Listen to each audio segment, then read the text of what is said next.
into political issues, dismissing allegations about its work as unverified. The response came after Gachagua questioned the process of several cases involving alleged abductions, disappearances, deaths, and police shootings.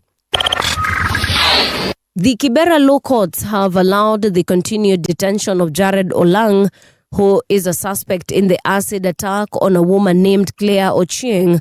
Investigators say M-Pesa transactions allegedly linked Jared to the suspected mastermind of the attack. Jared denies being at the scene during the March 17 assault. Prosecutors say he could flee or interfere with witnesses if released. Inasemekana kwamba wewe unahusika katika hii kesi kama mmoja wa aliyetekeleza hilo tendo la kumjeruhi mlalamishi kwa kumwagia acid kwa mwili wake. Kulingana na uchunguzi, kuna pesa ambayo umeweza kutumiwa kwenye simu yako na wale washtakiwa ambao wameletwa kotini hapo awali. Kuanzia ile siku kitendo lilifanyika, umekuwa ukijificha, lakini uliweza kushikwa jana. The National Transport and Safety Authority wants Parliament to allow it to retain 3 billion Kenya shillings in revenue to boost road safety operations. NTSA Director General Nahashon Odhiambo Kondiwa says the money will help expand enforcement from the current 17 counties to all 47 counties. Kondiwa made the proposal when the National Assembly Transport Committee visited NTSA headquarters and the Motor Vehicle Inspection Center along Likoni Road in Nairobi. Yes, the laws exist, but the actual implementation on the ground requires some resources, requires some investment to be made, and also some to make sure that even people are following even the existing ones. We also require some level of resources in enforcement. So these are the things that we are doing differently right now, actually just making sure that what is in the law is actually on the ground. And that is the difference. Otherwise, the law in the paper is just the law, but unless we make it practical. And that requires a bit of investment. Rescue teams in Colombia are racing to find survivors trapped under rubble after a powerful earthquake struck on Monday. More than 180 people have died, with Cali and Pereira among the worst hit cities. The 7.4 magnitude quake struck at 7:34 a.m. Monday morning and was felt across western Colombia. Aftershocks continued into Tuesday as rescue efforts remained underway. And that's the Truth on Radio Generation. Good morning, I'm Winnie Maganga. The views and opinions expressed on this program are those of the guests and do not necessarily reflect the views of Radio Generation. Radio Generation assumes no responsibility or liability for the interviewee's views. This is Radio Generation. In the beginning, there was morning radio. But now there is Radio Generation's The People's Breakfast, curious and bold, getting facts from the shadows. That's what it is. Now, as the city wakes and secrets stir, a bright new voice shines. The People's Breakfast. Your morning, your voice, your journey. Good morning. Good morning, my neighbor. Welcome to the home of hard truths and bold insights, Radio Generation. Karibu tena sana. This is Radio Generation, the People's Breakfast on 88.8 FM in Nairobi, 90.7 in Mombasa, 89.5 in Garissa. Mko namna gani? I am sure mko fiti. Kwa sababu gani? Sijasikia drama yote. I've been looking through social media and I haven't seen anyone complaining. I haven't been tagged in any places where someone could be maybe, doing things or saying things that could indicate that things are amiss. So that's how I know you are what? That's how I know you're okay. And of course, I'm sitting across a guy called CT Muga, aka ZT. Na kuna mtu mwingine CT amekuandikia message. Man, imenipita aje. There's somewhere where you have been tagged. Somewhere. Man. I will find it. I will definitely find it and I'll read it out for you. Thank you, man. But how are you doing, man? How are you doing, bro? How was your night? How was your morning? How was your morning? Good. Yeah, it's good. Very good. Okay. Yes. There's no mambi pambi. Hiyo kitu nitaitumia mpaka mchoke nayo. No, it is important. That is how you add to your word power. Right. Mambi, kwa sababu ya leo na pambi hawako. Hawako. Mimi kwa maoni yangu wako. Okay. All right. Lakini ni vizuri kukuona siku ya leo. Mengi yamefanyika tangu tuachane jana. Rigathi Gachagua alienda akauliza what happened to Raila Amolo Odinga, the late. He died. Yeah. But he's saying that why was there no post-mortem investigation and many other things, and I'm thinking, but that is a decision that the family makes. It is actually, it is. Yes. But ameuliza maswali nonetheless. Na akasema mambo mengine anyway, ambayo tutakuwa tukiangalia. Of course alilima serikali according to the Taifa Leo. We shall be checking what that is all about. But today being the 12th day of August 2026, let me tell you what the United Nations says about today. International Youth Day. Okay, that's a bit straightforward. Si kama ya jana still pandemic nilikuwa nashangaa nini. Hii ya leo ni a bit straightforward. International Youth Day. Leo ni siku ya vijana. Leo ni siku ya Young Turks. Leo ni siku ya wale watu ambao wanajulikana kama nimekosa vocabulary, but this is what they say about this, the theme for this particular year. Different contexts, common aspirations. International Youth Day 2026 recognizes that while young people's lives are shaped by different national and local realities, their aspirations are remarkably similar. Across countries and communities, young people seek dignity, opportunity, meaningful participation, decent work, quality education, and a sustainable future. This year's theme places particular attention on young people living in least developed countries, also known as LDCs, landlocked developing countries, LLDCs, and small island developing states, that is SIDS. Who often experience overlapping challenges linked to poverty, climate change, geographic isolation, limited economic opportunities, and unequal access to digital technologies. At the same time, these young people continue to demonstrate resilience, leadership, and innovation in advancing sustainable development within their communities and beyond. And this is what the UN Sec Gen Antonio Guterres said, that young people are already leading the way as organizers and innovators. But to go further, they need access to the skills that will shape the future, from critical thinking and problem solving to digital literacy. By the way, let me tell you something. If you are blessed with critical thinking, problem solving skills, nivyo. Alafu of course, uongeza kwa digital literacy. Uongeza tu hivi tu. Unajua kama kachumvi na sprinkle hivi tu juu. My friend, you're good to go. Critical thinking, problem solving.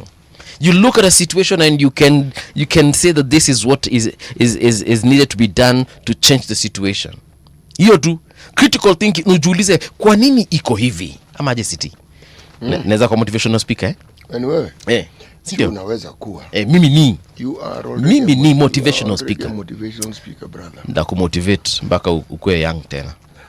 But now I like what Antonio Guterres said.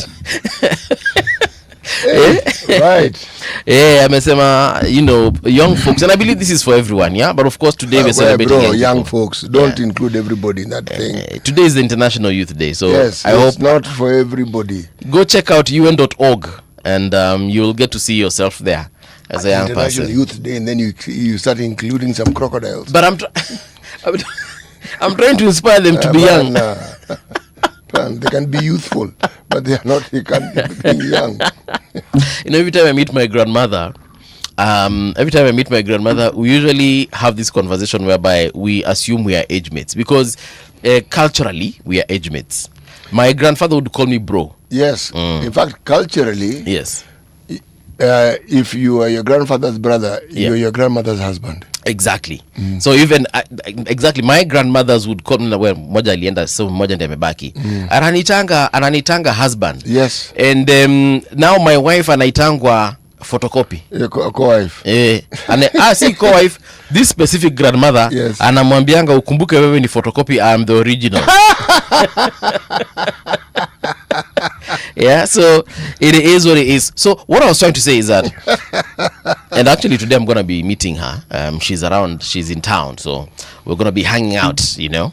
So nitakuwa naye leo nimuoneshe mambo yote tunafanyanga ambao tuko watu wa rika yangu. I hope she'll be able to keep up. I hope she'll be able to keep up.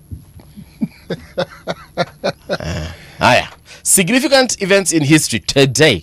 In this time, 1896, gold rush was discovered in the Klondike region, which triggered the famous Klondike gold rush. Klondike is in Canada. They discovered gold there, and it actually caused the stampede. Everyone rushed there. They found it in the form of flakes, dust.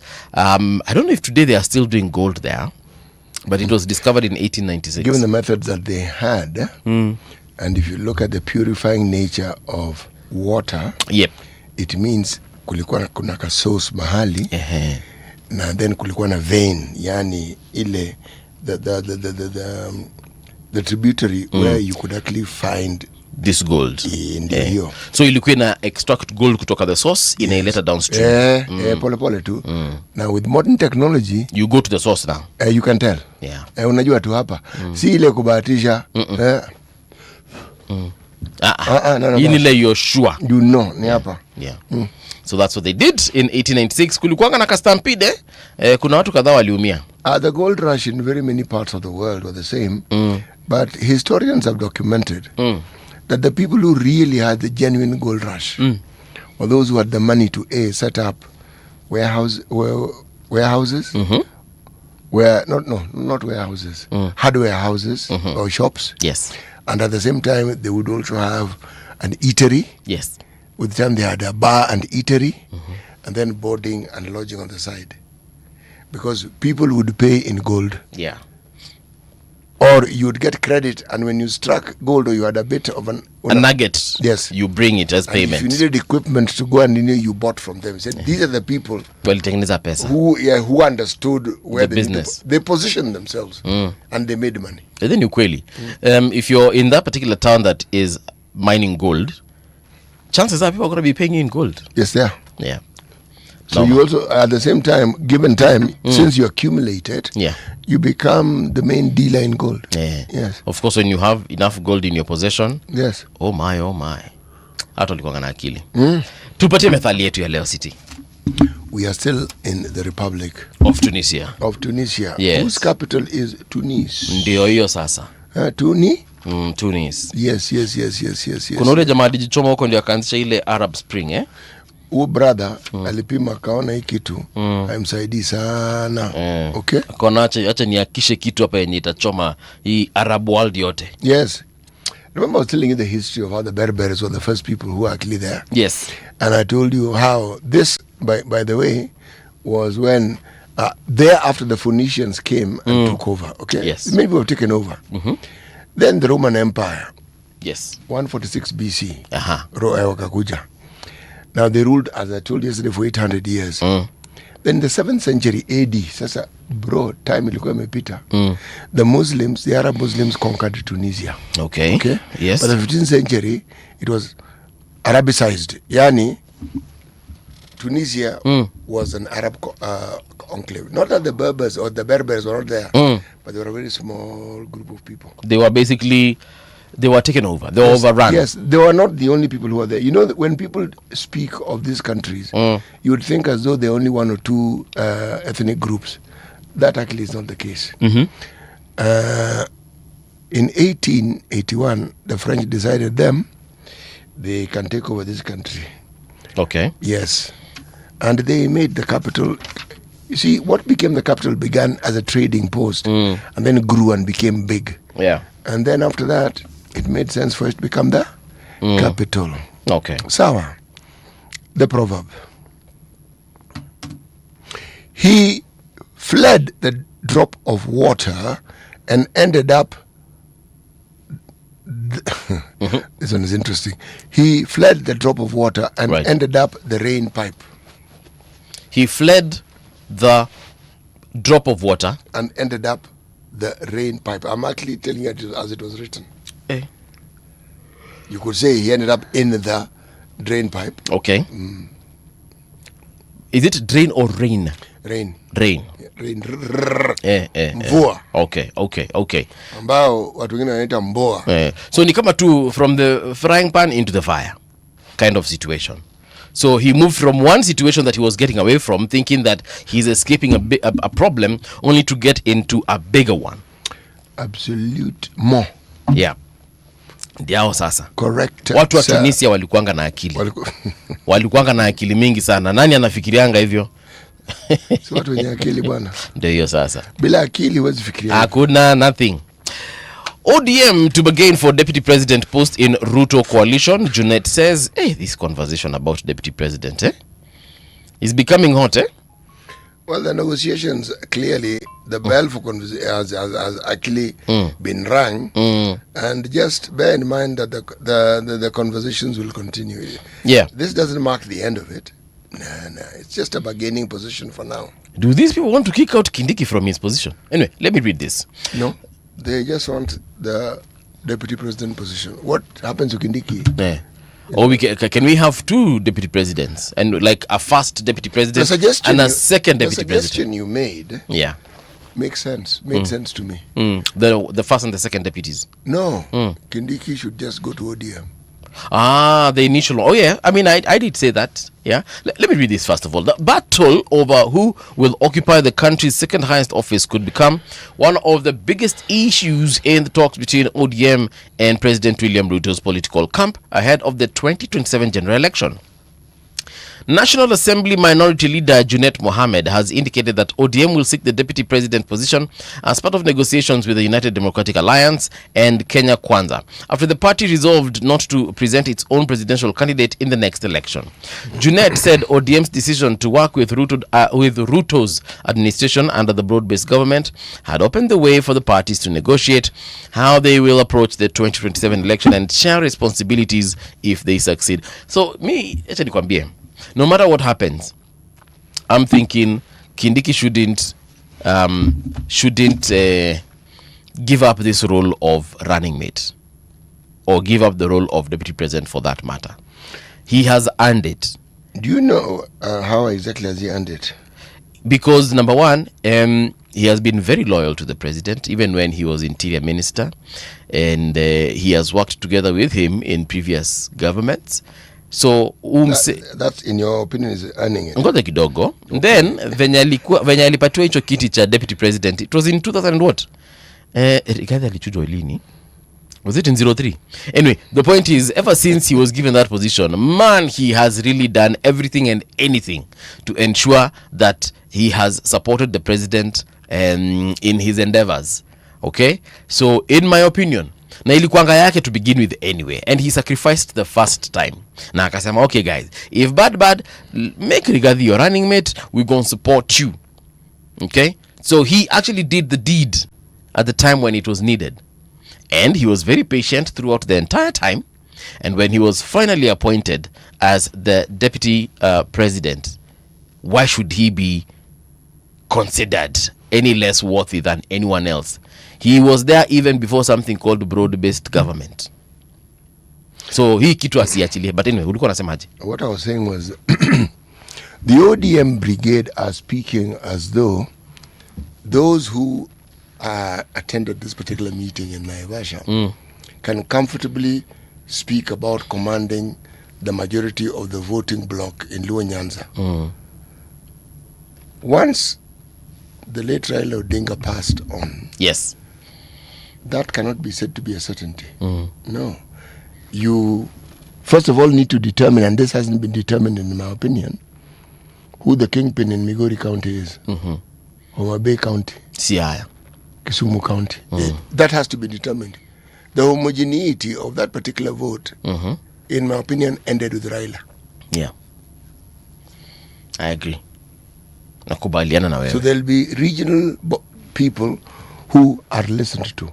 It takes time to be able to build what Raila had. It takes a very long time to be able to build it and to make it as cohesive as Raila made it. So even as they're beginning, I have to repeat the question. What is the beginning chip? Okay. Because the bargaining chip that Raila was able to wield throughout his career was he had a block that he could give you. And that block was not that Luo Nyanza. Yes. Huge chunk of Western Kenya, Masai land, almost the entirety of the coast. And so that is a massive voting block. And so he came onto the table with that one. So you knew what this person is bringing. So this is my suggestion.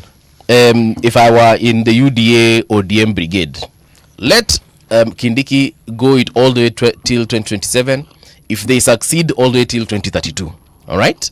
Then from there, ODM now should negotiate as a partner with Kindiki, and same with Akina Wetangula, because imesemekana pia 2032 Wetangula anataka kuwa president, which is okay. At that time, they do their own poll or referendum or whatever they want to call it. Then the people that support them decide who should run for president, who should run for deputy, who should run for any other position that they might, create at the time. Same thing that should probably happen even right now in opposition. They decide, waulize wa Kenya, who do you think should who should lead this thing? If they say it's Matiang'i, then so be it. If they say it's Sifuna, then so be it. If they say it's Martha Karua, then so be it. But they should go back to the peeps. My friend, that is exactly it. You have understood it and gone to the heart of it. This thing about Raila had an agreement and understanding. This ODM that went to Naivasha should actually go back to the peeps and ask these peeps. Kitu mnaonaje? Because mambo yamebadilika. When you ask the peeps, the peeps will answer you. You see, I'm responding because I like the term peeps. The peeps will tell you. Peeps will tell you they'll tell you, look. Wacha Kindiki. Sisi, tupewe. Sawa. Kindiki. Unaona venye sasa inasemekana Wakikuyu wako kwa ministries 9. So hata Wajaluo upatiwe ministries gapi? 9 ama 10. Ndio hivyo. Tusikie pia wadai ako huku, tusikie nani ako huko, tusikie. But that is if ODM is considered a Luo party. Let's not forget it has every other tribe in it. That you see, people go back to the origins of ODM and the strength that it had and why it was able to garner. What is forgotten is this.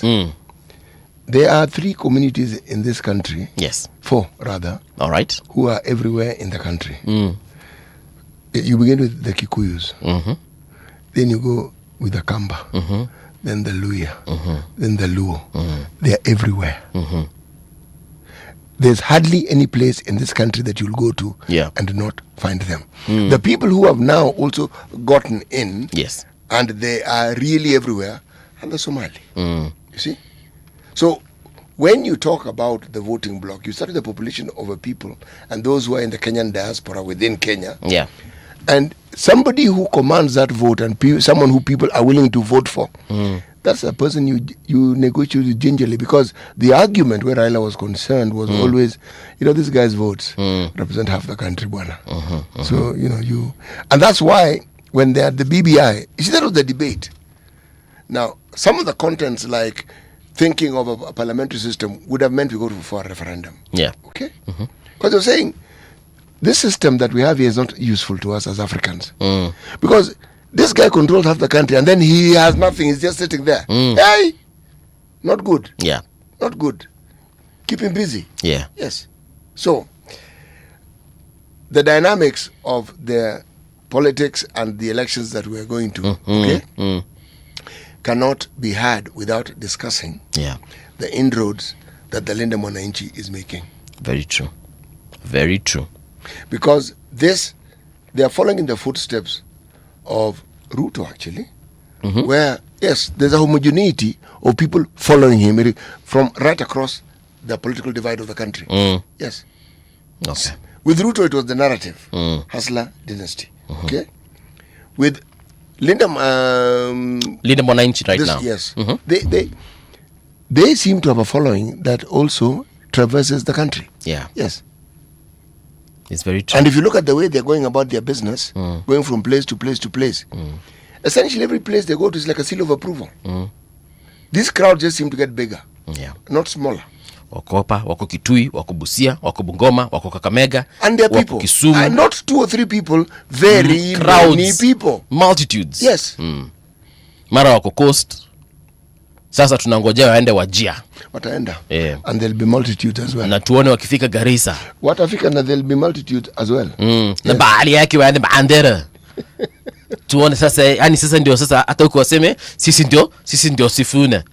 Sasa hapo nikiona tu anaitwa nani jamaa? Abdul amesema sisi ndio Sifuna, nitajua sasa Sifuna ni hivyo.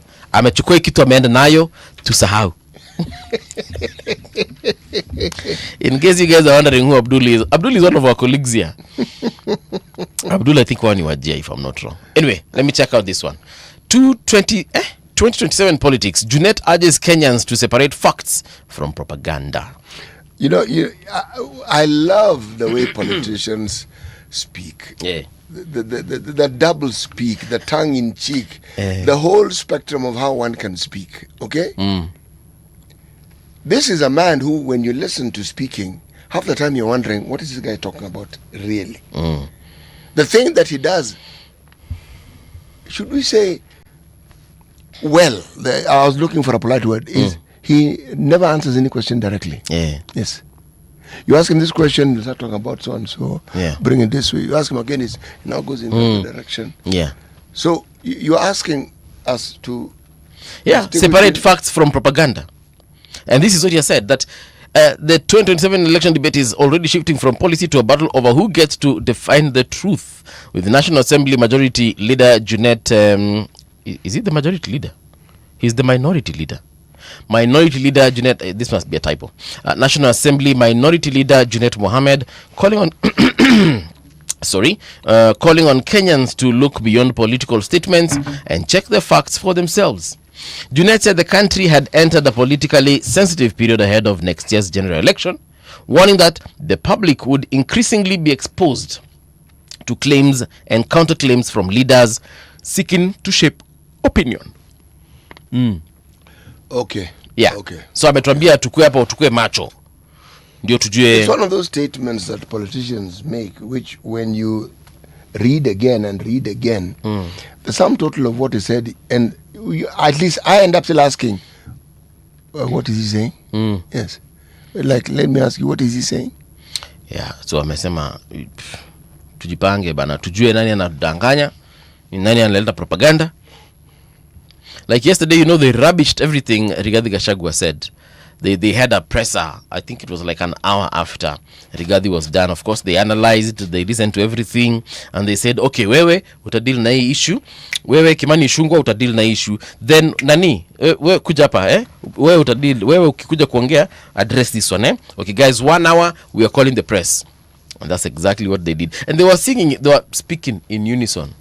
Because there are some things, you know, Junet would say, and then you would hear the crowd saying, tutanganya. Then unasikia, tutanganya. Then kidogo he says something else, ametukana na ametukana. And I'm like, guys, that could have been an email. Well, the thing that they have done, they have stamped Gachagwa's speech and validated it as being important enough for them to respond to. Yes. And there were many. We're talking about senators and MPs. As I've said, those numbers, they are validating Gachagwa's importance. Yeah. Okay. I would have ignored it completely. You would have? Completely. It's giving him airtime. Yes. Guess who else responded? Your friend. My best friend. No, I wouldn't say best, but one of your friends. PS Mangeni. So anasikiza ground gani? Question mark. PS Mangeni hits back at Gachagua over Hustler Fund. Questions over the impact of the Hustler Fund have triggered a fresh exchange between the government and the former Deputy President Rigathi Gachagua, with MSME's Development Principal Secretary Susan Mangeni challenging his assessment of the program.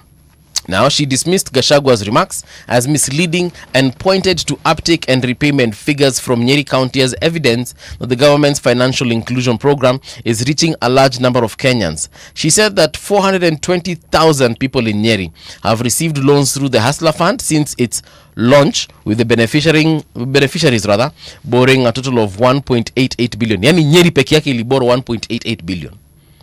Hiyo ni Nyeri County. 1.8. So 420,000 people. 1.8 B.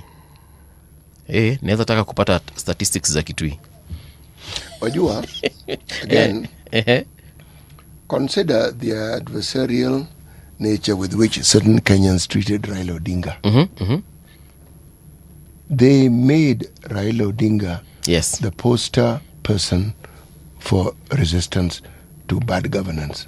They made him because they kept Raila in the news. A day would not pass without somebody mentioning Raila. Not him talking about himself. It was that whole issue of him being the boogeyman. Yes, he was mentioned and he was mentioned and he was, even people who didn't know. Probably in some part of the country, if a child refused to sleep, they said, we'll bring Raila. And ulalema eat Raila. Out. Yeah. The point is, they are doing it again with Gachagua. They are validating. They are telling us that this guy is important enough to be responded to. Yes. They are validating Gachagua. Yes. I guess it is what it is. Let's do this thing called traffic and find out where exactly it is that you guys could be stuck. Traffic. Or perhaps moving swiftly. Ngong Road is looking good at this particular hour. Arguing Skovek, hiyo pia inakaa sawa kabisa. Gitanga Road na Wambianga State House Road uko saizi asubuhi hakuna shida. Wacha tuniangalia mali kuna shida because Langata Road naona pia iko sawa. Traffic is moving smoothly. Sehemu za Karen huku hamna stress yoyote. But I know there's that spot, Muthaiga Square, actually not looking bad. Today there's no delay whatsoever. Nyinyi wote mnasonga vizuri, maximum delay here 30 seconds from what I can see. All right. If I go back, that entire stretch of Thika Road iko sawa. Leo hata hakuna shida Githurai, hakuna shida Kenyatta University, hakuna shida pale popote pale ambapo naona macho yangu yanafika. Wayaki Way as well. Wayaki Way is looking good at this particular hour. No problems whatsoever. Watu ambao wanatoka na huko 87 wanakuja hadi wapi? Wewe as long as unakuja CBD uko tu sawa. Okay? All right. Let's check out Mombasa County. Mombasa County as well, looking clean and fresh. Kengeleni kule lights, everything is looking fantastic. Chuda pia iko sawa, sehemu za Tomboya Street, Makupa Bridge kule, Shimanzi naona pia mwasonga vyema. Alafu kuna hapa ni wapi? Kisauni kule, hiyo barabara ambayo inajulikana kama Old Malindi Road, hiyo pia iko sawa. Links kule Mkomani naona mko sawa. Watu wa Nyali basically mwasonga aste, lakini mkiona chochote pale barabarani ambacho nafaa kujua, si mnajua mali mtanipata, mnalonga nasi katika mitandao yetu yote at Radio Gen KE. Pia waweza katupata pale katika mtandao wetu wa WhatsApp na utueleze kwa kina ni nini kinachokukera. Kwa sasa tuingie magazetini. Traffic on Radio Generation.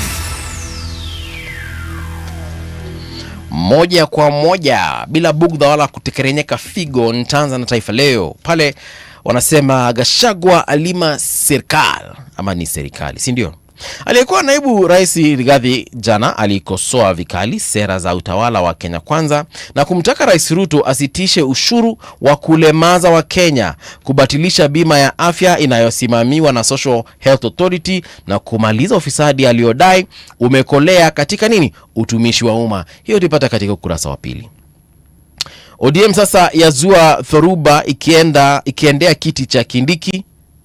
Lakini magazeti mnasema hicho kiti ni cha Kindiki, hicho si cha wa Kenya, ni cha Kindiki si cha naibu wa rais, hicho ni cha Kindiki, kimeandikwa pale Kindiki. Haya, rais kuzindua safari ya kuelekea Singapore. History. Ruto kuanzisha mchakato wa mazungumzo ya kitaifa kuhusu mustakabali wa Kenya hivi leo. Hiyo tupata katika ukurasa wa 3. Koti yaagiza japo kutenga milioni 105 shilingi za Kenya hizo. Inataka fedha hizo zilipe wahasiriwa wa ukatili wa polisi endapo watashinda kesi. Okay, ukurasa wa 4. Hukumu ya kifo kwa Assad kule Syria. Mahakama ya Syria jana ilimhukumu kifo kiongozi wa zamani Bashar al-Assad. Hiyo utaipata katika ukurasa wa 8. ODM sasa, nilipowaambia hapo awali, yazua thoruba ikiendea kiti cha Kindiki. Wanasema kuna mvutano pale kuhusu nani atakuwa naibu rais iwapo Rais William Ruto atashinda muhula wa pili. Uliibuka katika kikao cha faraga cha viongozi wa Kenya Kwanza na ODM mjini Naivasha Jumatatu. Sasa okay, fine, tuseme tu, yani for the sake of argument, tuseme tu basi hata hicho kiti sikitaki. As a matter of fact, mimi nimekuwa one term, nimetoka huku nimeenda kule kwa kina Matiang'i. Hawa watu watachagua nani? Wajua, most people who talk loudly about that position, yes, I am certain don't really know what it entails. The symbolism of it, it's like you're a heartbeat away from the presidency. Yes, you are. Okay. So that one, the symbolism of it and the prestige that comes with it. A deputy president in this country is a principal assistant of the president. Yes, he is. Or she is. The president tells you what to do. It's not really complicated. Yes. So, okay. It's not as in the old system where a minister, by and large, was a member of parliament first, then a minister. That gave you a great deal more power. Yes, it did. Yes. But you see, here it is perceived in this side of the world that if you're a deputy president, maybe even in many parts of the world, that if you're a deputy president, the next position after that is you being endorsed to be president. That assumption, unfortunately, is a bit dented by the reality. Let's look at the deputies we've had since independence and look at the number who have ascended to be president. Let's start with Jomo Kenyatta. There was Jaramogi first, then there was Murumbi, and then there was Moi. Moi becomes president. Moi had Kibaki. Moi had Saitoti. Moi had Josephat Karanja. Moi had Mudavadi. That entire lot of Moi's vice presidents. Okay? Then you come to Kibaki. Kibaki had Kalonzo. Okay? Yeah. Then you come to Uhuru. This is where now you see a deputy taking over from the principal. Okay? So this story of if somebody's the deputy, they're a heartbeat away from, no, not in this country. The closest you could speak of that particular analogy and speak truth to it is Uhuru Kenyatta, who was a deputy prime minister. That's as close as it got. But besides that, forget. None. Sasa ndio nakushow Moi became president when Kenyatta died. Kwisha. Ruto campaigned to be president. Bas. But unajua sasa si tu kisha kuwa deputy president, unaulizanga watu nishakuwa kila kitu. I've been an MP, I have been a minister, I have been a deputy president. So I've been climbing the ladder. Surely mtaninyima hii kiti ya president? Yes, tunaweza kunyima. In fact, if but you get the argument. If you keep asking, I understand it perfectly, and you keep asking the way you're asking it, we can say, why are you giving yourself only those options? There's another option. Which is? You can go home. So, when you're going even to your people, you tell them, guys, I've already been all these things. We have inherited a certain narrative and what it is associated with. A high position in government is associated with the ability of someone to so-called bring development. That's a notion we must move away from. Because that is what entrenches us into this quagmire we find ourselves in. Yeah. The government has a duty to provide services to all its citizens. That's why when people talk about education and how it should be universal in the truest sense of the word and free, that's what they mean. So it doesn't matter which part of the country you're in, it applies to you. Health, again, the universality of it That's what it means. So when it comes to specific projects, we have devolved units. The leaders are within that specific region. They know what the problems are. And we even have the division of functions and duties. So we know what the national government can do, and we know what the county governments can do. So the idea that this mkubwa, when they are sent to the positions of high authority like a minister, they're able to do more. It's not true. It's not true. An MP can do more. Yeah. An MCA can do even more. That would benefit the so-called mwananchi wa mashinani. And yet we are stuck to this narrative that when you have somebody in a big title, it's of benefit to you. Beyond the prestige element, it's the looting, City. It's the looting. When you're in a position where you can control who gets what and protect yourself against whatever storms that may come your way because of that position, because of that authority.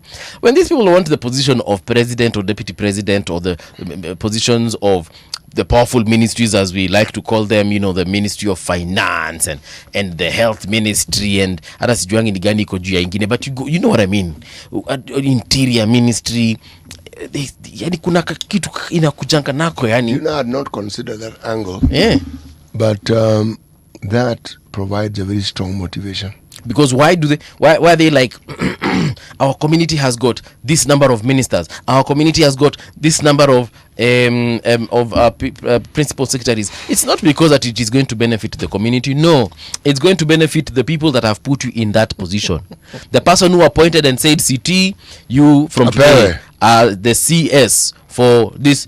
Okay, I've heard of, I don't know how true this is, but I have heard that there's some loyalty fee paid because you're in that position. Not loyalty, royalty.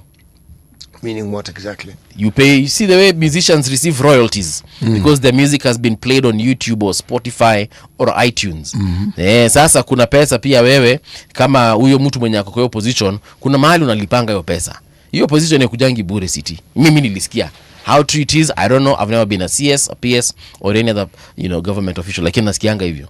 So, kuna mtu kila mwezi, if your salary is 1 million, kuna X amount that inaendanga. Na si semi taxpayer, I'm not talking about KRA.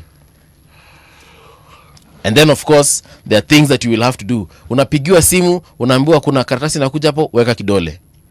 So your work is just to sign, you receive your royalty, then people take their share. So it has got nothing, this power, in my opinion, has got nothing. Has everything to do with money. It has got nothing to do with regional balance. I mean, that is what they say, but Linda Mwananchi ilivyokosa kulinda jina, wachambuzi wanaonya kuwa hata Linda Mwananchi ikisajiliwa huenda ikakabiliwa na changamoto kuhusu kufanana kwa majina ya vyama. Hiyo ukurasa wa 4. Malawi Algeria nusu finali WAFCON. Malawi kujaribu kuendeleza msururu wa matokeo mazuri dimbani leo. Utapata hiyo katika ukurasa wa ngapi? Wa 20. Alafu last but not least, gazeti la The Standard newspaper pale mbele wanasema Gachagua bombshell. Broken promises, failed plans, soaring debt, corruption and alleged state-backed killings are some of the things Rigathi Gachagua accuses President William Ruto of perpetrating. In a blistering attack, the former deputy president alleged his former boss was presiding over a collapsing economy, trampling on the rule of law, and using a revolving door of grand plans to distract Kenyans from 4 years of broken promises. Government leaders however, dismissed the claims as the thought of a leader desperate for publicity. Yo, they put 6 and 7. But key issues raised by Gachagua include broken campaign promises, failed government programs, human rights and rule of law, economic hardship, and lastly, heavy borrowing and rising debt. All systems as IBC rolls out KIEMS, or is it KIEMS? Ballot tenders. The Independent Electoral and Boundaries Commission has officially opened the tendering process for the multi-billion shilling election technology and materials exactly 1 year ahead of the decisive August 2027 polls. Politicians have in the past faulted the system and are watching this keenly. Here, page 11. That one they should stop telling us nonsense. Okay. Parliament is the one which approves all these things. These things we talk about as and present as problems. Parliament can deal with these issues very decisively if they seek to. Okay. Yes. When you make laws, what does it mean? It means you can alter the course of something that you think would be beneficial to the citizenry. So you can't watch like us and you have the power to bring about changes. We delegate that power to you. So when it is reported that they are watching, and we're also watching, so right. The Daily Nation. ODM demands DP slot 50% share of state posts. I see. 600 million job scandal suspect now eyes Kabete MP. This is a story on page 3. Wait, God Almighty, what has happened? Even the victims of the alleged recruitment scandal await refunds. Investigations have stalled. Let me just read this. For years, Pastor James Wanjohi of the defunct Jesus Culture Ministries in Nairobi built his name and congregation by posting by posing as a businessman and a philanthropist.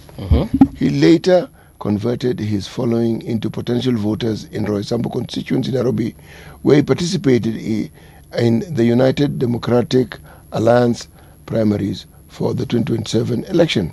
His entry was as quick as his exit after his arch rival Agostino Mwafrika Kamande and other petitioners protested that the process was marred with massive irregularities during the nominations. The political parties' dispute tribunal would later confirm that there were massive irregularities and Mr. Wanjohi was stripped of the party ticket, which was later handed to Augustine Mwafrika, who went on to win and is now the incumbent of Roysambu. Okay.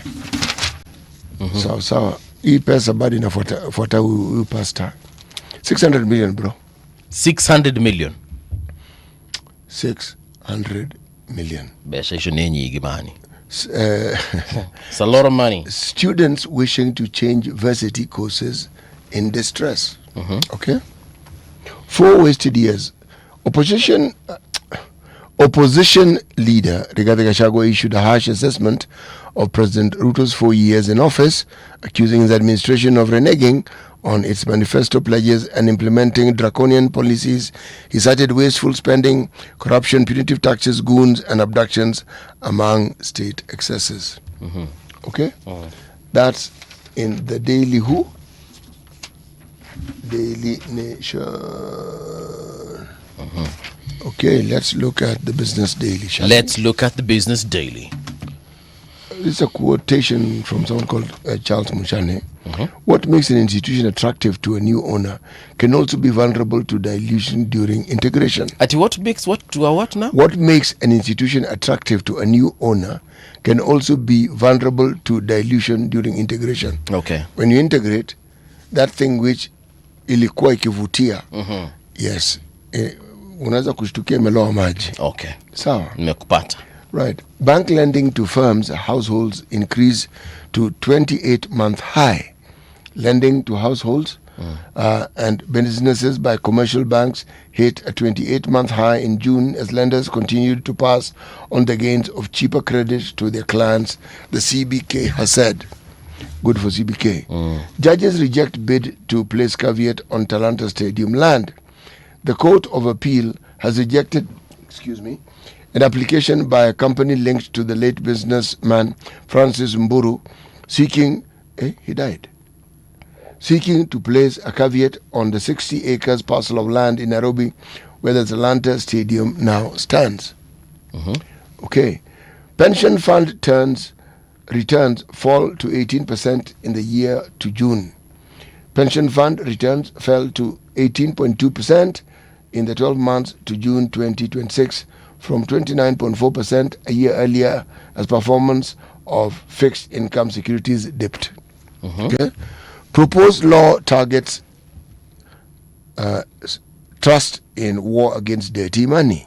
Kenya is betting on a public register of people who ultimately own or control trusts to help stem the flow of illicit money and boost its chances of exiting the global money laundering grey list. The Trust Administration Bill of 2026, currently before Parliament, introduces sweeping reforms in the regulation of trusts, including mandatory disclosure of ultimate beneficiaries and enhanced oversight of trustees. Kizungu mingi, eh? Kizungu ni mingi hapo. Kenya taps 207 billion loans to pay salaries and debts. If this is true, we have already broken the law.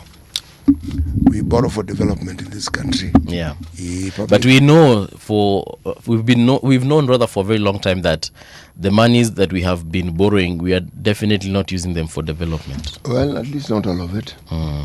893.7 billion borrowed in financial year to June. Let me repeat it. 983.7 billion borrowed in financial year to June. Recurrent spending breaches public finance management law. Oh, they also know. Okay, good.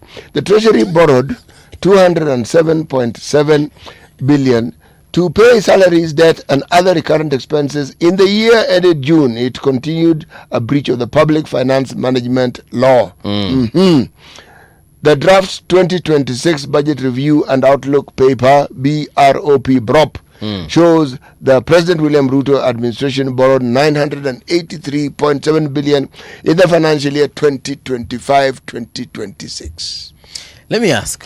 Please ask, man, ask. What would happen if for an entire year we don't build any new roads, we don't build any new schools, we just pay what we need to pay and not borrow at all for anything whatsoever? Then the money that we save, we accumulate it next year and the year after that. See, we will have roughly some 2 trillion somewhere just lying around. Well, not lying around, but it will be in our bank account. I'm in agreement with you. So for 3 years, because Kenyans are suffering either way. Oh, I'm in agreement with you. Hey. You see, there's a model of government that is used when it comes to discussions around projects and the government's role in projects. It is actually a marketing model.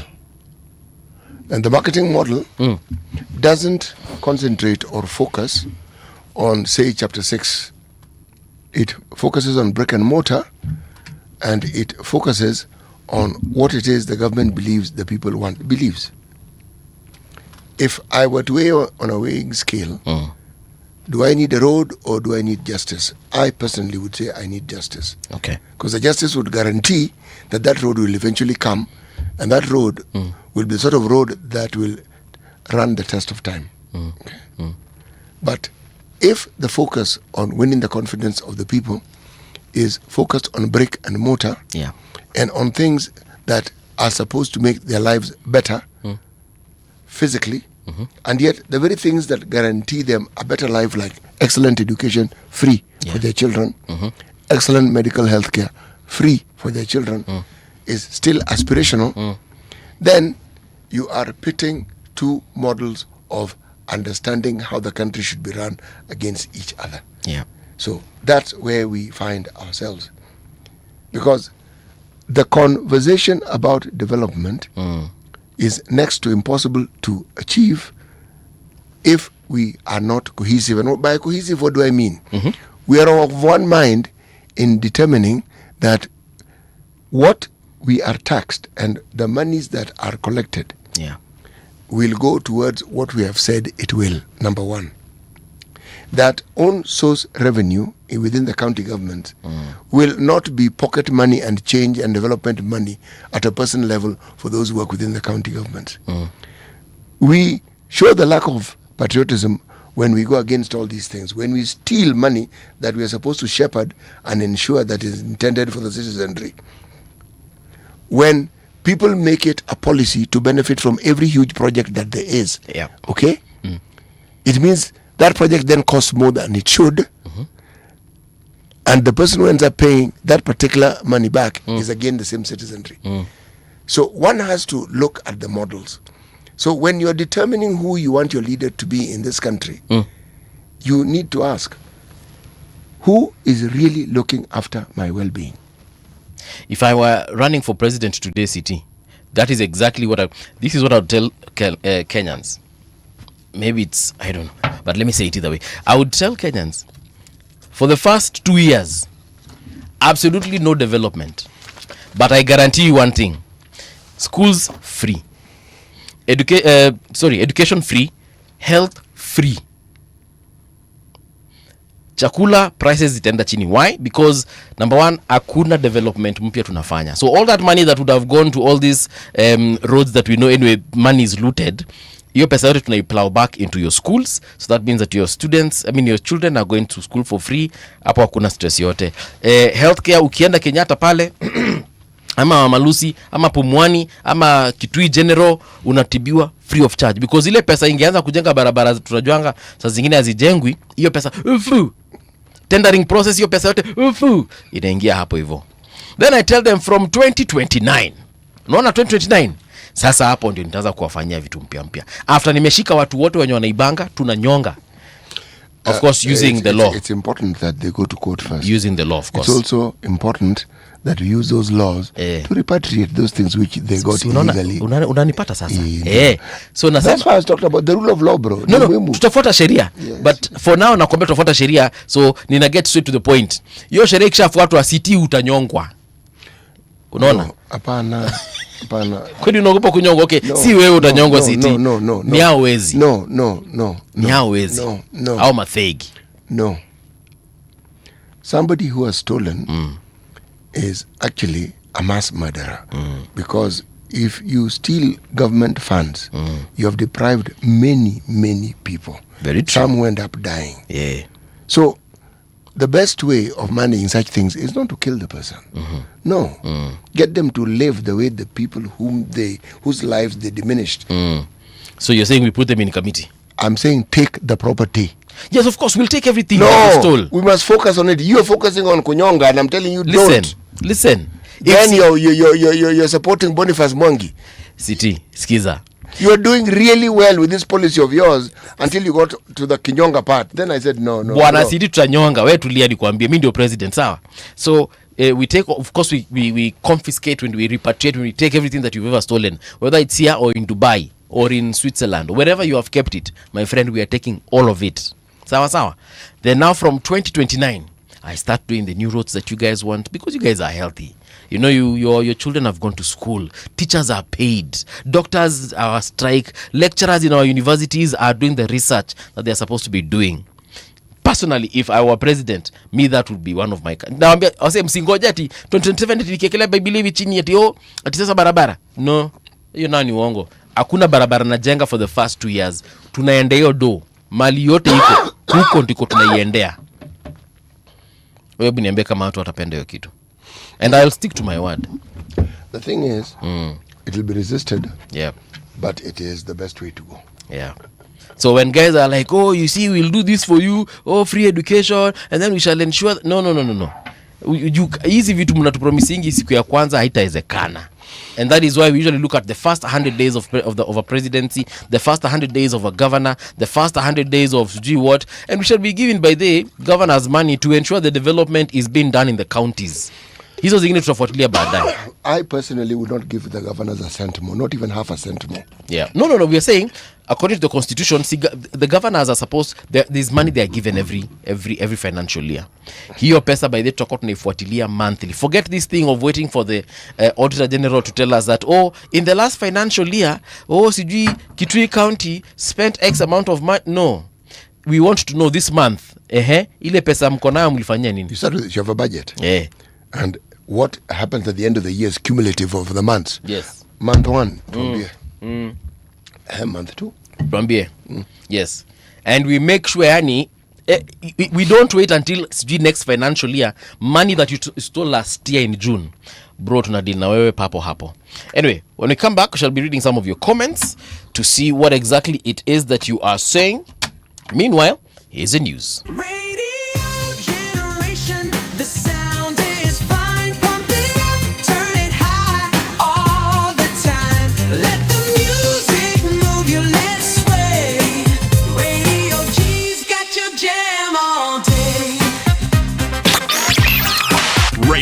Generation, the home of urban soul.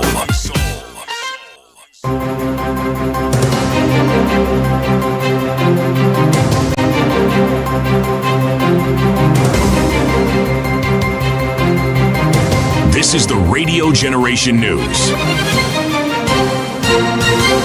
Good morning, I'm Winnie Maganga. A family in Nunguni, Kilungu, Makueni County is seeking justice following the death of their 45-year-old son while allegedly in police custody. Gedio Macau died just hours after he was arrested of allegations of threatening residents. Police reportedly said Macau died by suicide while in custody. Nimepikiwa simu kutoka huko mochari, nikaambiwa muende huko.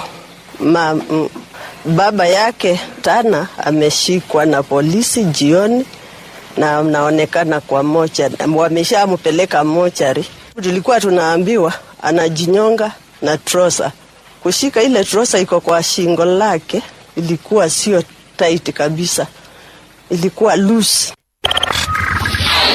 Leaders allied to the Linda Mwananchi movement are calling on the Inspector General of Police to act over alleged threats to disrupt the coalition's planned meeting in Homa Bay next weekend. Bomola Member of Parliament Wamboka Wanami and Kabuchai Member of Parliament Majimbo Kalesinga say politicians should not stop Kenyans from exercising their constitutional right to hold political meetings. The leaders claim remarks made at a recent political event in Homa Bay amounted to threats to disrupt the planned gathering. Tharaka Member of Parliament George Murugara is calling for Kenya Power and the Rural Electrification and Renewable Energy Corporation to be held accountable over persistent power outages. Speaking in Parliament, Murugara called for urgent action to address frequent electricity supply failures. He said officials responsible for poor service delivery should be held accountable or removed, adding that Kenyans deserve reliable electricity. Honorable Speaker, I think we should call to order a Kenya Power and RELEC, because we may say that the government is inefficient when actually we know for sure that these responsibilities are delegated to RELEC and Kenya Power. And that this is exactly where the problem is, because when they give hope to citizens, then they fade away. Sincerely, that cannot be service delivery, and those CEOs and whoever is in charge should be called to book. Suna East Member of Parliament Junet Mohammed has insisted that ODM will not field a presidential candidate in the 2027 general election. Speaking on Citizen TV, Junet says the next position to consider is that of Deputy President, adding that ODM will consult with its partners in the broad-based government to agree on the best way forward. We have formed a team to do. We will form my party leader, Dr. Oburu Oginga, and the party leader of UDA have been given mandate in Naivasha to form a team for negotiation. As you are aware, ODM is not fielding a presidential candidate in 2027. We have made that decision as a party. So the next position in line is the deputy president, but we will sit down as parties who are working together now under the broad-based, and we will agree on the best way to go about it. As you know, in political negotiations is give and take. South African police have launched an investigation after 14 suspected illegal miners died when a mine dump site collapsed on them on Monday night.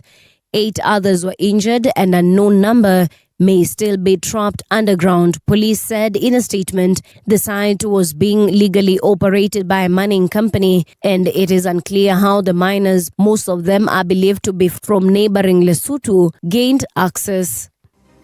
And that's the truth on Radio Generation. Good morning, I'm Winnie Maganga. The views and opinions expressed on this program are those of the guests and do not necessarily reflect the views of Radio Generation. Radio Generation assumes no responsibility or liability for the interviewee's views. This is Radio Generation. In the beginning, there was morning radio. But now there is Radio Generation's The People's Breakfast. Curious and bold, getting facts from the shadows. That's what it is. Now, as the city wakes and secrets stir, a bright new voice shines. The People's Breakfast. Your morning, your voice, your journey. Good morning. Good morning, my neighbor. Welcome to the home of hard truths and bold insights. Radio Generation. A very good morning to you, indeed, the home of hard truths and bold insights. This is Radio Generation, the People's Breakfast. My name is Mbuvi. It is now 6 minutes past 7 o'clock. Mko namna gani? Sungura wetu amesema hamjambo kutoka Detroit. Tujambo. Douglas Kibogongo amesema morning city and Paul, the compatible duo. Majina. Thank you so much, Douglas. Luis Rudasingo, all the way from Kigali, Rwanda. Good morning. Marit, greetings, kings and queens. Natuma salamu kwa CT. Muga, that is Mbuvi, Edna na Openje. Ujumbe, Kitengela iko locked in. Shukran sana, Marit.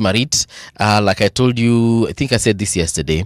Edna is currently mourning the father. They lost the father over the weekend. So she's currently nyumbani, wakijipanga kumlaza mahali pema.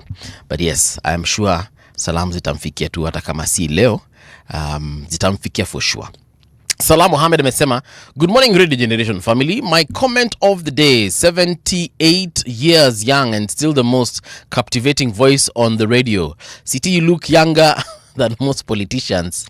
Tell them your diet. City is actually 68.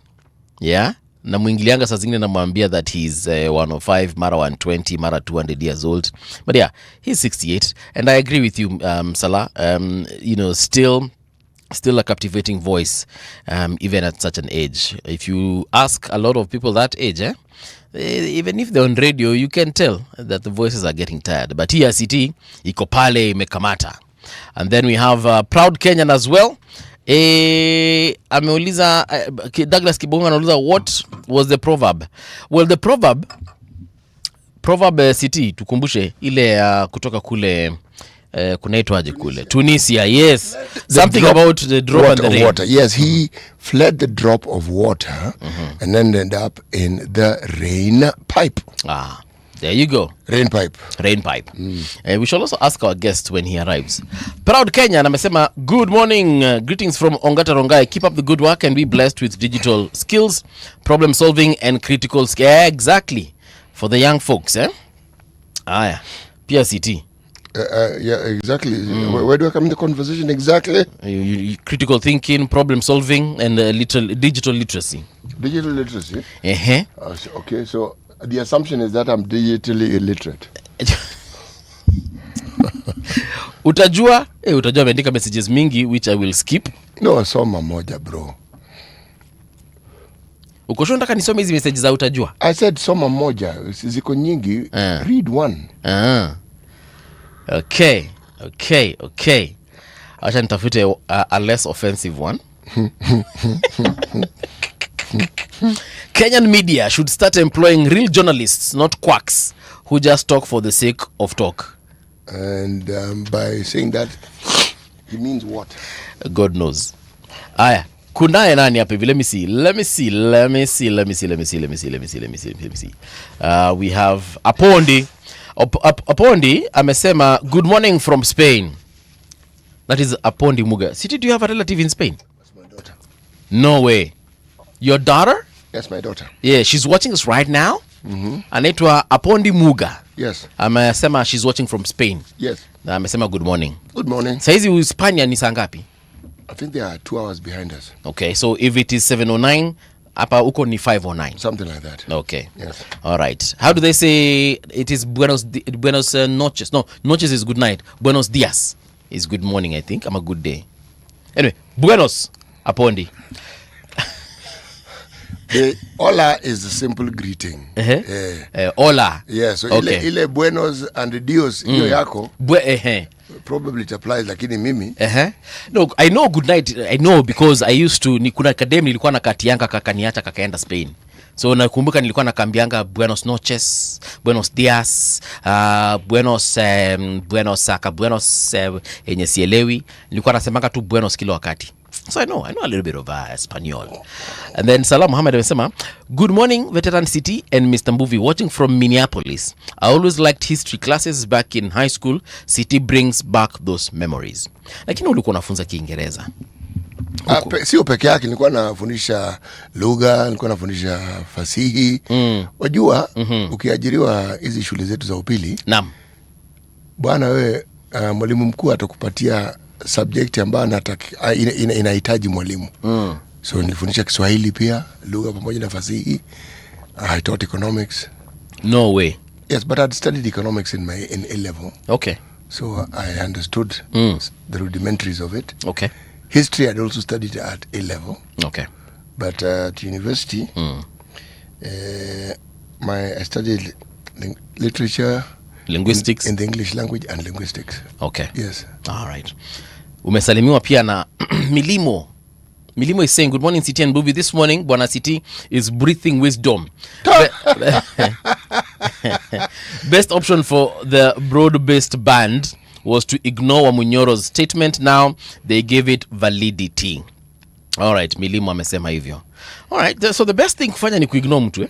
Ukiignore mtu, bro, ni hivyo. You see, the whole point of the utterances that politicians make, they aren't talking to themselves. There's an audience they're hoping to reach. And when you respond, you confirm that the audience has been reached. Yeah. When there are utterances that seem to be against the government, right, the government is supposed to hear them. When the government responds, they have confirmed that they have heard. Okay. Yes. Creative Dan is saying, good morning City, Muga and Mbuvi. Mbuvi, ulienda kwa Kalonzo ukakula sausages na chai peke yako. We? Yeah, that was a long time ago though. It was not Kalonzo. You went to Gilu's office. Oh yes, Gilu's office, but also Kalonzo. I've told you I've dined a couple of times with Kalonzo. No, you have not told me. I haven't. I've never told you that. No, you've never told me that. There's a time Kalonzo, when he was VP, when he was vice president, he had gone somewhere. Then when he came back, he needed insight from some young folks, and I was among the team of the young people that he requested an audience with. Na tulienda indeed tukakula ma sausage na ma kebab na ma kuku hivi, tukachapa story na yeye. You know, he's a very soft spoken person, ananga story mingi. But one thing I remember in that particular meeting, he listened more than he spoke. And I understood that he was on a fact-finding mission. He just wanted to understand the mood of Kenyans at the time, and especially young people at the time. Because we're not just Kambas, we were people from all over Kenya in terms of ethnic representation. We had Maasais there, we had the Somali community, we had Kambas, of course, and we had... We were roughly maybe about, 100 of us? We just had fun, just conversations too, over coffee and tea and of course sausages. Yeah. But yes, Creative Dan, sikuwa peke yangu kwa Ngilu, tulienda na madhe na tulikuiza, hizo nazo kukula nazo nilikula, hiyo si uongo. Nilikula vizuri tena sana. Let me see if there's anyone else I'm skipping out of this conversation. No one else. I think a proud Kenyan. Amesema greetings from Ongata Rongai. I think nilikuwa nimemsoma rather. Then there's Marit, Luis, Douglas, Sugura wetu. Kuna wajamaa pia wako upande mwingine wa What is Up, akina MC Tonje. Thanks for coming through. Nduati as well, as much as zingine handikangi, but I'm certain that you're here with us. Did you see the NDC yesterday that was hosted by the PM party, the People's Movement? No. You didn't? No, I did not. It was attended by several other leaders. We had former CJ Maraga. We had Stephen Kalonzo Musyoka, Martha Karua. And there's a guy who says that currently he is let me just get that story. He's called Salasia. Salasia amesema he's currently supporting DP Rigathi Gachagua. And this is what he said, but not in the meeting though. Mumia System P Peter Salasia has declared his support for former Deputy President Rigathi Gachagua, praising him for remaining politically active despite losing his position in government. Salasia said Gachagua had demonstrated political resilience by continuing to engage in national politics after his removal from office. My position is clear. I support Rigathi Gachagua because he has chosen to remain politically present when it would have been easier to retreat, Salasia said. But the reason I was asking you about the PRM party, whether you watched it, and I was looking at all those leaders who are there from the United Opposition, nikajiuliza, What if after hii drama yote manzea watu ikitu iwaponyoke? Well, itakuwa imeponyoka. There's nothing more to say about it. Ikienda imeenda.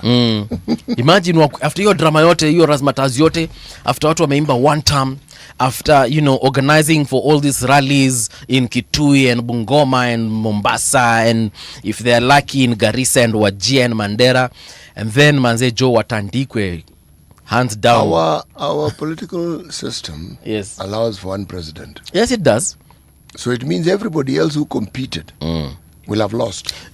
City, do you know how many people are against Ruto in terms of the leadership? In terms of those guys, Akina Baraga, Akina Kalonzo, Akina Martha Karua. Do you know how many people those are against one person? Literally one. And that matters. Why? No. You have stated it. I'm asking you a question. I am just saying that those are matters. Very many people. Again, let me say, and so? Okay, sawa. They all have their guns pointed at this guy. Bro, the way the people who refer to themselves or have followed the path of politics in this country, the way they move around like wind vanes, the way they change with every breath you take.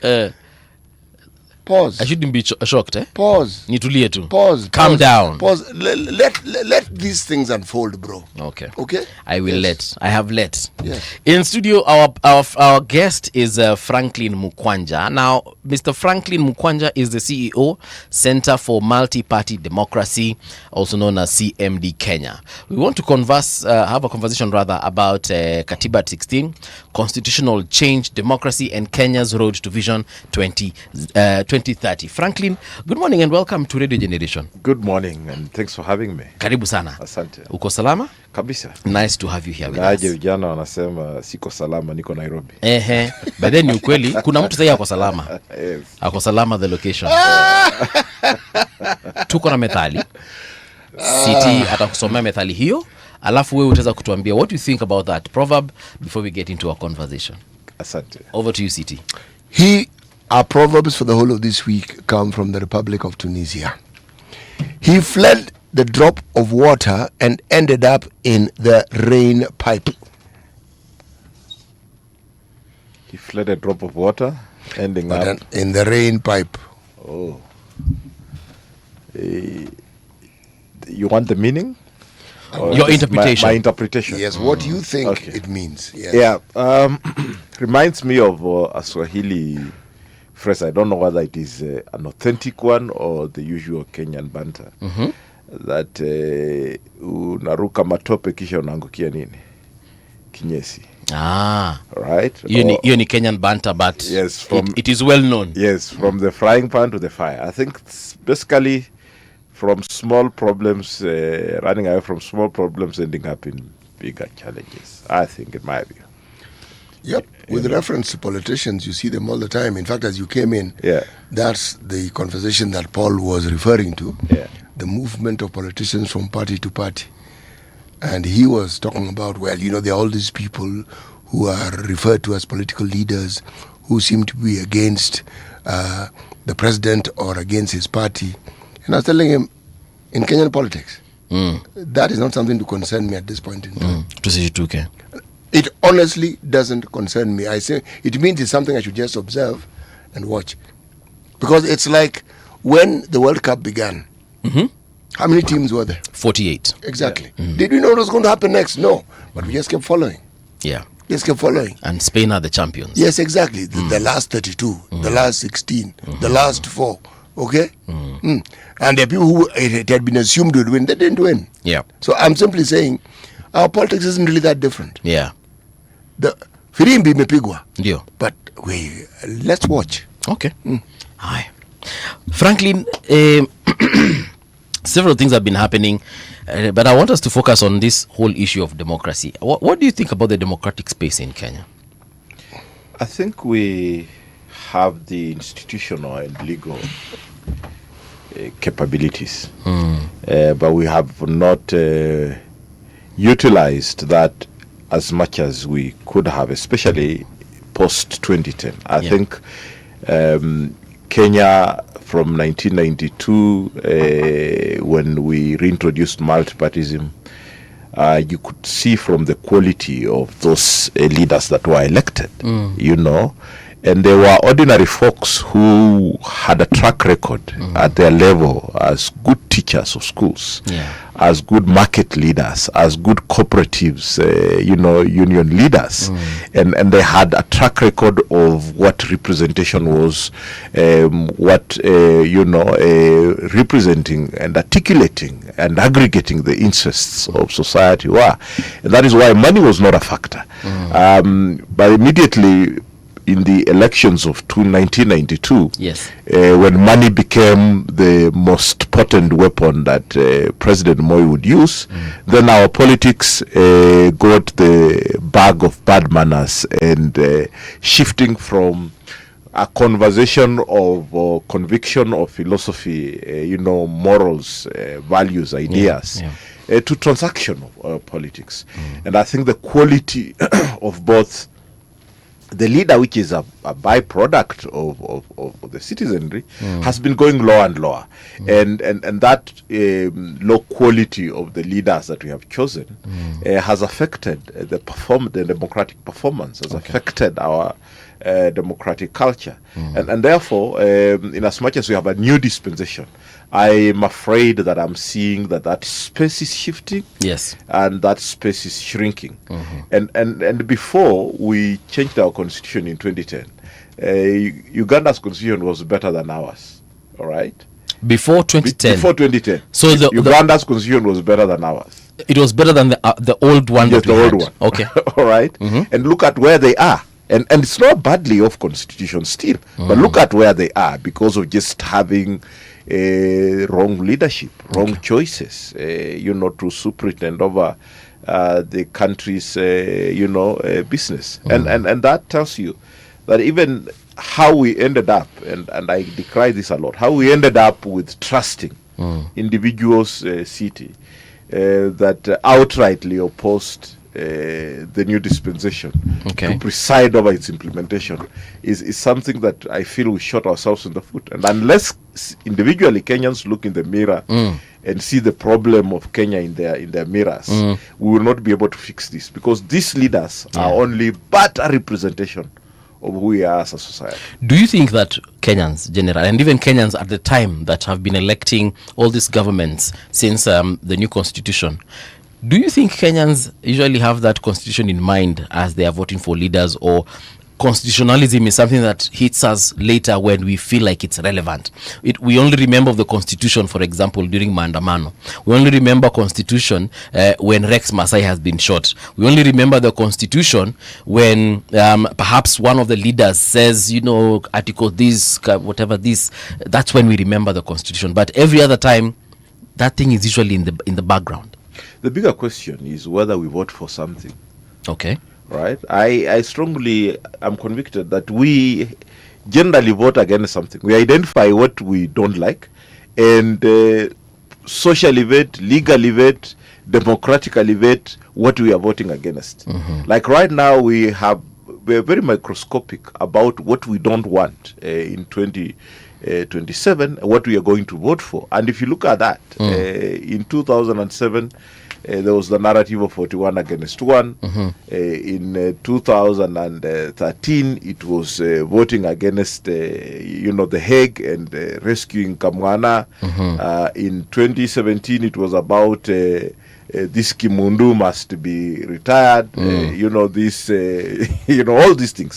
So I don't think we have had an election where we have focused, especially in the post-2010 environment, we have focused entirely on what we are voting for. 2024 came close to that conversation, that people began asking, how did we end up with this and you are doing this? So the conversation now must shift from what we are identifying to vote against to why are we voting for so and so? What do they bring on board? What are their values? Do they align with you know, chapter 6 and article 10 of our constitution? You know, what is the value of coming into office? All right, so that we can be making choices of why we are picking so and so and not why we want so and so out. Because at the end of the day, we will kick out this bunch of idiots and bring in a different another batch set of idiots. Well, let me ask this in a different way. Are there countries, and I'm sure there are, and I'm sure probably you've even done this kind of research, but are there countries you'd say, for example, this country, when they vote, you can tell they're clearly voting for someone that represents certain values, not against people, or rather a certain person? Yeah. I largely work with the Nordic countries. Okay. Denmark, Sweden, Finland, Norway, and such. And I have been intrigued by their coalition building. And that tells you, for instance, Denmark just did election, I think, somewhere in March 24th. And for the first time, of all the parties that represented themselves for elections and presented candidates, all the 12 parties got a share.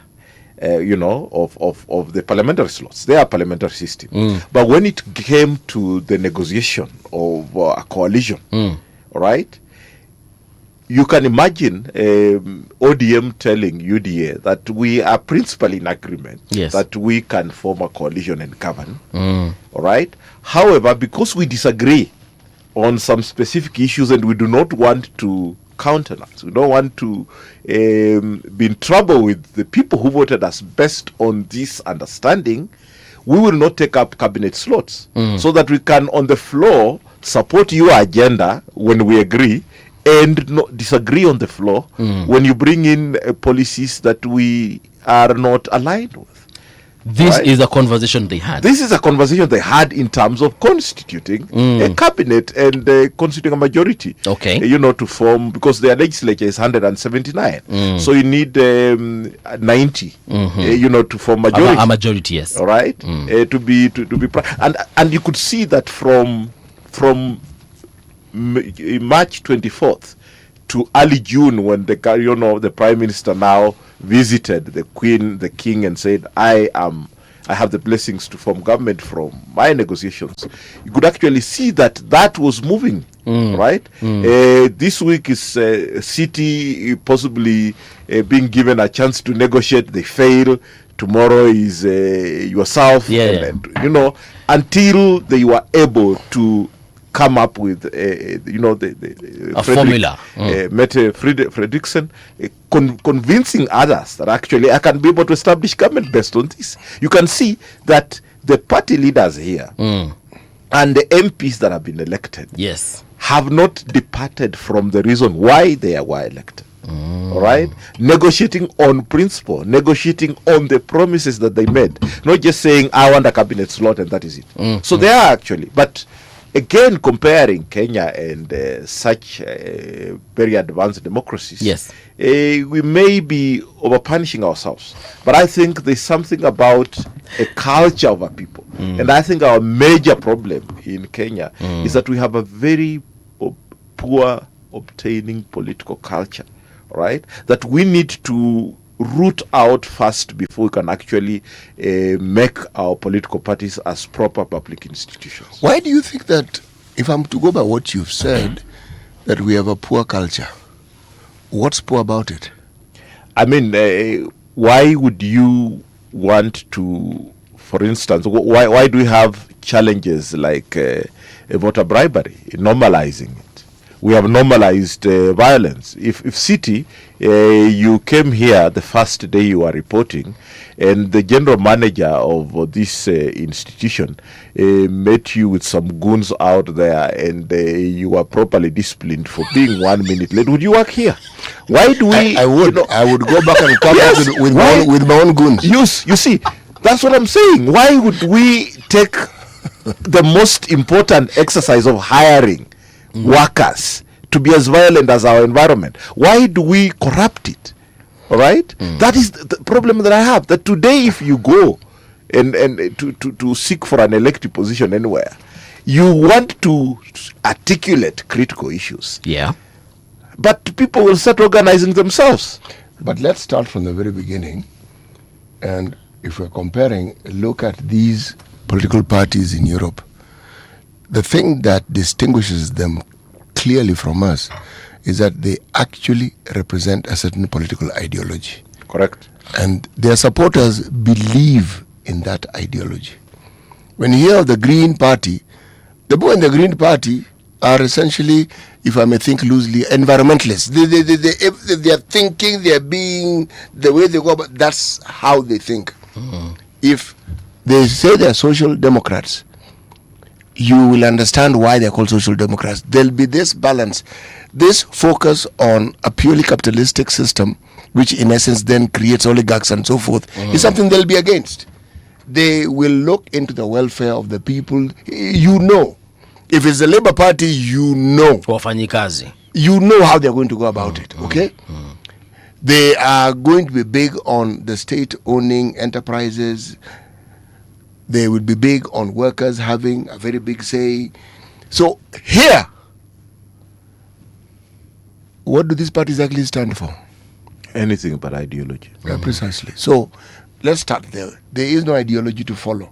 So what we fall back on, the ethnic communities that we come from. The familia. Yes. And why this? You know, at independence, that first cabinet and the people who are in government, the PSs, they were called permanent secretaries then.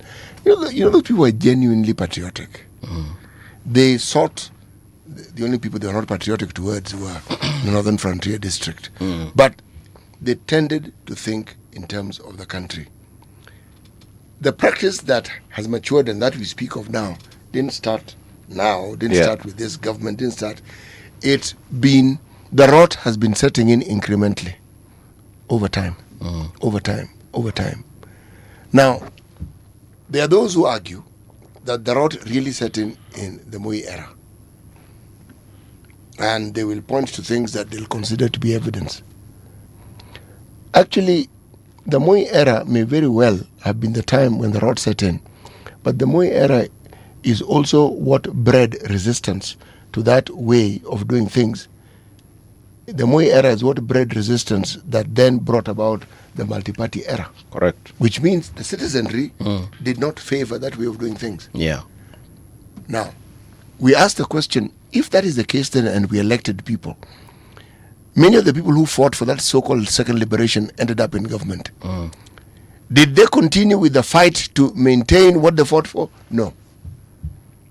We lost that particular fight. But we, as a citizenry, did not understand that there was a role we had to play. Come the 2010 Constitution, which actually now gives us that position and calls us the sovereign. So, have we understood our role as the citizens? Have we? I would be hesitant to say yes because of several reasons. One is look at the choices that we have made and look at the level of demands that we place on that sovereignty. That because there's the sovereignty of a nation, which we are, but the sovereignty of the people is missing. So when you are, you say you have public participation as a key, operating word in our constitution, but what extent are people willing to voluntarily come out and contribute to governance processes? That is the question. All right. Are we willing to be told what to do, or are we willing to participate in the things that we should do? Yes, that is the fundamental problem.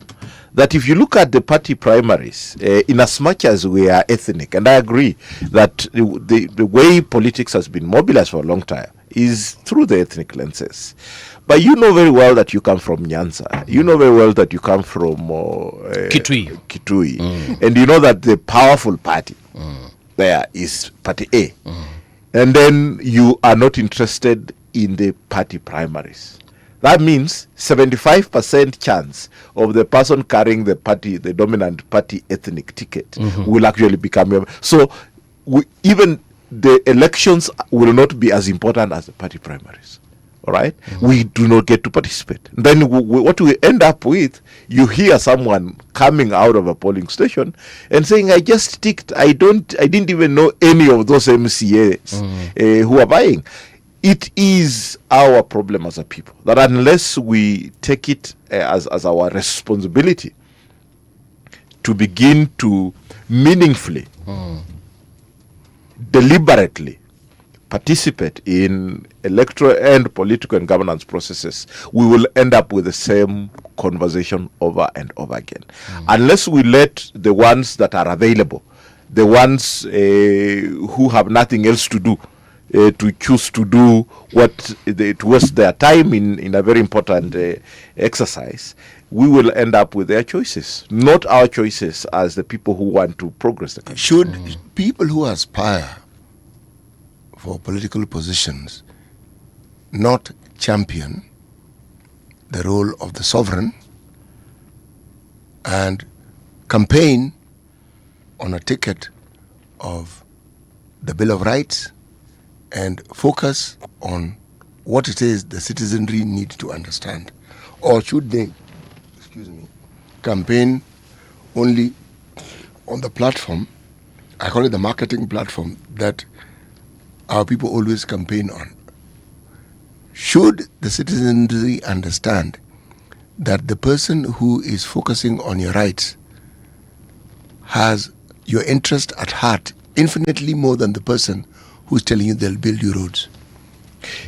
That is what should be the normal order of politics. But we have the abnormal. However, there is really hope in post-2024. We always asked ourselves, we are largely a literate society.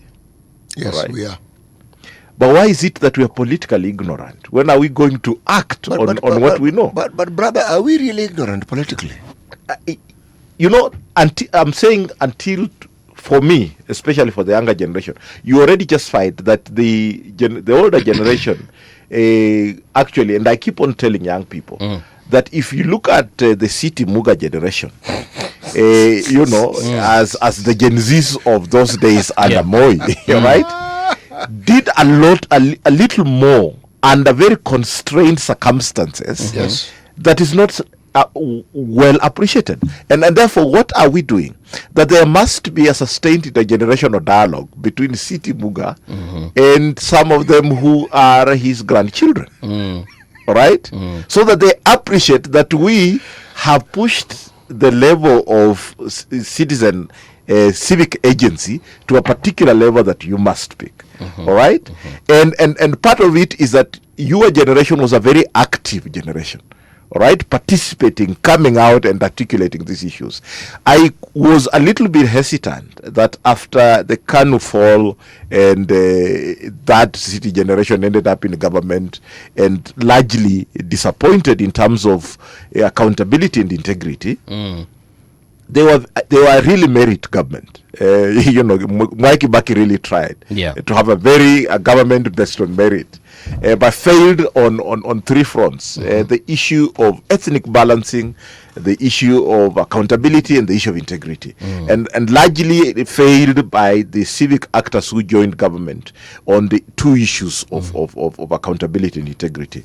But post-2024 city, I see that we need to heighten intergenerational dialogue so that it is possible to transfer some of the skills, some of the knowledge and the experience for these young people to appreciate that you need to organize beyond showing up, all right, as your own thing, to be able to sustainably challenge the way politics is being done.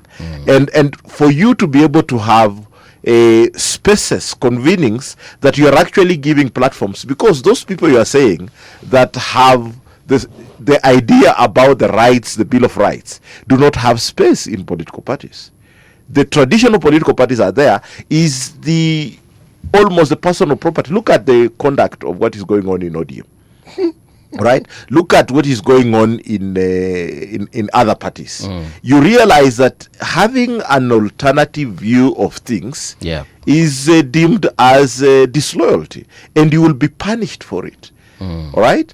We need proper education. That is why I said our poor political culture cannot be dealt with at the ballot. It has to be dealt with from socializing and inducting young people at an early age so that they understand that the politics of representation means ABCD. All right?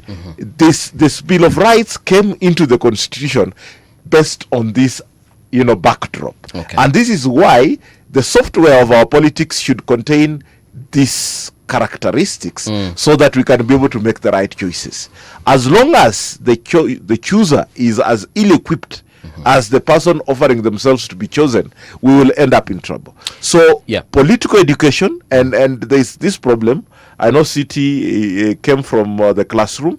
There's this policy that I've struggled with. The issue of saying that take politics, and we have neutralized and watered down aspects of civic. We studied civics and history in school in my days. GHC. And it was quite useful. I do not see those contents in my son's social studies. Things. And we need to go back and say we want to develop a citizen who understands the sovereign will. You remember City. At some point, I think it was Uhuru's first term, and the Reverend Joyas were made as heroes to do a walk past, during national celebrations, and they had very interesting observations. Are we celebrating the sovereign of the nation that has been captured by a small elite, or is it the sovereign of the people? Right? And the sovereignty of the people will only fruition with a people that are ready to have a different conversation away from what politicians want. Politicians have only two problems: how to get elected and how to get re-elected. That is it. Unless we force the conversation of why do you want re-election? Why does, for instance, Sakaja want re-election? All right? Why does William Ruto want re-election? Unless, including why does Oburu want to be deputy president? Unless we interrogate that by asking why do we need to vote for you, not why are you telling us to vote against so-and-so, we will not be able to move forward. There's something I would like, maybe help me understand, or at least we can have a conversation around it. Why is it that, for example, you've mentioned Denmark, about 12 parties each almost got an equal share of not an equal share. They have a parliamentary system. So the number of seats you are located in parliament is calculated from the number of votes that you got. Right. But for you to negotiate a coalition and form government, a size of 179, you have to go past the 90 threshold. So I look at Kenya, and some of the folks that present themselves are pretty decent individuals that would like to be, president of this country. But Kenyans completely ignore those people. And they use terms such as, he's the ideal candidate, lakini hawezi pata kura. I've had that being said of someone like, what's his name? Abdu Badida. That was said of Maraga, and many other people that I'm forgetting right now. Why is it we think that way? We actually acknowledge that this can be a good candidate. Omtata can be a good president. Lakini kura yangu iko pale. Why are we like that? Because in the software of the Kenyan human being, there is less of Omtata and more of the people they have elected. It's a reflection. It's a bias. What is it called? City in is bias confirmation or something like that. Of what? Of the way in which people relate to what they are and what they like. So you have more of the Mutata philosophy is not in our software as many Kenyans, because if there were more Mutatas, then Mutata would be elected. All right, they admire something in what Mutata is saying, and I want to buttress this by reminding what Professor the late Magoha said, that a Kenyan is corrupt, is only not corrupt until they find an opportunity. I actually differ with Professor. That particular view is what is commonly stated and it's commonly held, but it is actually not true. You see, if you have a people who are what we call passive-aggressive, meaning you never really know what they don't like. If you are in a position of leadership, you will know even less. Because once you are mkubwa, and you call a gathering, very many people come there. It is not an indication that you are liked. It is more of an indication that they hope to get something from you. That's why they come in large numbers. When you look at how we respond to the very concept of leadership in this country, the basic assumption from what you see is that people believe the leader should sort out all their problems. And the moment they elect you, they don't have a role in sorting out their problems. It is your job to sort out the problems. So that burden is placed upon you. Now, part of it is our education system. Part of it is culturally how we view leadership and what we consider leadership to be. And partly, it is our lived experience over time with what we refer to as our politics and the people we elect. Now, a lot of this now, the blame will now go back to the Moi era, where money as a tool in elections was introduced and it became the norm. Kanu's survival, once land had been dished out and there wasn't very much left to dish out, it was now the question of how money can actually influence positions. Now, people observe and internalize these things, but they never speak about it. And then people learn that to survive, I need to give the impression that I am acquiescing to what somebody wants, but I may actually differ with them.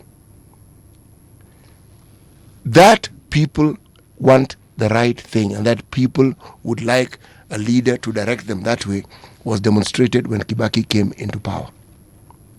For a brief period, we saw citizens looking and realizing that right can actually be done in this country. How? Citizens arresting policemen. Police officer. Citizens willing to walk distances because the matatu industry thought they could go on strike and demand. And the citizens told the government, it is okay. Keep it up. We will walk. We will walk. It is okay. Okay? And one saw market changes because the leadership had shown that they are serious about change. And it wasn't the entirety of that leadership. It was just one or two people who put their foot down and people realized good can be done. Now, if we were as essentially corrupt, we would have revolted against those changes. We didn't. We supported the changes. But we understand survival as Kenyans and we get in that mode very, very quickly. Now, that is what is interpreted by some as Kenyans being inherently corrupt. No. Kenyans are inherently survivors. And they do anything to survive. If the opportunity to do right is presented and they realize that good will come out of it, they rush towards it in a hurry. They, at the heartbeat, they will do good. That is my view. Yep. And you see, that's for me in very many, because whenever I'm in conversations with fellow Kenyans and then I hear their reasoning, it really shocks me. And it's very, just and it's a multitude of people unashanga sasa nitawaambia aje that your thinking here iko flawed. But unfortunately, it is what it is. Speaking of which, this new Vision 2060, what are your thoughts? Because a lot has been said. Of course, the opposition is like, you're new pussy. I would like to understand, what do you think of it? I reckon that national development planning is a good thing. Yeah. There's a phrase that if you fail to plan, you're planning to fail, and it's good to actually, plan. But the way it has been introduced, the timing, the political context, the messenger is what is actually causing problems. Okay. All right. Yes. One and William Ruto is a serious admirer of Mwai Kibaki. And I don't know, Muga, if you recall that Vision 2030 also began shortly. The committee was actually brought about shortly after Kibaki's failed referendum in 2005, and somewhere about 2006 2006 thereabout, Kibaki announced that, and of course he won re-election in that controversial way. And then around 2008, that Vision 2030 was done. Yeah. And I think William Ruto is trying to borrow some script. But I see several things that we can settle this. One is the suspicion around the messenger and the intention about this, and what has been done about Vision 2030. Vision 2030 worked pretty well 2008, 2013. The coming into leadership of Uhuru Kenyatta and William Ruto, the way the medium-term plans were negotiated, the way that has been followed up, I think we deserve a conversation around the audit and the efficacy of Vision 2030 in a good way before we actually project. And I hope that part of the visioning 2060 or what other actors have said, Kenya at 100, so therefore pushing it to 2063, deserves us to first evaluate Vision 2030 aptly. And I know other civic actors, including ourselves, we're actually looking deeply into that conversation because I don't think medium-term plans have actually been well attended to and well articulated in a way that have been incorporated in part of the agenda of William Ruto's regime and such. So that's point one. Point two is we cannot afford to mix national development planning with other ideas. All right? And this is what is causing problems. What I have overheard in the political corridors is one, that there is the pending Cherargei bill, you know, that talks about extension of terms. But he shelved that one. Right? Then there is the NADCO bills that expands the executive, expands the legislature, and a lot of other interesting things of a senator's fund, you know, legalizing, you know, all those other small funds that politicians want. You know, despite the judiciary declaring itself on the legality of these things. Okay. And that is something that people are wary of. That are you wanting to begin a platform where you are steering, mobilizing, and then sneaking this agenda? And then, because if there's something that William Ruto has a stronghold now, is actually the legislature. He has the majority numbers in both the Senate and National Assembly. So that, let's be very honest with each other, that let us limit the agenda to national development planning, one. Right? Number two, let us not mix this development agenda planning with any other agenda. Okay. Let us allow all of us to have political and legal safeguards to this process, and have a properly open conversation about where we move our country. As long as we draw that, we have those four corners within which we operate in. It's important, and William Ruto is still our president. Yeah. Until 10th of August next year, when we make decisions otherwise or in support of him. So he cannot suspend his duty of doing the job of presidency. Yeah. And I believe this is part of it, for the sake of just saying, you know. So all those are political challenges that have to be navigated. We have to agree that we cannot mix this agenda with anything else. We must all think about the political and legal safeguards in advance so that this agenda is not hijacked for anything else going into the elections period. When these folks, I think, and when I say these folks, I mean the very many different candidates and presidential aspirants, you know, present their manifestos. Do those things actually align with, for example, the Vision 2030 that is now currently coming to an end? Because I would, if I were to be asked, I would say it's jumbled up. The midterm, the midterm plans rather, are usually not, in my opinion, considered, and also in their natural progression. I don't know. Do you see that? You know, Vision 2030 was done in a very good way. right? And allowing those, because it's in broad strokes. Yes. With the 3 pillars of social, political, and economy. And the way medium-term plans were to be done, were to be done aligning with presidential or administrative, terms of 5 years.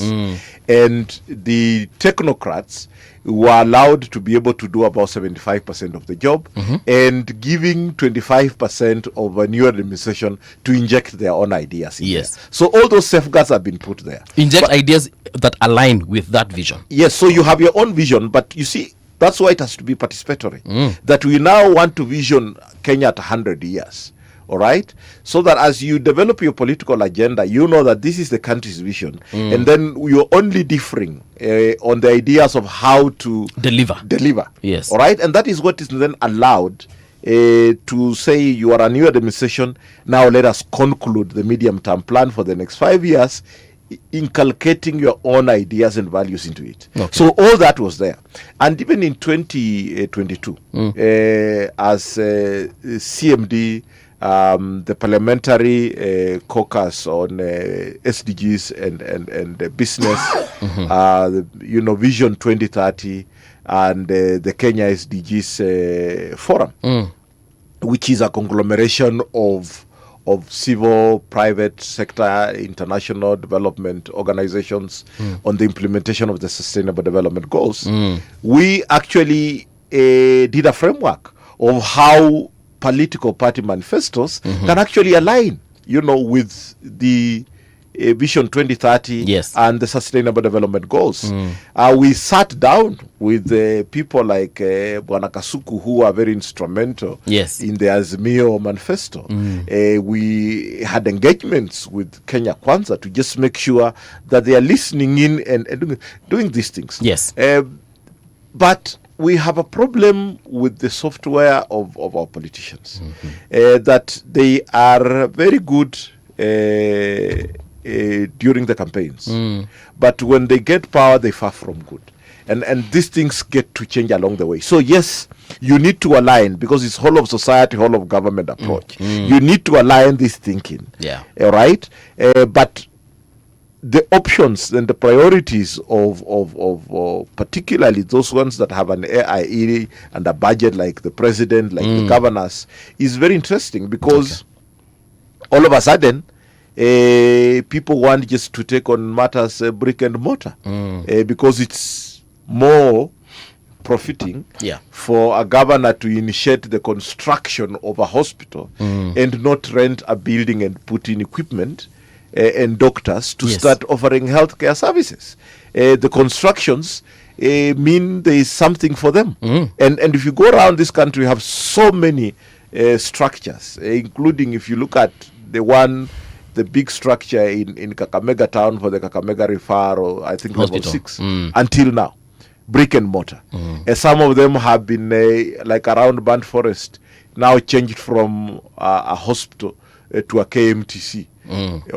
All right, all this nonsense, and it's because we just don't want to get the right things to do. The thing that perhaps was spoken of in the Kibaki era, but wasn't given the legs and wings to ensure that the conversation is carried on after Kibaki, in understanding what Vision 2030 was to begin with. It was a blueprint for long-term development, blueprint. But the fundamentals of it, even if you look at the political, social, and economic aspects of it, was the reform aspect. It was meant to reform. Talking about Kenya being an industrialized middle-income country was the goal. But the reform aspect was supposed to be pivotal to the entirety of that thinking. So that whether it was the Uhuru government, they who came with the Agenda 4, they didn't tie it and tell the citizenry that there is a blueprint that we have. And we are going to call it Agenda 4 as we look at this aspect of the pillars of that blueprint. No. It was treated as though it's a standalone idea that they came up with. Correct.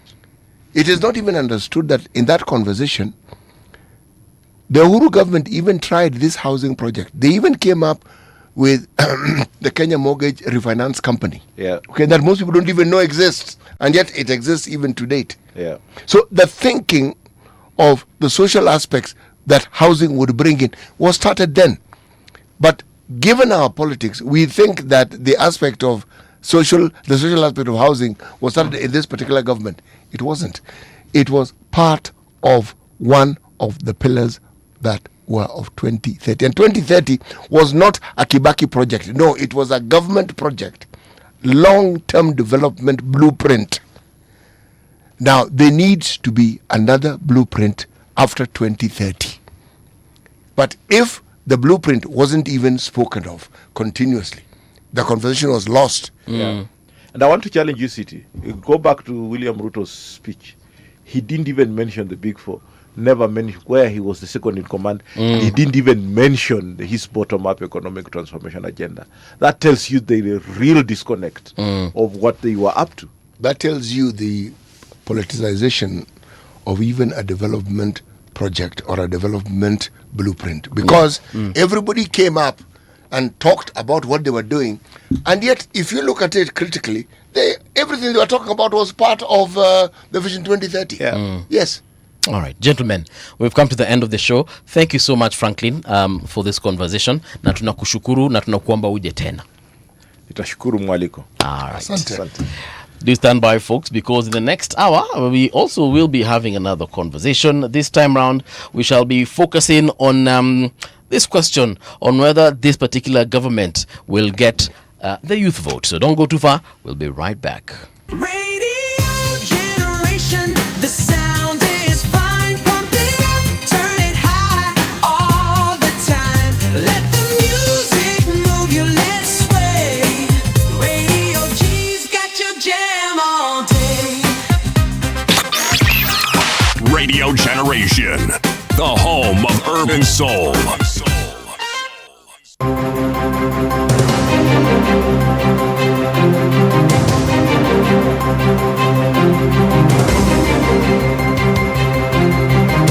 This is the Radio Generation News. Good morning, I'm Winnie Maganga. The High Court has temporarily stopped the verification of additional protest victims for compensation. This follows a petition challenging the criteria used to determine who qualifies for compensation. The court has also ordered the government to set aside 105 million Kenya shillings from the compensation fund for victims of enforced disappearances, torture and abductions, pending the hearing of a case challenging the exclusion from the program. Treasury Cabinet Secretary John Mbadi says today's launch of the National Dialogue on the Development Charter will mark the first public participation forum for Vision 2060. Mbadi says the forum will give Kenyans an opportunity to shape the country's long-term economic and infrastructure plans. He says views submitted through memoranda will be included in the final report and anchored in law. Tomorrow is a beginning of public engagement in terms of public participation as is required and enshrined in our constitution. And this is what is going to inform what Kenyans will say is what should inform Vision 2060. Therefore, someone should not start saying at Niporojo, if you have better ideas, this is the time for you to come. And in fact, the president has invited, including the opposition, come tomorrow, we start engagement. Tell Kenyans all those beautiful things, the better ideas that you think you have, that you can help lead this country. Gatundu South Member of Parliament Gabriel Kagombe has announced his exit from the United Democratic Alliance. Kagombe says he's leaving the party over what he describes as the government's failure to deliver on key promises to his constituents.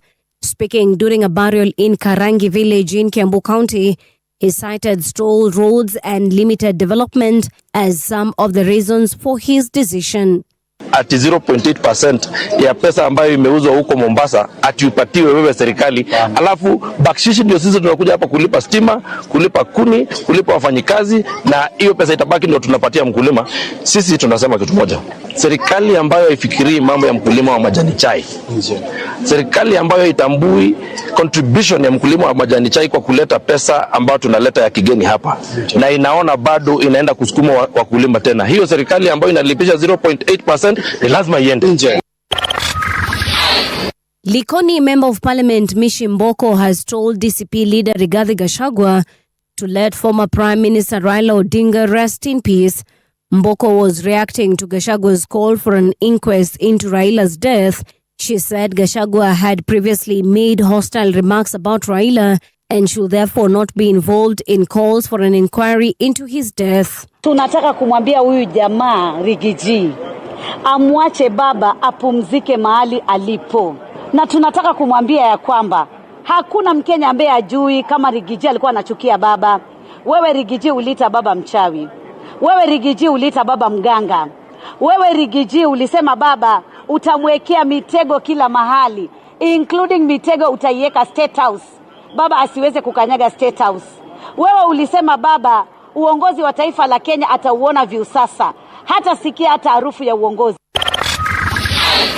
US President Donald Trump says he secretly changed plans after leaving NATO summit in Turkey last month because of a possible security threat. Trump said the security service and military advised him to use a different aircraft, adding that he followed their instructions. The revelation follows reports that Trump boarded Air Force One before being moved to a military aircraft on July 8th. And that's the truth on Radio Generation. Good morning, I'm Winnie Maganga.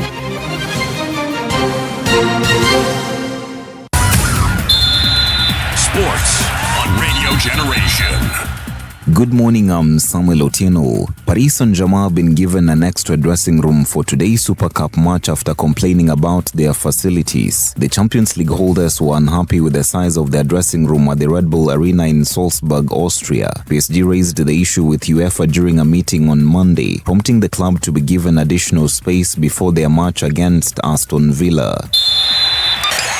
Cristiano Ronaldo has married his longtime girlfriend Georgina Rodriguez at a civil ceremony in Portugal. The couple, who have been together since 2016 after meeting in Madrid, posted a picture on Instagram showing off their rings. Ronaldo tied the knot just 4 days before his club Al Nassr start their 2026-27 Saudi Pro League campaign. The couple were married in Cascais, a coastal resort town about 20 miles west of the Portuguese capital Lisbon, with the ceremony attended by their 5 children. And that's your sports update on Radio Generation. Good morning, I'm Samuel Otieno. Sports on Radio Generation. The views and opinions expressed on this program are those of the guests and do not necessarily reflect the views of Radio Generation. Radio Generation assumes no responsibility or liability for the interviewee's views. This is Radio Generation. In the beginning, there was morning radio. But now there is Radio Generation's The People's Breakfast. Curious and bold, getting facts from the shadows. That's what it is. Now, as the city wakes and secrets stir, a bright new voice shines. The People's Breakfast. Your morning, your voice, your journey. Good morning. Good morning, my neighbor. Welcome to the home of hard truths and bold insights. Radio Generation. Yes, indeed. Welcome back. It is now 8 minutes past 8 o'clock. How are you doing? My name is Mbuvi, and I have City Muga here with me. Kuna mtu ameuliza kama Kenya Institute of Mass Communication bado iko. Yes, bado iko. Watu wengi wanasoma huko na wana graduate. So kama ungependa kwenda huko, by all means, jipeleke. All right, in studio we have Edwin Mawera. He is Dagoretti North MP aspirant on a UDA ticket. Then we have Angel Mbuvi, Kiambu County Woman Rep aspirant on a Jubilee ticket. Acha nianza with the lady in the house. Angel, habari ya leo? Mzuri sana. Uko salama? Niko salama, nimekaa sana kama sijakuja. I've not come here. Nilikuwa kusema nice to see you after a very long time. You guys have not missed me. Nini tulikufanyia? Ama ni Edna alipoteza namba yako? Labda. Maybe that's why I'm so happy to be back here on Radio Generation. All right. Edwin as well. Karibu tena sana to Radio Generation. Asante sana Mungala na City. Kule uko Dagoretti North. Yes sir. Bado tuko Dagoretti North. Tuko Dagoretti North, mko nyumbani. So wewe ni hebu ni convince kwa nini nikupigie. Are you a voter here? No, I am not. I am not a voter here. You need to come here. Yeah? Okay. Why do you want to be MP? Who's the current MP for Dagoretti North? KJ. Not really. No, KJ ni wa. But in Dagoretti something. Dagoretti South and North. We have a Dagoretti. We used to be Dagoretti when Elachi. Bed Mugo, yeah. So Elachi is the Dagoretti North MP. Then I vote in this constituency. So you need to rethink your decision this time round. If that is you know what my decision was in the previous election? I don't know, but now I'm here. Why do I need to rethink it? Because I'm an option now. Oh, you are the option. Yeah. He wants you to consider him. So you would like me to consider you? Yes. Okay. That I can do. Thank you so much. I know I have a vote already. Oh, no. No, you have my consideration, not my vote. Yes. Fair enough. I know we're 50 now. We're not even 1%. By the time we're done here, we're going to be getting closer. Now, that is correct. If you continue telling us what it is you hope to do, then we begin at percentage 1. Right now... So we're getting somewhere, though? We certainly are. And we're happy to have you as a contestant for that particular seat. Before we get into why you want to be MP and MP, City yako na methali awapatie, alafu sasa muniambie ni sababu gani mnataka kukua wagombea wa viti hivyo. Asante. Proverbs for the whole of this week come from the Republic of Tunisia. Okay? He fled the drops of water and ended up in the rain pipe.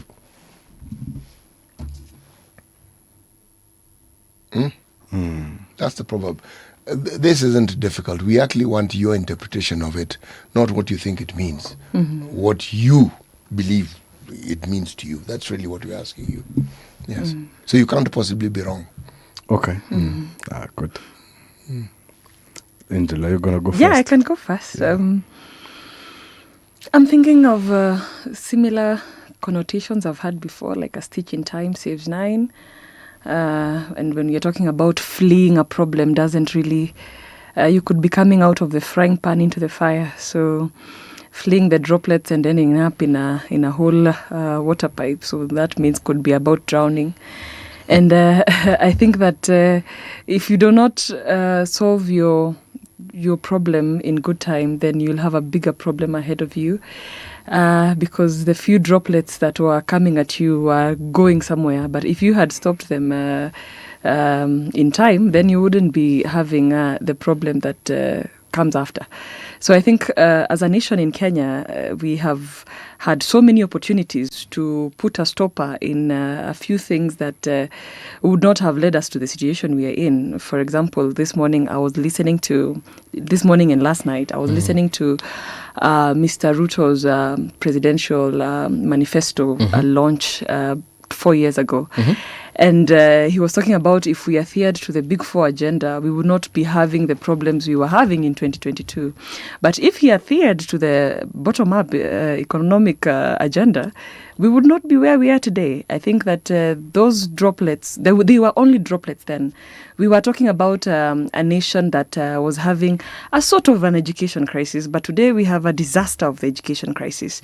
Right now, Mr. William Ruto is in the water pipe, and only in 2022, even when you look at his image and his posture then, hakuwa ameanza kuenda gym. Sasa gym ndio imekuwa 4 years later. So he is now in the water pipe. The few droplets that were there in 2022, and he was talking about creating a digital superhighway. Today, it's the same superhighway that he's talking about gagging. It is becoming more and more expensive, the cost of data. Those were droplets then. We had a good infrastructure, not the best, but he was supposed to improve it. But now he has made it worse. Hapo kwa data nitadifa. Hata hapo kwa infrastructure I will differ, but data imekuwa cheaper. I don't know where you guys get your internet. But my internet has become cheaper. But and anyway. Secondly, gagging, hiyo pia utatueleza how he has gagged it, and you'll tell us about infrastructure, how it is that he has become worse. Yes. I think let's stop reading too much into it. It was just a proverb, really. No. Oh no! But No. She's relating it to. We are doing what we are supposed to do. She said something, and we are actually offering a little query and asking her that at a certain point she can elaborate on what she meant. Thank you. I mean, it's fair enough that you are putting her on the spot for putting Mr. Ruto into all this, because for me, I'll take it for what it is. It was just a proverb from somewhere in Tunis, maybe, and it was just about drops of water and a water pipe, and I'm gonna answer this by you see that Jokali tune. Is it Jokali? Una jump, una ruka. Hiyo ni akina P unit. Hiyo ni akina P unit. Kuna shida zina shuka. Una hepa mkojo. So there's that. There could be a lot of things going on. Sometimes because we're Africans and we're proverbs people, sometimes these are all meant to advise us and to advise our decisions moving forward, and to drive caution to our side. Whenever you're getting yourself into something, you need to be aware of kidogo leakages here and there, to kuzuia kule mbele kujipata kwa hiyo water pipe. So if I'm gonna go it as simple as it is, so for me, I'm gonna take it for it's a word of caution. It's a word of caution. Okay. Yeah. All right. I mean, proverbs are, like you said, word of caution, advice. Also, they just help us understand our culture, For sure. our history. Yeah. So you're right. Cool. Yeah, he said we couldn't be wrong. Yeah. It depends on, venye unasemanga proverb, kuna mwenye ataielewa tofauti, kuna mwenye atairelate na life yake. For example, venye Angela may relate. But sasa nimerudi kwako. Why do you want to be MP? I want to be MP first because I have a good understanding of this constituency. I've grown up here. I've gone to school here. I've faced real life challenges here. Mimi nimekuwa na marafiki zangu who've ended up in crime, not because they wanted to be criminals, but because the situation forced them to do so. If you come to places like Kabiro, you go to places like Kawangware, uko 56, uko Gatina, uko kwetu. You come to kule Muslim, Madiaba, ukuje pande za Kiamboni. Yani kuna place inaitwa Madiaba huko. Kuna place inaitwa Madiaba msi. Endelea. Na kuna place inaitwa Coast, tuko na Congo. Okay. Tuko na Gotham, tuko na places mob. So ukikam kule, you find real life challenges. You get young people who are so much consumed by drugs and substance abuse. You get young girls when you're affected with teenage pregnancies in very high rates.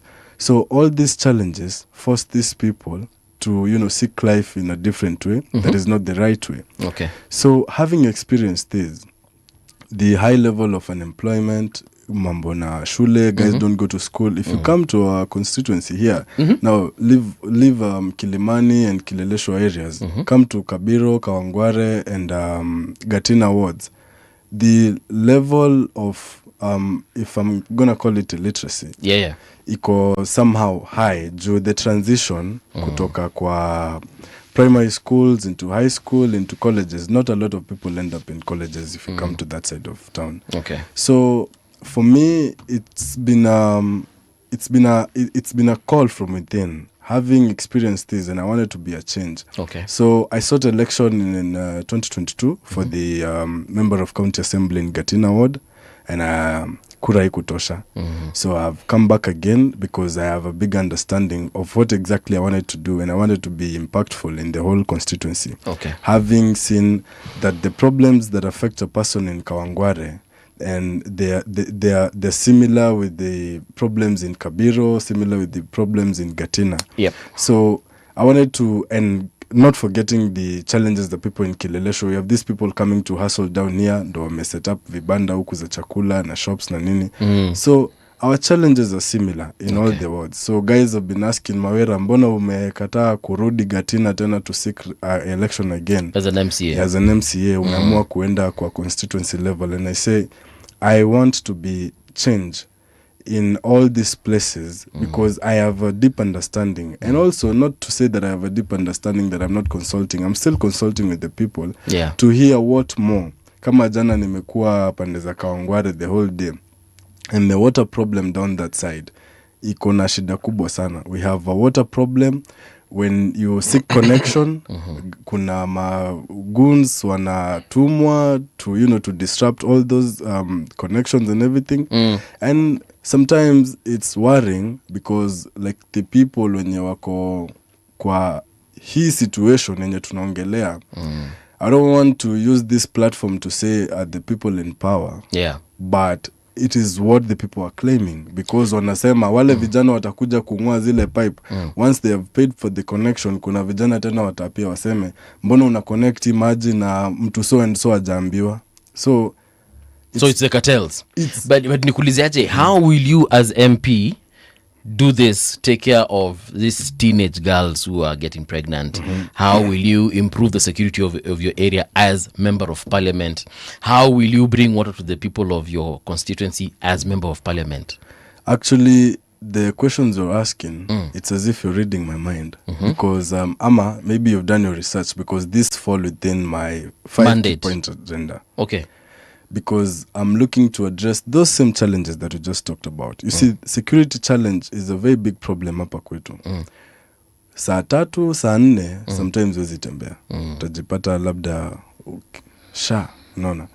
And street lighting is not a solution to these things. These are very fundamental challenges that need to be addressed from the root.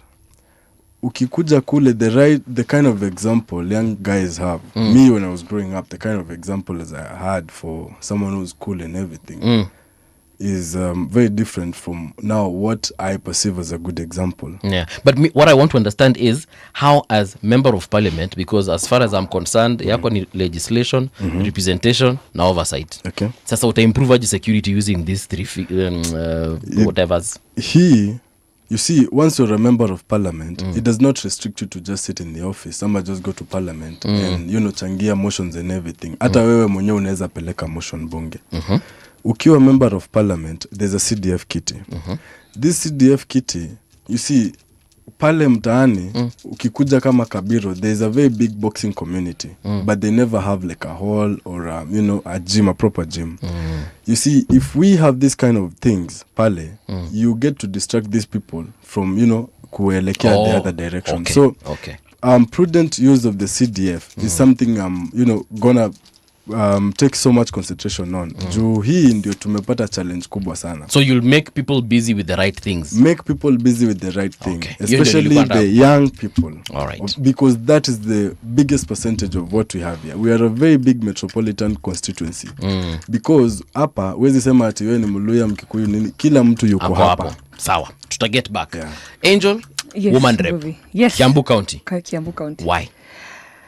First and foremost, I want to serve my nation, and it has been my longest desire ever since I started my politics at the University of Nairobi, where I served as the vice president of the Students' Union. And I studied a Bachelor of Arts in Political Science and Sociology. And I still pursued a certificate in Public Accounting, which is a CPA.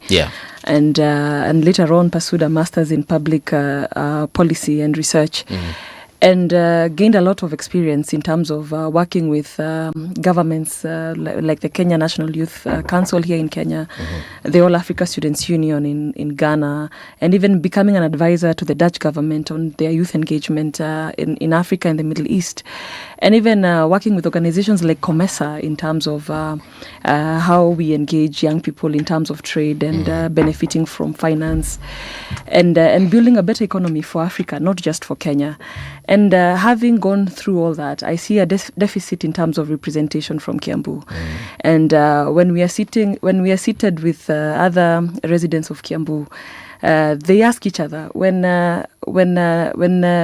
when Western Kenya is producing their Sifuna, when they have their Orengos, when they have their Babu Winos, where are our people who can stand for us in terms of speaking out about our issues and the things that are going on in our county? The young people, that is? Everyone. It's across board. Okay. And they are wondering, who is this bold person who is able to speak truth to power and be able to say no when it is popular or unpopular.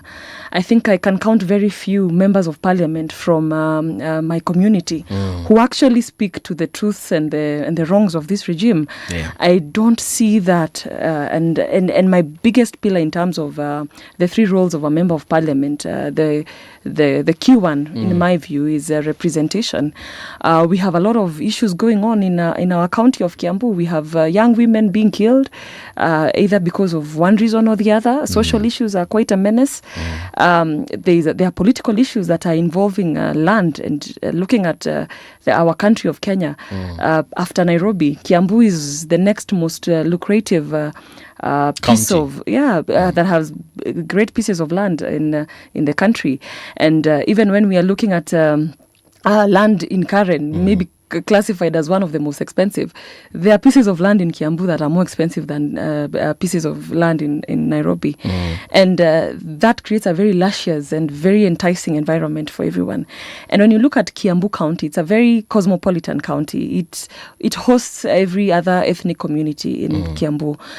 We even have constituencies that are highly populated with other members from other communities. Actually, city calls your county a diaspora county. Yeah, it's a diaspora county. It's a very exciting county, very beautiful and very wealthy. But the people of Kiambu do not see their wealth. If you sit down with someone from Turkana and tell them that there is someone from Kiambu who is not able to access clean drinking water, they will think that Hawataelewa. They will think watu wa Kiambu they're just there. They're just lazy. That's how the assumption that you can make. And the essence of it is just in terms of governance, in terms of ensuring that the right things are put in place. And when you look at Kiambu, it gives the Nairobi the fresh air that it has today.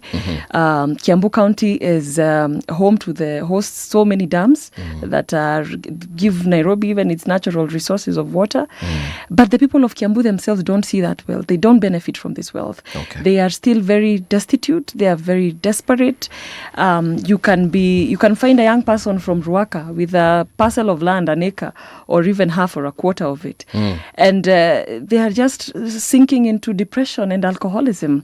And they are seated on billions of worth of land. Okay. And seemingly being able to translate that into a better life, a better economy, you sort of wonder, how do we get a better county from Kiambu? Okay. Because I think it's a county that has the potential to contribute so much. But in terms of when there is thievery of land in Kiambu, we don't have that kind of conversation going on in parliament. When we are seeing young women being disenfranchised in the county, dying, being killed, when you're talking about single mothers, from Ruiru.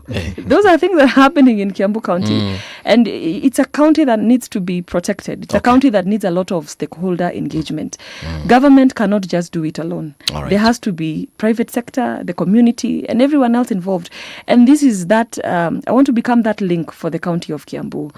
Given my experience in public policy, in public finance, in representation, in what I have in my own field, in terms of representing young people, and even now as the national youth leader of Jubilee Party, I want to give the people of Kiambu the best representation that they can ever have from a young person. In my years, if I'm going to go to all the way as Raila Odinga did to 80 years, and I am 31 now, it means I have 50 years ahead of me to do to serve my nation. Who's your current woman rep? Anu Amuratha of UDA. So we take the view that she hasn't done any of these things you want to do. None. She's ranked the lowest performing MP in all polls. How did she get elected? Doctored or undoctored. See, people went to the ballot. Yes, and you know very well that's not what I'm asking. Yeah, and I know that is not an answer you will get here. So no, I hope in the 2027 I don't election. come from Kiambu, so I want to ask somebody who comes from Kiambu. And how did you vote? Well, no, how did she get elected? I'm actually asking. I'm not asking. She stood on a UDA ticket. There was a wave of UDA candidates in Kiambu. I understand that, but if somebody who is ranked the lowest, it means she had those low qualities to begin with. So are you telling me people could not see it at the time? Those things? They're asking themselves that very question, and that is what I hope we are going to see more in the future, or in 2027, next year, or in the next 363 Let me ask days the now. let me explain to you why I'm asking the question. You've been here before, and you are a youth leader even within the party you belong to. Yes. Are you telling me that the voter who you are anticipating will vote for you has changed the way they think and hence the way they vote? I think so. I think there's a deliberate attempt to have better leaders, and better scrutinization is what I see. Because even when I am in the county of Kiambu, maybe anyone who doesn't come from Kiambu will tell me, no, leave Jubilee and go to another party, the Kikuyu party. But when I interact with the people of Kiambu, they say we are going to elect personalities and people whom we have seen and people who we have really had a close assessment of, not just blanket election of people just because of their political party, because that's how we have ended up where we are today.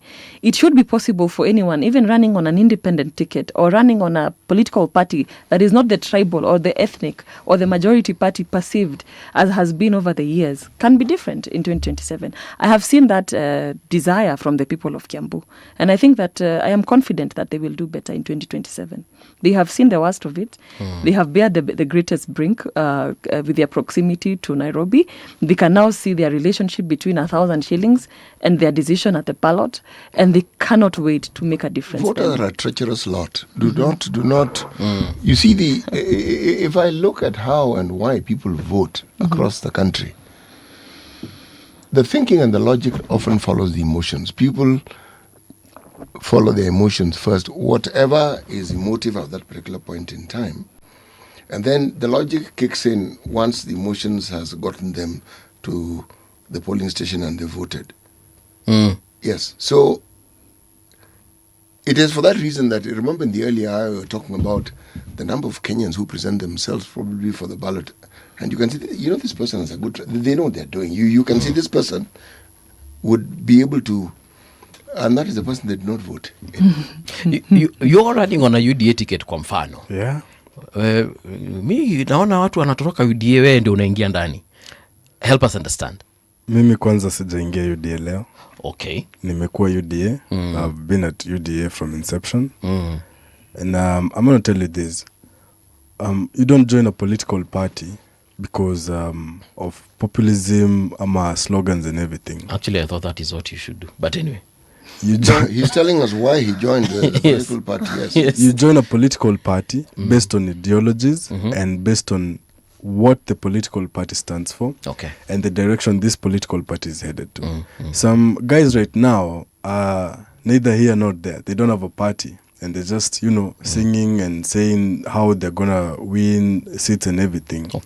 But 363 days to the election, and you don't have a party, then it means some of the steps of planning towards an election, you've not checked those boxes. Je, kama parties zimeja? Party haziwezi jaa. Then anzisha yako. Okay. Kama zinajaa, then seek a house. Maybe, the Kenyan constitution is fair enough. Kama unataka kwenda independent, you can go independent. But for me, you've asked a very important question. Why I joined the UDA party? Yes. First is in the belief of the party leader and the support of his ideologies and the direction he's taking the country. And what I see in the man, it is not based on how popular the candidate is. Not even the candidate. The policies.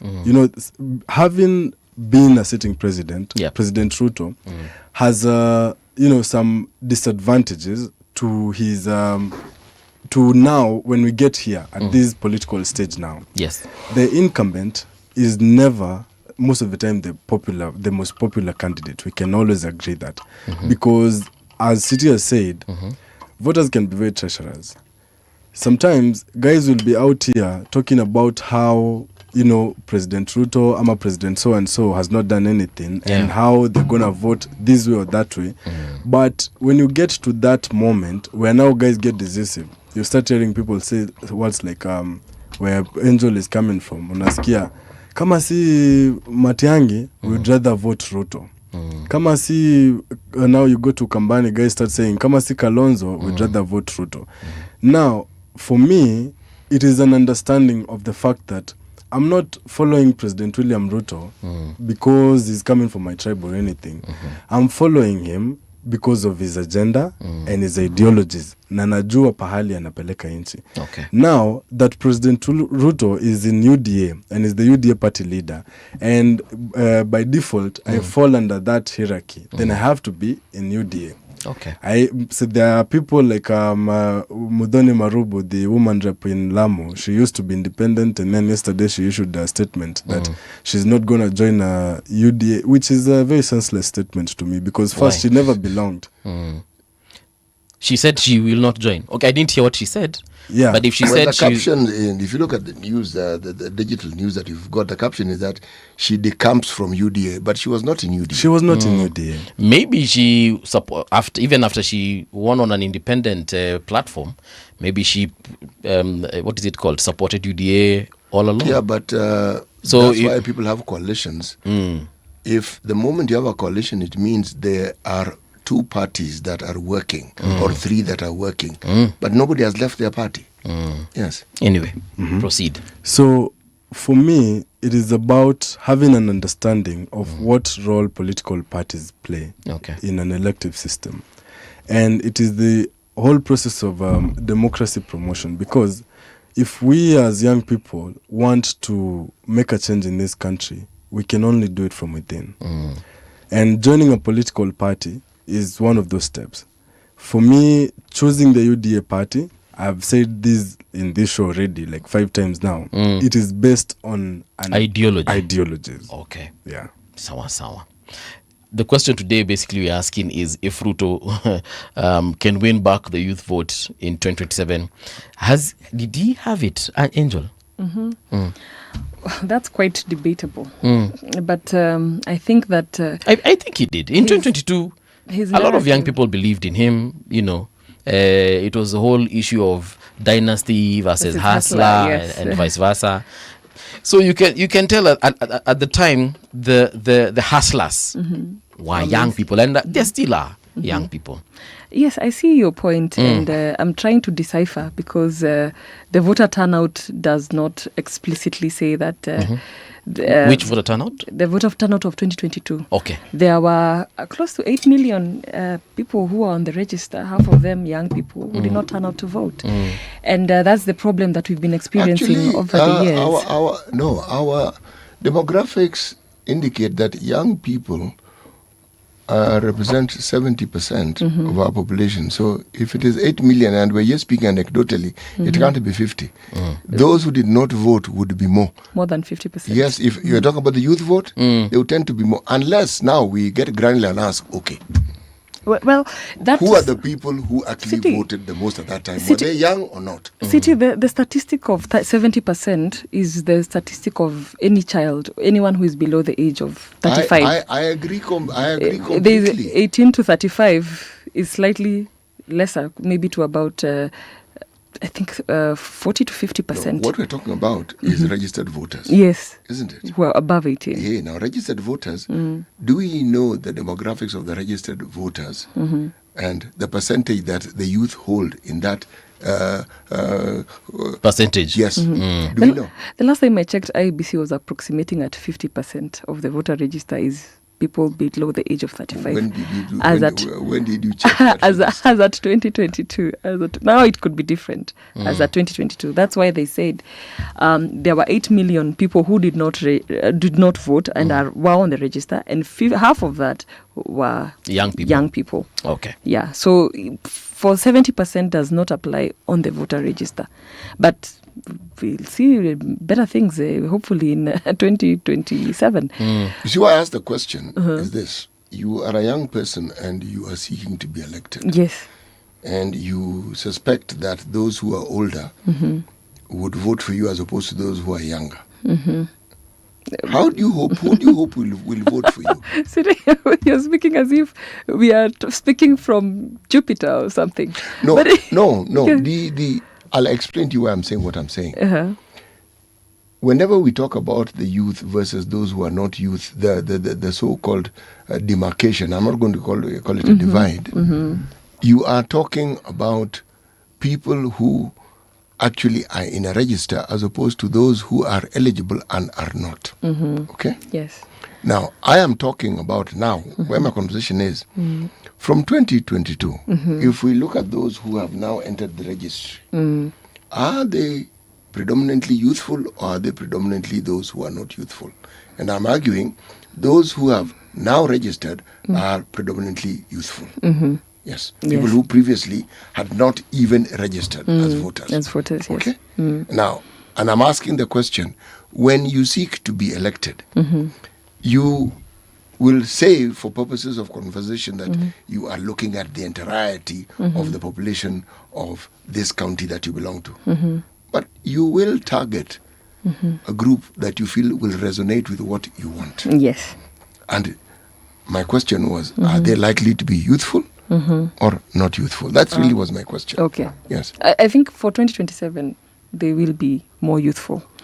But then when looking at a county like Kiambu, a county like Kiambu is a very heavily conservative county as well, established on different demographics that observe the likes of religion and the likes of a political party that resonates greatly with them. As you've said, we have a voter register that has established voters, and their mindset and their thinking is not very far from how it would have been in 2022. But given the recent happenings in Kenya for the past 3 years, there has been a quest or a thirst to see more young people leading in parliament. And going back to your question, Mbuvi, did William Ruto have the youth in the first place? I would give that a yes and no, because it was not clearly defined. No, it was not clearly defined because Mr. Odinga also had a very good command of the young people. He had a very robust lobby groups, from Daughters of Raila to Sons of Raila to those lobby groups that were set out for him. Okay. And I can remember very well, because I was part of Daughters of Raila. I would see Kenya Kwanza struggling with Radical Daughters of Ruto. And Warembo na Ruto, Queens for Ruto, and those were things that young people did not really pick up quite easily. So I would really question whether he really had the young people before. Okay. But his ideology resonated with some of them, and they saw the importance of the quest for hustler versus dynasty. You know, a classical war. In Kenya, we've had different kinds of theories running our elections. We had the tribal contests. We had the digital versus analog. You know, every election year has a theme. Ni kama today tunavaa pink, ama leo tunavaa purple. So I am foreseeing, so I think the outfit for 2027 will be a generational contest, and the old versus the young, because that is the push and pull that we're having at the moment. Now 2027 is the one that will actually show where the young people were. So one thing I would like to say about William Ruto is that he raised the consciousness of young people. He raised their consciousness and told them a lot, promised a lot in terms of jobs, in terms of the infrastructure that I was referring to when he talked about enhancing the tourism sector, saying that he will fashion out the manufacturing industry, that the Maasais don't have to throw away their hides and skin, that they'll be used for manufacturing shoes that are Kenyan made. And you see all these setouts that he gave then, he has really come short of that. And when we say that he had the young people, and when he talks about, because when last night when you sent me this topic, I was listening to his manifesto speech launch 4 years ago, and a third of that speech, which was about an hour and 30 minutes, he was talking about agriculture and food security and creation of jobs and linking manufacturing to the agricultural sector. And you see that he was really inclined to young people, saying that that is how he is going to create more jobs for young people. So young people had got in with that promise that once William Ruto is elected, I will not struggle to find a job, whether informal. And at that time, he talked about Kazi Mtaani being a very shoddy policy framework, or a youth economic engagement framework. He talked very nicely about it, and that is not the way to cure the quest for for young people in terms of their need for jobs.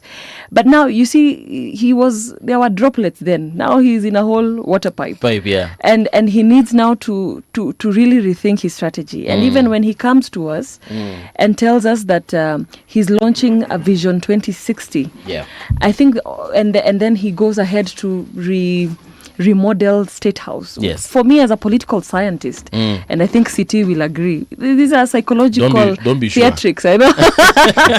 These are psychological theatrics to show the people of Kenya that I am not going anywhere. Right. I am here to stay. So he has... Paul Angel is a politician. No, you see, when she went to that part of, and I think CT will agree, I was the ring started beating us. like, you are stepping on a bomb. Have you ever heard of any politician coming to this studio and talk about my view? No, it's only Kenyans believe it. All Kenyans will agree and they're thinking, hey. I'm preventing you from stepping on a landmine. But I get your point. And I want to ask this gentleman something, and it's in regards to the same youth vote. We could say that he had the vote at the time, but she has also, and I like the way she has said that also Raila, because they literally went on this thing 50-50. Yeah, ni venye tu side moja iliongeza 200 mahali. But the point here is they had an equal share, for lack of a better word. Do you think right now President Ruto can command a similar block? I'm going to tell you this, and this for sure. By the time we get to 2027, August, like this time, actually, we'll already have voted by now. You'll see how much votes President Ruto is going to have commanded. Kutoka from the youth to old people, but now we're talking about the youths now. Come to my hood here in Kawangware. Get young guys. You know, there's this notion that young guys don't vote in everything. Now, politicians tend to focus on other groups. Sana women. We have a big proximity towards women. Every one of us wants women because we believe women.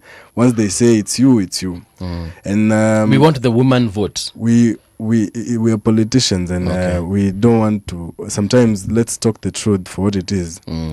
Politicians love women in the sense that women, once they make a decision towards your candidature, they're loyal. They're loyal to the core. And the youth, some of these people, if you listen to Angel Kinley, she does not want to accept that, and I don't want to fit Honorable Raila now that is not here. There are very big groups that or political groups that have for so long overlooked the youth. If you even listen to guys from Azimio analyzing the 2022 election failure of Honorable Raila, they normally want to bring this notion that the guys that went to manage Raila's campaign in 2022 deviated from the traditional voting block and started focusing on the youth, and that is why Raila lost, because they don't believe that was Raila's block. And you remember President Ruto had a very big appeal from these young guys, and they loved what he was representing, and I believe it is the same thing up to today, because then he was elected on a promise. And now he's going to be elected again on a track record. And he has stated these times and again and said, kila mtu atachaguliwa kulingana na kazi yake. Si mashindano ya urembo ama katwa kama nini. It is based on what you have delivered. If you go to Tatu City here, there's the Jitume Labs. Guys are working online. I have people working for American companies here in Kenya. If you come to, check your statistics, right? The biggest teachers hiring has only happened at the UDA leadership under President William Ruto. President William Ruto is responsible, is the only person mwenye amedisburse pesa kwa watu kuanzisha biashara. Check the Nyota Fund. guys getting a startup capital of 50,000. President Ruto aliintroduce Hustler Fund, sikatai, akaleta Nyota Fund, sikatai, but kumekuwa na funds zingine nyingi even before Ruto akue president. So he's not the only one who has funded people. He's not the only one who has funded people, but he's the only one. This was a campaign promise, and when we talk about campaign promises, Angel has said that President William Ruto was elected on campaign promises, and sometimes people want to make it look like he has not delivered on these promises. But if we get down to facts, these are things that he promised to do. He promised to, get people employed. Look at the affordable housing units that are coming up into all over the country.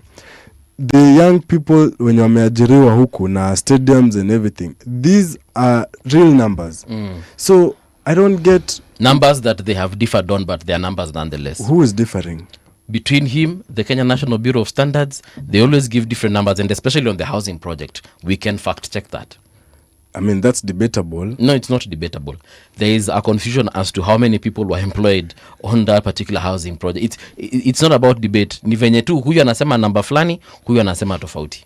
But we know people have been employed for sure. Yeah, that is good. For sure, we know people have been employed. And look, all over the country, what was this? There's a governor who was saying yesterday that you can't, let's stop checking development against concrete.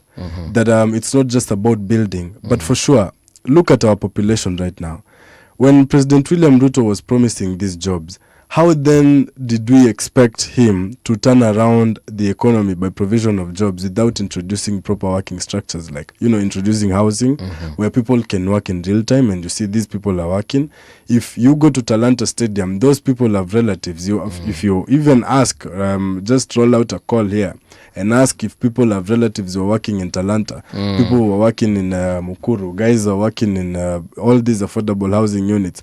These are real people, and these are people who personally call the silent majority. And the beneficiaries to these projects are what we call the silent majority, because guys are out here making a lot of noise and making it seem like nothing is happening. But sometimes kuku inataga yai moja inapiga kelele the whole village, and a cow inatoa maziwa kila asubuhi, it feeds the whole village, and it only moves kidogo, inakula nyasi, inatulia, inaendelea na kazi. So when by the time tunafika uchaguzi, you'll see when now we get to finish this whole process. And I mean, President William Ruto is very categorical. Hata juzi alisema we must win this election, and guys are reading so much into it and want to say all manner of things, but he is a sure man of what he is saying, because he is a person who has been elected time and again based on a track record, and I believe 2027 will not be any different. Yeah. All right. Angel, I could see you were listening intently. What do you have to say about it? In fact, she wasn't just listening intently. She was disagreeing as she listened. It was hurting my ears. She's allowed to. I don't expect her to agree with anything that I say. Her neck twitched one direction. I know she has a disagreement. Yeah, she's fond of that. It was hurting her ears. What was painful about it? First of all, it was painful to hear someone who has a similar name to that of Edwin Sifuna speaking like that, and I think you should join your namesake in fighting for a better Kenya, because there you stand better chances, and your generation will remember your sacrifice. This fighting for a better Kenya, is there only one way of fighting for a better Kenya? Well, Angel, in every way, but not we are following in the footsteps of William Ruto. You'd rather be independent than do that. You see, if you are in the opposition in this country, our tradition is that you must find fault with everything that the incumbent has. Otherwise, you're not really in the opposition. Exactly. And you must focus only on the things that... Only on the negative. They're not negative, really. They're shortcomings. And if you have made promises that people can point to have not been kept, you can't say they are saying things which are not true. They're just telling you, this is what you said and you haven't done it. Please don't sympathize with the regime. It has... No, I'm not sympathizing. In fact, if anything, this statement I've just made supports you. Okay. Yes, you're probably not listening keenly. I'm actually supporting your point of view. Oh, okay. Yes, So I'm we are saying- together, City. No, you are not. you keep stepping on that land. Nimeacha. Ujaogopa kulipuka. When you listen to William Ruto speaking, and when he spoke when he was campaigning in the last election, he was the deputy president of Kenya. But the way he spoke, he would speak as if he is the leader of the opposition. And I can see him trying to sneak his way into that now, even as he's the head of state, trying to look like he's the opposition within his own government. And that's why he's throwing away things like Vision 2030 and trying to detract us and get us into something like Vision 2060. Has he thrown it up? No, I mean, it's 2030 already. No, it's not. And he's not going to be president then. But we are not supposed to be having that conversation right now. Okay. 2030 is a distraction that we are having. I really have to halt you there. We have Angel. to plan. Because, no, let's not misinform Kenyans with politics. Vision 2030 was a blueprint for the development of the country. I'm getting there, City. No, you discounted it and spoke about him. You see, you cannot have a Vision 2030 and then not have a vision beyond 2030. Because it's a development blueprint. I mean, you are either working within that blueprint or you are working within it but pretending you are not. Because when you talk about Agenda 4, it was within that framework. They just weren't announcing it. Whether it is the railway that was being built or roads which are being built, it was within that framework. They were just not talking about it. That's failure of a government. When a vision of that nature or a blueprint comes to an end, a development plan, there has to be another one. And the discussion about it can't begin when it ends. It has to begin before it ends. Okay? First of all, you need to probably understand what you need to do to complete it, because it was for the country. And the thinking behind it was sound. Okay? So if someone then begins a statement by saying that he's getting rid of it, that isn't a statement of truth. City, Angel. It is not. in a political sense, we are being made to look away from what 2030 was and trying to look at what 2060 should be, and why we are not fulfilling 2030 and creating a new blueprint. Because when I when I look at not true, but continue. When I look at Vision 2030, that now give us the 3 pillars of political and social and economic. I look at the political pillar and I read every other sub pillar from that, and I see that this government has disregarded each of those. When we're talking about centralization of power, when we're talking about separation of powers, when we're talking about the rule of law, when we're talking about respect for the constitution, when we're talking about human rights, which are embedded in the political pillar, none of them have been actualized in this regime. Even the intention, even when you're talking about even when you talk about separation of powers, the independence of the judiciary, the legislature and the executive. Today I am seeing the parliament blogging for the president. Why? Why is parliament being used as a conduit for that? The parliamentarians are doing. But now he's put the parliament in his pocket. We've seen what he has done with the... He has, but... Look at how you're attacking and defending at the same time, City. These fellows have willingly walked into the pocket. It's not as though there was a gun put to someone's head and you're told this is what you need to do. No, City. Let's agree. Money has been used in these corridors of power. Now, Angel, you're being a politician. Yes. And please understand, I am not seeking to disagree with you. Yes, City. We're having. I am seeking to disagree with the things that you are saying. If you understand that building roads was part of the process of building the infrastructure so that we get to be an industrialized nation. Without infrastructure, you cannot be industrialized. Okay? So what is infrastructure? It is roads, it is rail, it is whatever you want to call it. Power. Whatever you want to call it, it is so. Okay? If you are talking about social aspects of it, like say health, like say education. The CBE and the CBC was a creation of the Uhuru government. Okay? That system is as leaky and as faulty as a system can be. Okay? But that somebody put it in place and was talking about it tells you they had a faulty way of trying to fulfill the dictates of that particular vision. Okay? Getting back to the vision that is being referred to as 2060, we cannot be a nation that doesn't plan ahead. You may not like the person who's talking about it, but there has to be a plan beyond 2030. And that plan begins now. The plan for Vision 2030 began in 2004. It has to start at some point. We may disagree with many things, but a government has to have a blueprint.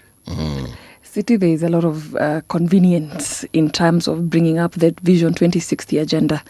It is not as if the African Union does not have a Vision 2063 that our constitution and our policy frameworks borrow from when we are formularizing these policy documents that feed in eventually to our constitution of Kenya.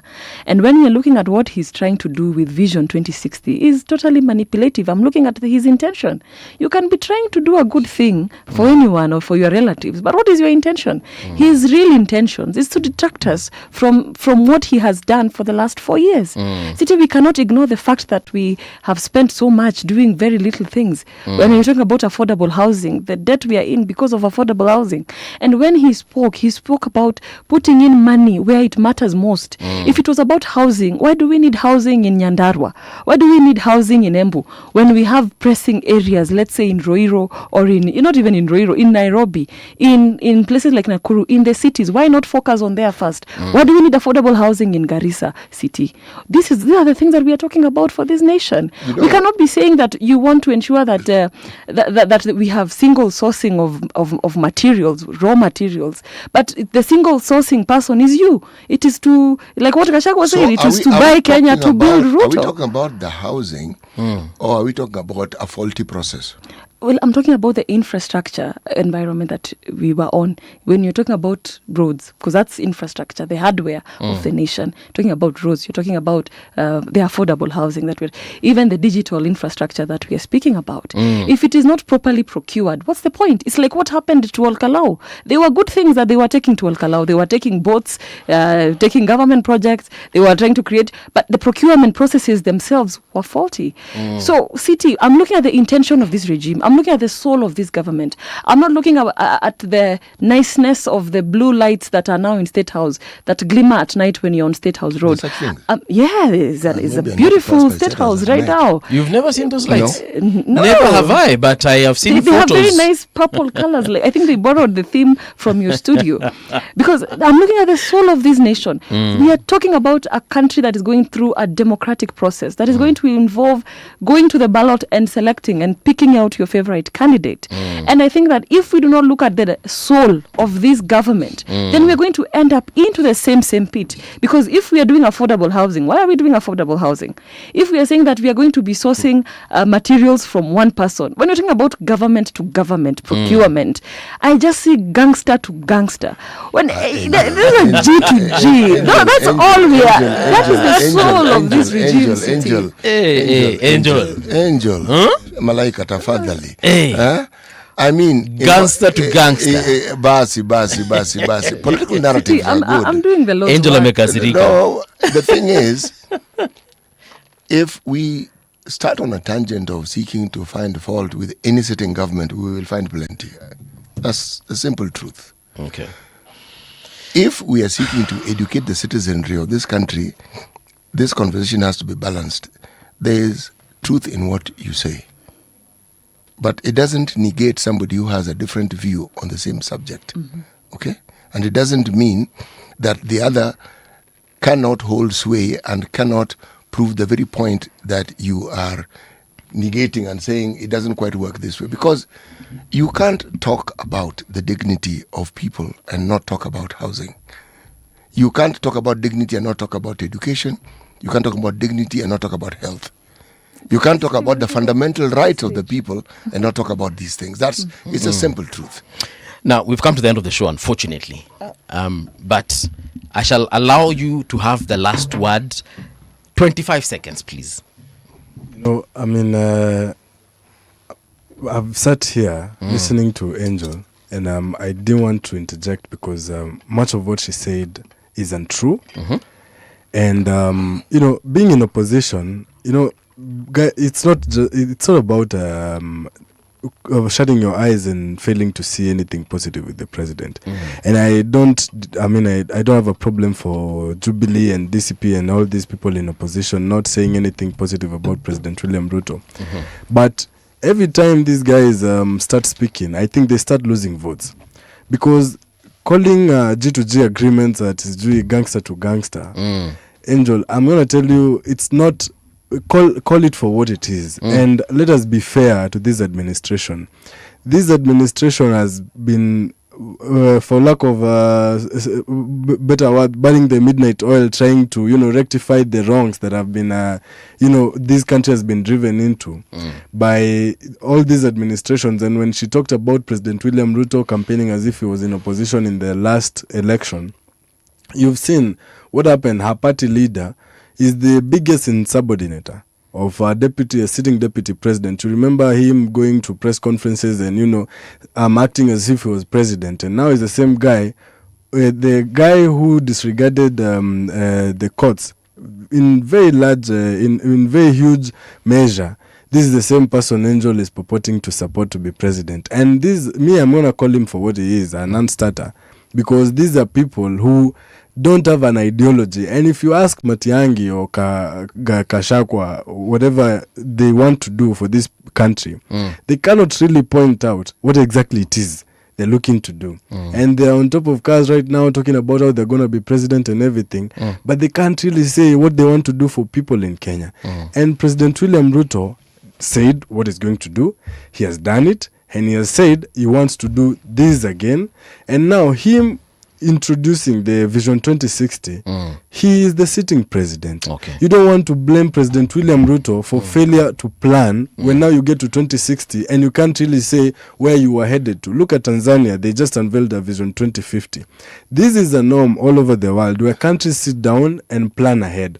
So you can't fail to plan just because you're a sitting government and people are going to say that you planning ahead, you want to, take power for how many years. I mean, are you expecting President William Ruto to be in State House up to 2060? The hour has reached, but let me just say this. Angel made some really very valid points, and she explained what she was saying with great clarity. The problem with our politics is this: when you are on one side of the divide, it is in your interest not to see anything about the other side, even if what the person is saying actually makes a heck of a lot of sense. Now, if you who are young have this particular perspective on our politics, where do you think we are going to go with it? Because my generation can be blamed for being old and ignorant. But in this day and age, you don't go tricky. Because what I'm saying is there's a conversation that then breeds toxicity. Instead of having a beautiful discussion about views and perspectives where differences are accommodated nicely and somebody tries to persuade you to see their point of view, you cannot behave like my generation. You will not have a future. Neither will your children. You cannot behave like us. Paul? Yes. Let me conclude by just reminding folks that on the 10th of September at the Radisson Blue, we shall be having a conversation around the Islamic Finance Forum and Dialogue. Do stand by. I shall be letting you know what that is all about. But for now, here's the news with Winnie Maganga. Ladies and gentlemen, asanteni. Asante sana. The sound is fine, pump it up, turn it high all the time. Let the music move you, let's sway. Radio G's got your jam all day. Radio Generation, the home of urban soul.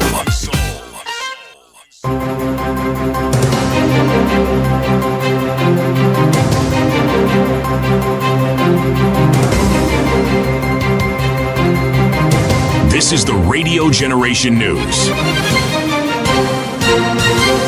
Good morning, I'm Winnie Maganga. President William Ruto will lead the government in presenting proposals for the Vision 2060 Economic Transformation Plan during today's national dialogue at the Kenyatta International Convention Center. Treasury officials have been making final preparations for the event, which will also be attended by Treasury Cabinet Secretary John Mbadi and Kisumu Governor Nyang' Nyong'o.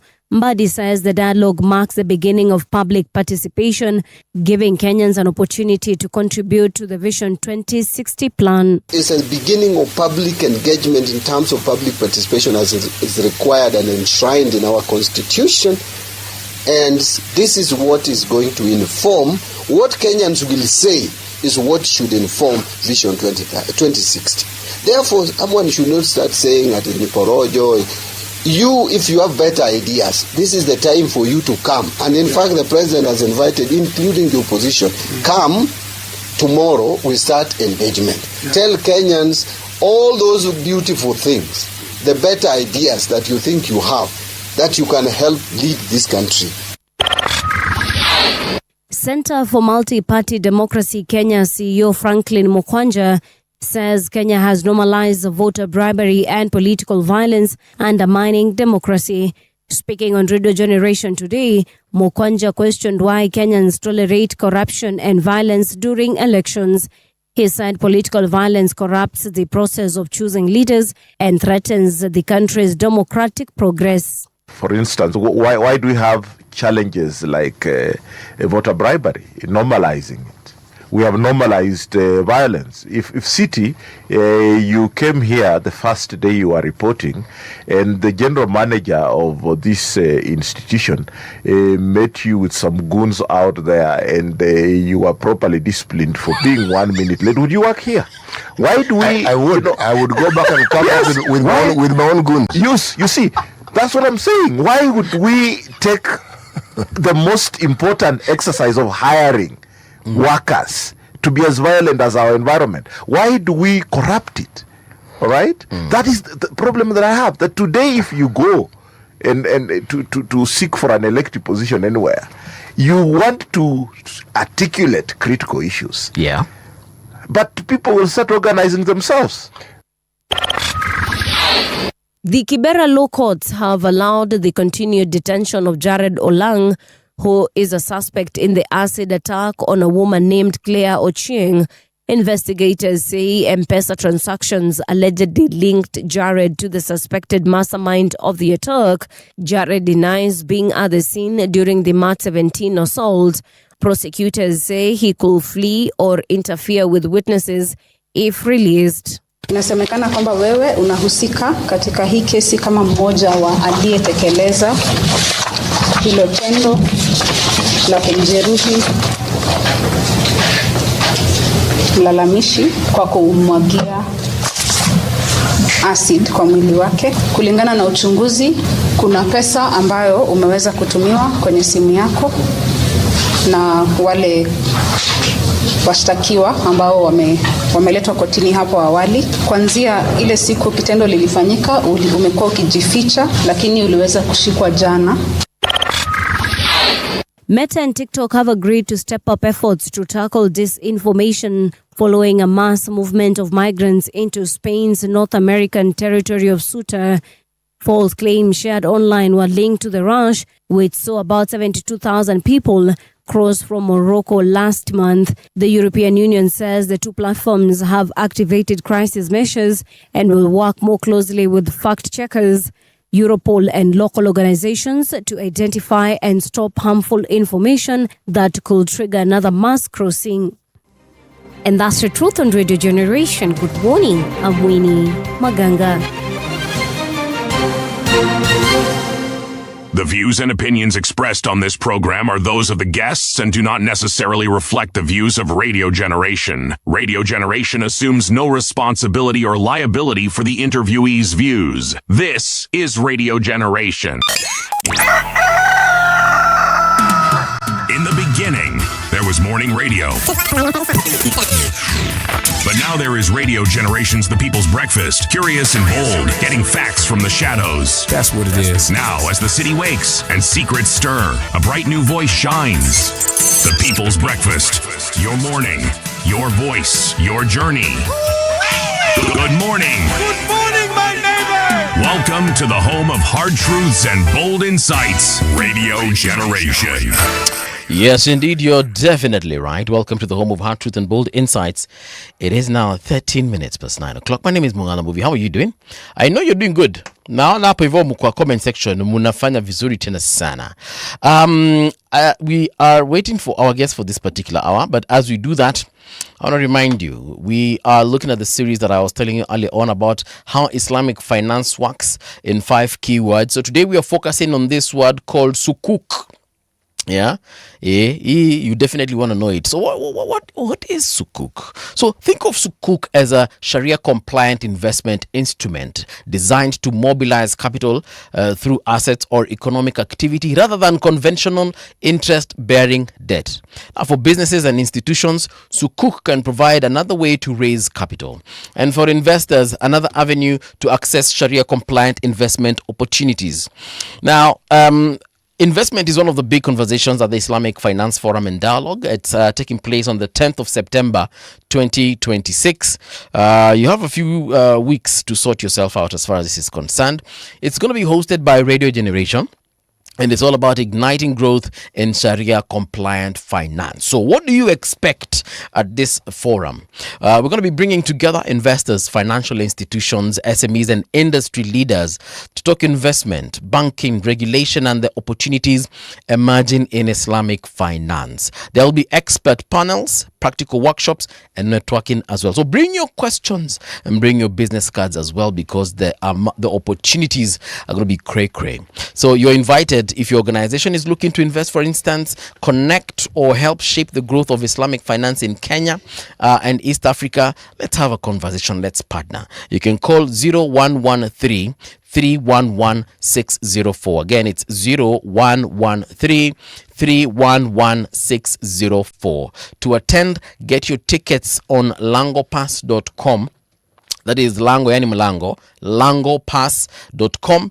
And then, just register there, get your tickets, get for your friends, invite as many people as you can, because it's going to be going down on the 10th of September at the Radisson Blu from 9 a.m. to 4 p.m. on all those particular days that we're going to be hosting that particular event. So, msisahau.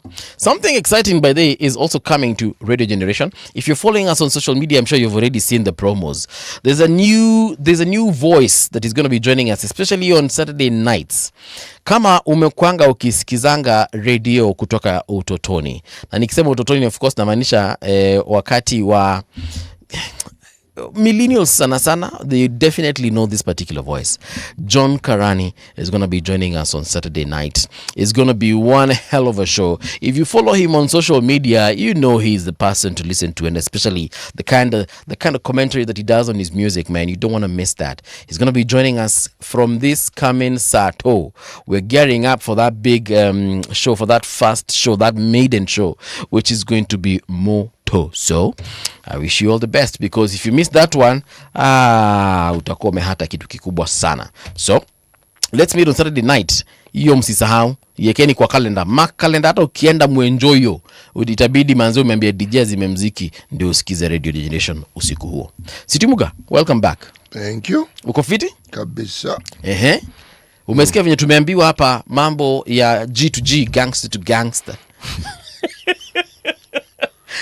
One thing I like about Kenya, we know how to coin things.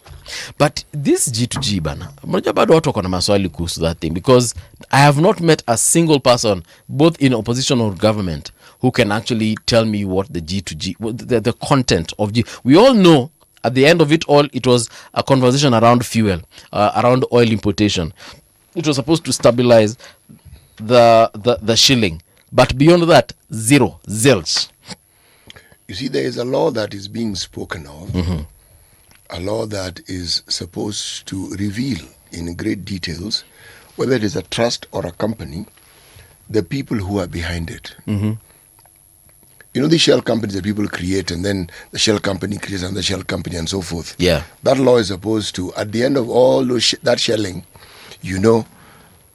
by name, so and so, and so and so, and so and so, are the ones who own this company. Yeah. So perhaps if the discussions around that particular bill come to a conclusion and the legislators pass it into law, Yeah. The questions we ask will easily be answered because it will be mandatory for people to tell us. Yeah. But I thought anything that is public, anything that is government is public and we should know. Bro, there was a medical scheme to buy equipment called the MES system. And the thinking behind it was sound. Yeah. You're using the economies of scale. Instead of buying specifically from one particular individual, as individual counties, you pull together. So as counties, equipment that ordinarily would be impossible for you to buy is bought and you then have it. Okay? And the government cuts it off from your equitable share and they pay whoever is supplying this thing. Yes. Problem number one, a lot of medical equipment doesn't need to be bought. It can be leased. These heavy duty equipment that you hear of, you can lease. Vitu kama MRI, CT scan. They can be leased. You just need to find somebody who understands that sort of financing, and it can be leased. That was a G to business, government to whichever business entity. Many business entities that was G2B. Yes, exactly. And also, if we were to strictly follow our laws about public procurement, then they ought to have been a tender, because an open one at that, so that other people compete. So we know the Koreans are offering this, the Japanese are offering this, the Americans are offering this. So we know. Yeah. And when that happens, then you can quibble about how this person got it, but you can see there was competition, and it's in the public domain, so you can determine who offered what and how they offered, the servicing, all that. Then came the COVID-19 scandals. Okay, the supply of this and the supply of that and the supply of this. Mara, it was said it was substandard.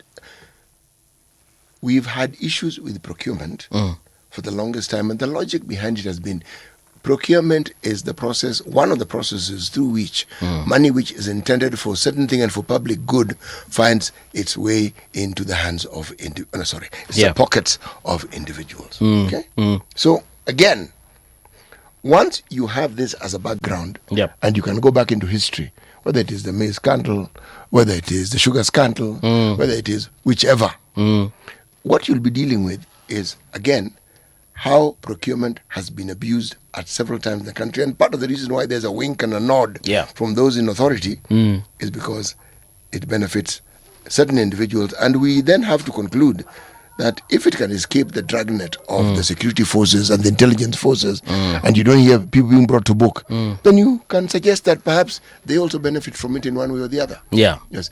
There isn't evidence to support it. Yeah. But again, we haven't looked hard enough, have we? Very true. Yes. Something else before our guest comes in. Naona amefika akipiga picha na watu kwinje. There's this gentleman, he goes by the name of Larry Madowo. Have you seen the way he's been trending lately? Because he attended Charlene and Anito Isaiah's Koito. I don't understand.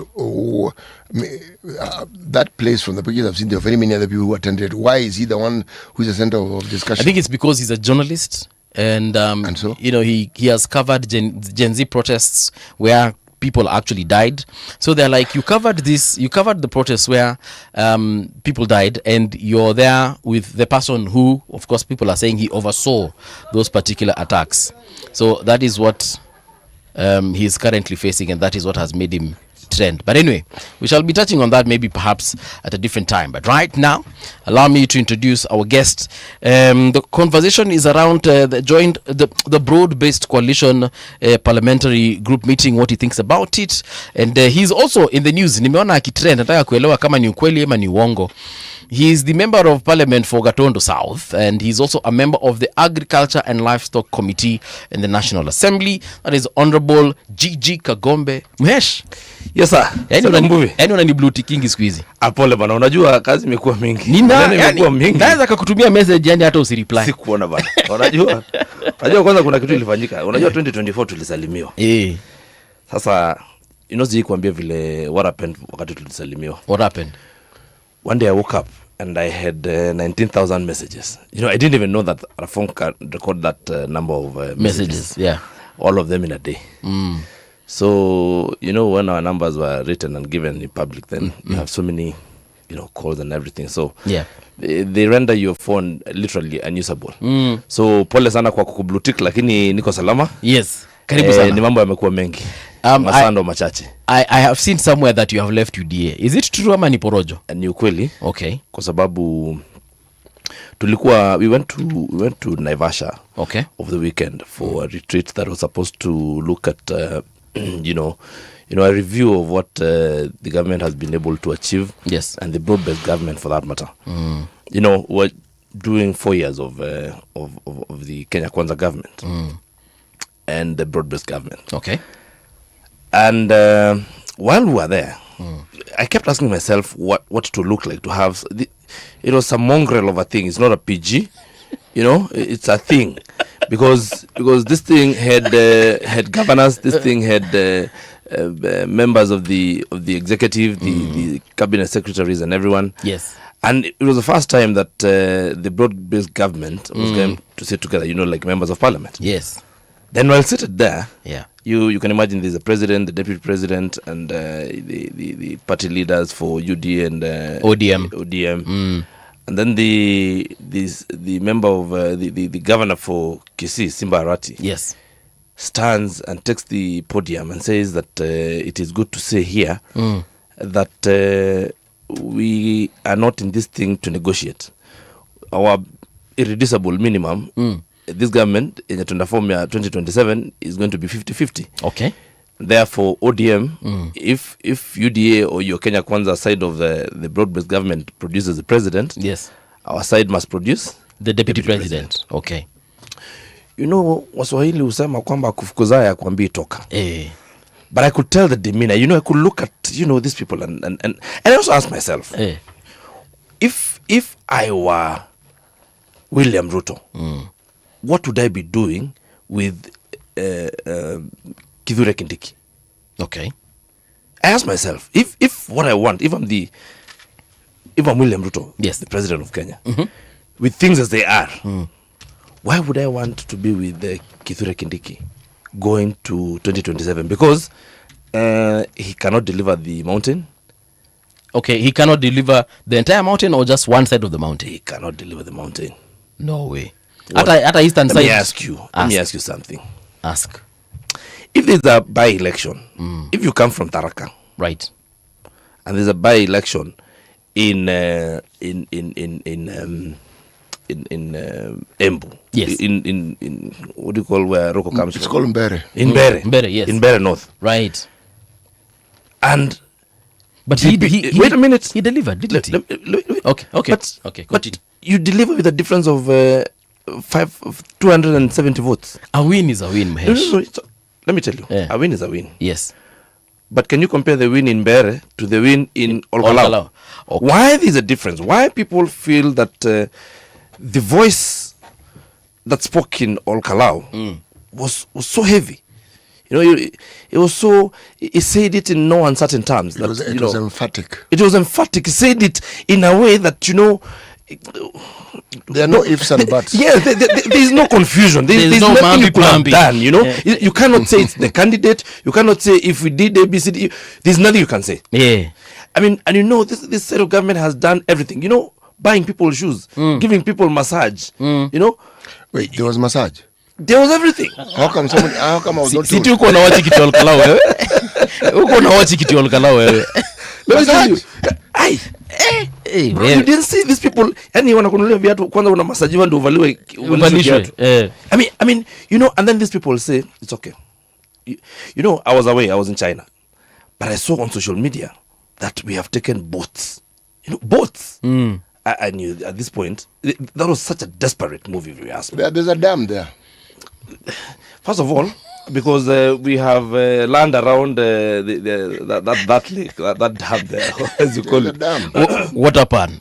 You know, it's a dam. A water pan but you know. First of all, it tells you that we have our priorities misplaced.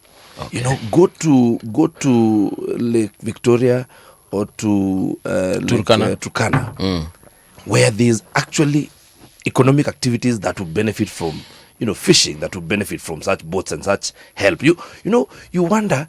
So there's been a department for fisheries and marine life, and it has not done anything in the past. Those boats actually came from there.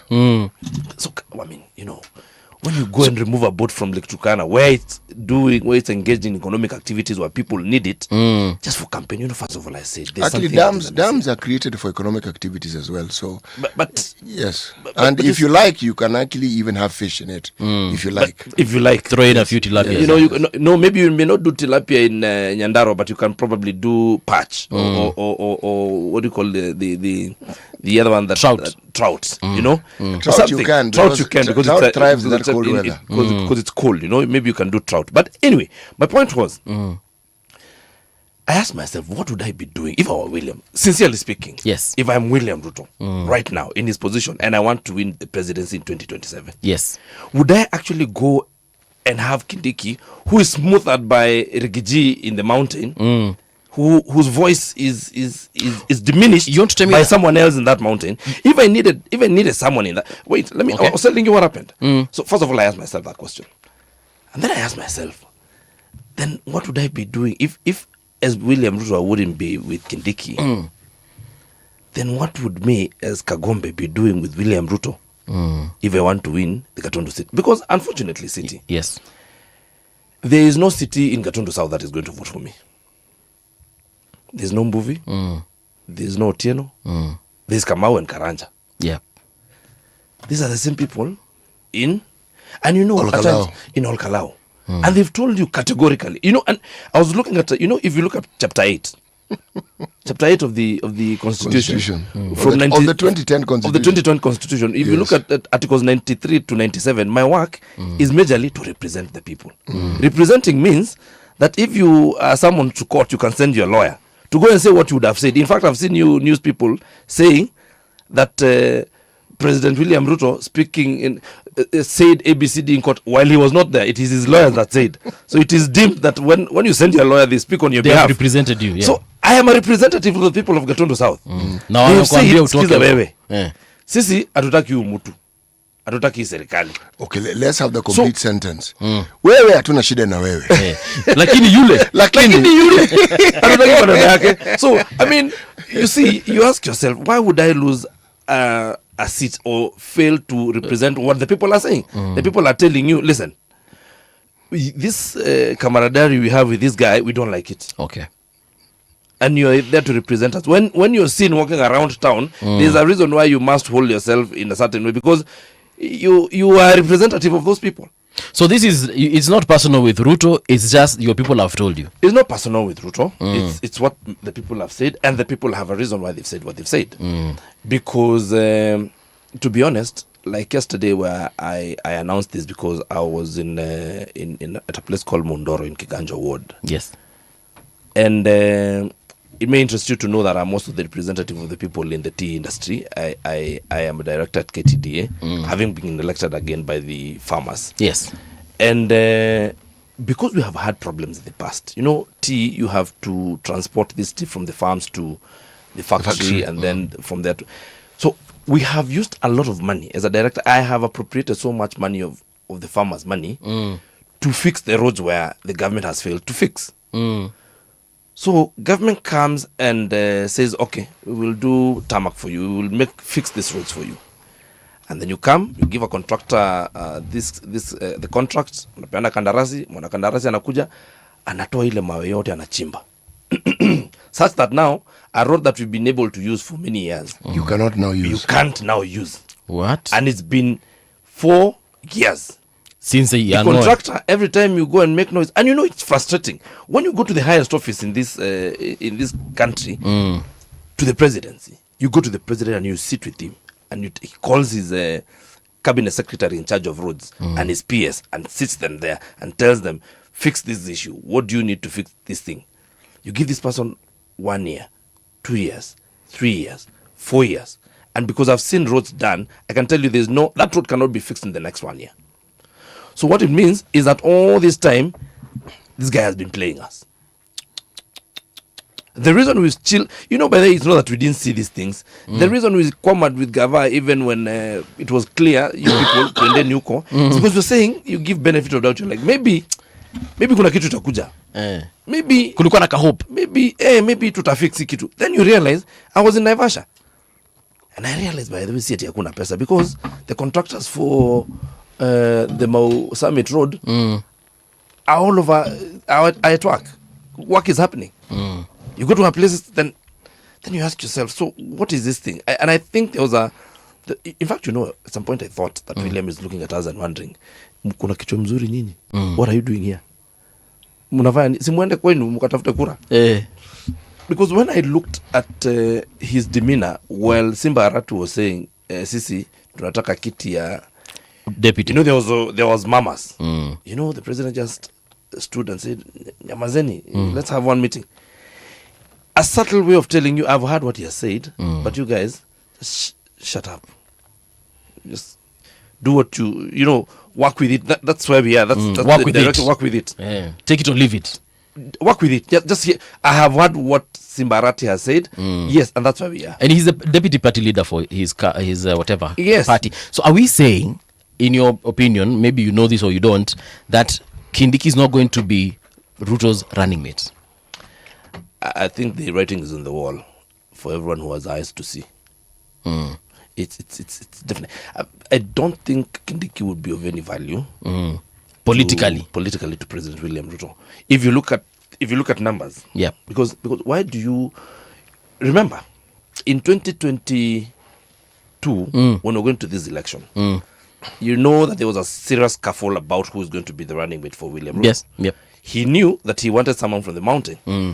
And everyone was for Kindiki because probably Kindiki was seen to be, maybe easier to deal with and everything. But when William sat with himself, alijita mkutano. When he sat with himself, kwa hiyo mkutano minutes zilitoka kwamba yule mtu anaweza kushinda naye ni Rigathi Gachagua. Okay. And that is why he vetoed everyone else and said, no, you guys, wait, let's go with Gachagua. He needed to win the election. So the circumstances may have changed a little, that now Gachagua may not be available to run as a running mate. But the circumstances still remain the same, that Rigathi Gachagua, that Kindiki cannot deliver the mountain. Even the eastern side. And William Ruto is acutely aware of that. Even the eastern side, he cannot deliver because tumesikia mambo ya east sana. No, this guy cannot deliver. And let me tell you, the mountain is one. The mountain is one. Usiambiwe ati the rifts that were trying to be created were being created by William Ruto with Roko there to try and see if he can be left with a small part of that. The eastern side, yeah. But let me tell you something. Do you think of the 11 seats that Meru has, you think Kindiki can deliver 2? It can't be that. He can't. He cannot. That guy. Why do you say he can't? Because I know him. Unataka kuniambia Tharaka Are you suggesting therefore that this gentleman who's our deputy president doesn't have a following in his backyard? He doesn't. It is very unfortunate. He's a good man. But a fact is a fact. City, you're a good man, but can you be elected in Gatundu as member of parliament? Hardly now. Mimi. Okay, unaweza electwa Muhoroni. So you see, a fact is, the fact, the guy can't deliver. He cannot. He's a good man. He has finesse. He's a professor of law. Ana mambo mengi. He's a good guy. But you see, politics is different. And you see, things do not happen the way you want them to happen. They happen there's politics as it should be and politics as is. As politics is currently, Kindiki cannot deliver any votes for William Ruto. And William Ruto is acutely aware of that fact. Hata Tharaka Nithi mali alikuanga senator. He can't. But let me ask you this question, if I may. Yeah? Yes, sir. So if ODM now wishes or is stating categorically again that they want the position of the deputy president, and we are taking the view that Professor Kindiki cannot be relied on to deliver the votes even in his own neck of the woods. So the assumption would be therefore that this ODM group that was in Naivasha are able to deliver the votes that are represented by ODM. Is that the case? That's the case. At least when you have the kind of people on that side of broad-based government, they would deliver, even if they don't deliver the entire votes that belong to Raila because they've been split. That's another fact. Even if they don't deliver everything, they can at least deliver a significant amount. 2 million votes. You see, that's the question, because with Raila there was that guarantee, literally. Yes, literally. Raila came with a guarantee that the 6.2 million votes. There was a he comes with those votes, and you know. Yes. And those votes traversed Western, Nyanza, Masai Land, the coast, Northeastern. So it was that package. Now, this particular group, is there any guarantee that they can even deliver the Luo vote? They may not deliver the Luo in vote, its entirety. Yes. They may not deliver in its entirety. I mean, because of course, I mean, you know, city, you know, politics. You know, there's no private politics. No, politics by its very public, nature, arguably there isn't, but actually there is, and the there is are the things that people never say. Because there are things that only a few people will know, and there are things which, when they are spoken of, there's the term dog whistle. Only a few people will know what is actually being said. Okay?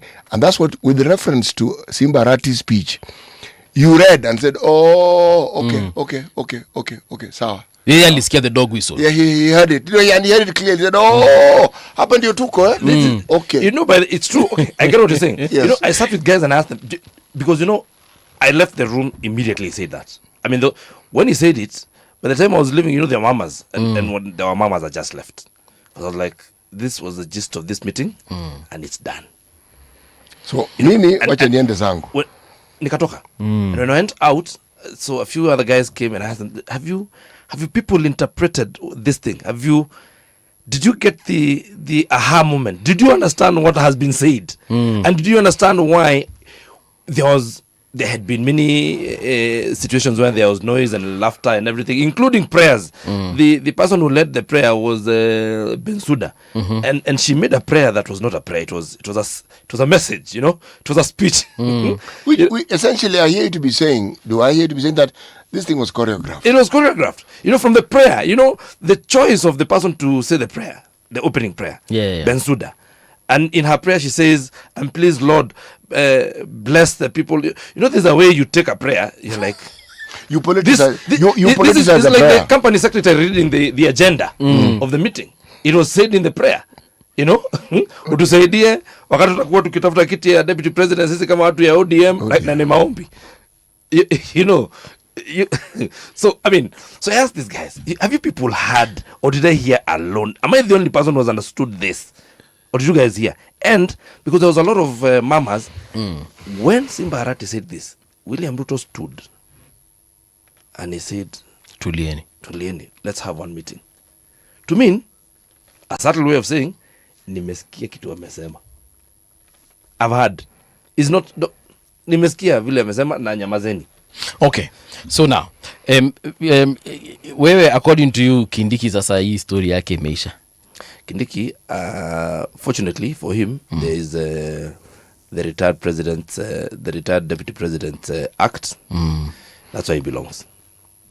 Politically, he's done. Politically, that's why he belongs. He cannot even go back and say, you know what, guys, I want to be senator, or at least in the future, and anzishe his own outfit. No, he can. He can ask to be senator. All I am wondering is, he will have the guts to say, okay, fine, nimekubali kutoka hapa, wacha sasa nirudi kwetu Tharaka Nithi nikatafute kura. That's, you know, the realities of it. It might be a little tricky, but he can be elected as a senator. Okay. Even governor. Even governor, you know. So now, who then is, for lack of a better word, is in charge of the mountain? Rigathi Gachagua. The entire mountain. Just face it. East, west, north, south, yote, hiyo kitu yote. That's the truth. You know what I was saying is, you know, someone asked me, a good friend of mine, the day before yesterday, he told me, you know, we're having a discussion. I told him, you know, this mountain has gone completely. And then, so he told me, you think these people can sustain this thing for another 1 year? I told him, listen, I remember in 2020, I was in Nanyuki during COVID. I happened to be around that side of Laikipia and Nanyuki. And that's when due to lockdown, then I stayed for some time over there. And that's when I realized that William Ruto had swept the mountain. And I remember calling a friend of mine who was now in charge of BBI. In fact, Honorable Dennis Waweru. And I called him. You remember, there's a place between Nanyuki and Timao, or there's a place where they collect cess. I don't know which county government. There's like a place they have a barrier there where they collect cess. And there's some acacia trees. When Dennis Waweru called me, because I called him when I was in Nanyuki to tell him that, then he returned my call later, and that's where I was. I stopped, I pulled over under those acacia trees because it was a sunny morning. And I told him, listen, because I know you have the presidency at that time, he is the one who was close to President Uhuru Kenyatta at that time, because he was the chairman of BBI, if you remember. I told him, because you talk to the president often and you have his ear, just tell him to reorganize his game, because the mountain is gone. I knew about Kiambu and Moranga, but now I've stayed for 2-3 weeks here in Laikipia and Meru, and I can tell you, this thing is gone. This person is in people's hearts. You will never be able to remove him. Because William Ruto had gotten to people's hearts at that time, And I'm telling you, that mountain sustained that for 2 full years. Imagine. This was in 2020. The election was going to come in 2022 August. And nothing changed. I will tell you this. The way things have been worked out is that you cannot remove Rigathi Gachagua from being the de facto leader of the mountain. That's the truth. That is the truth. Anything else, you may like it, you may not like it, but that's the truth. So, and unfortunately, I was thinking something when I was on the expressway coming here. And I said, we have something that will keep us stuck to these things. For our politics has been defined by some issues that are way beyond us. For example, our land use policy. That I have a parcel of land that was handed down to me from my grandfather to me, and we have titles for it, and it is in Gatundu. And the government cannot decide to apportion it to city or to Mbuvi, because I hold it and it's mine, and some of this land is freehold.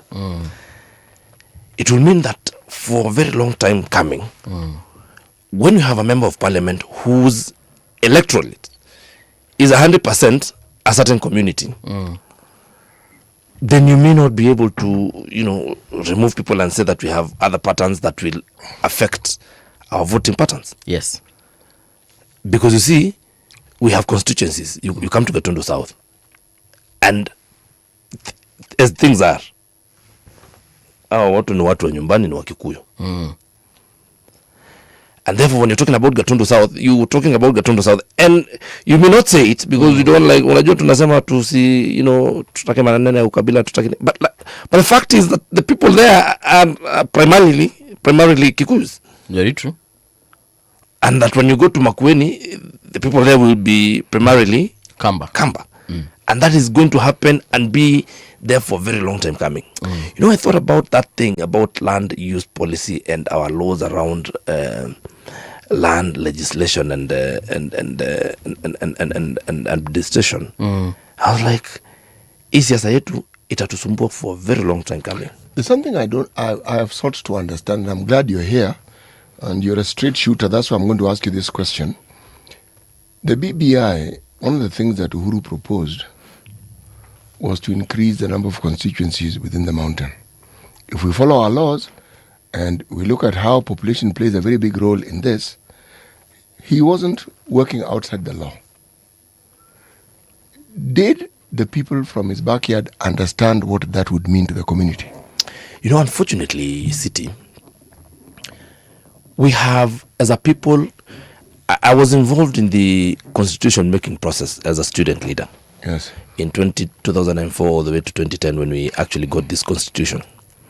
And this is a fact, that because you are here, that people said, Baba amesoma hiyo katiba. You know that. That's something that was said. We don't need to read this thing, bwana. Baba amesoma, bwana. Tosha. Amesoma na amesema hii kitu ni mbaya. And that's it. That is our people.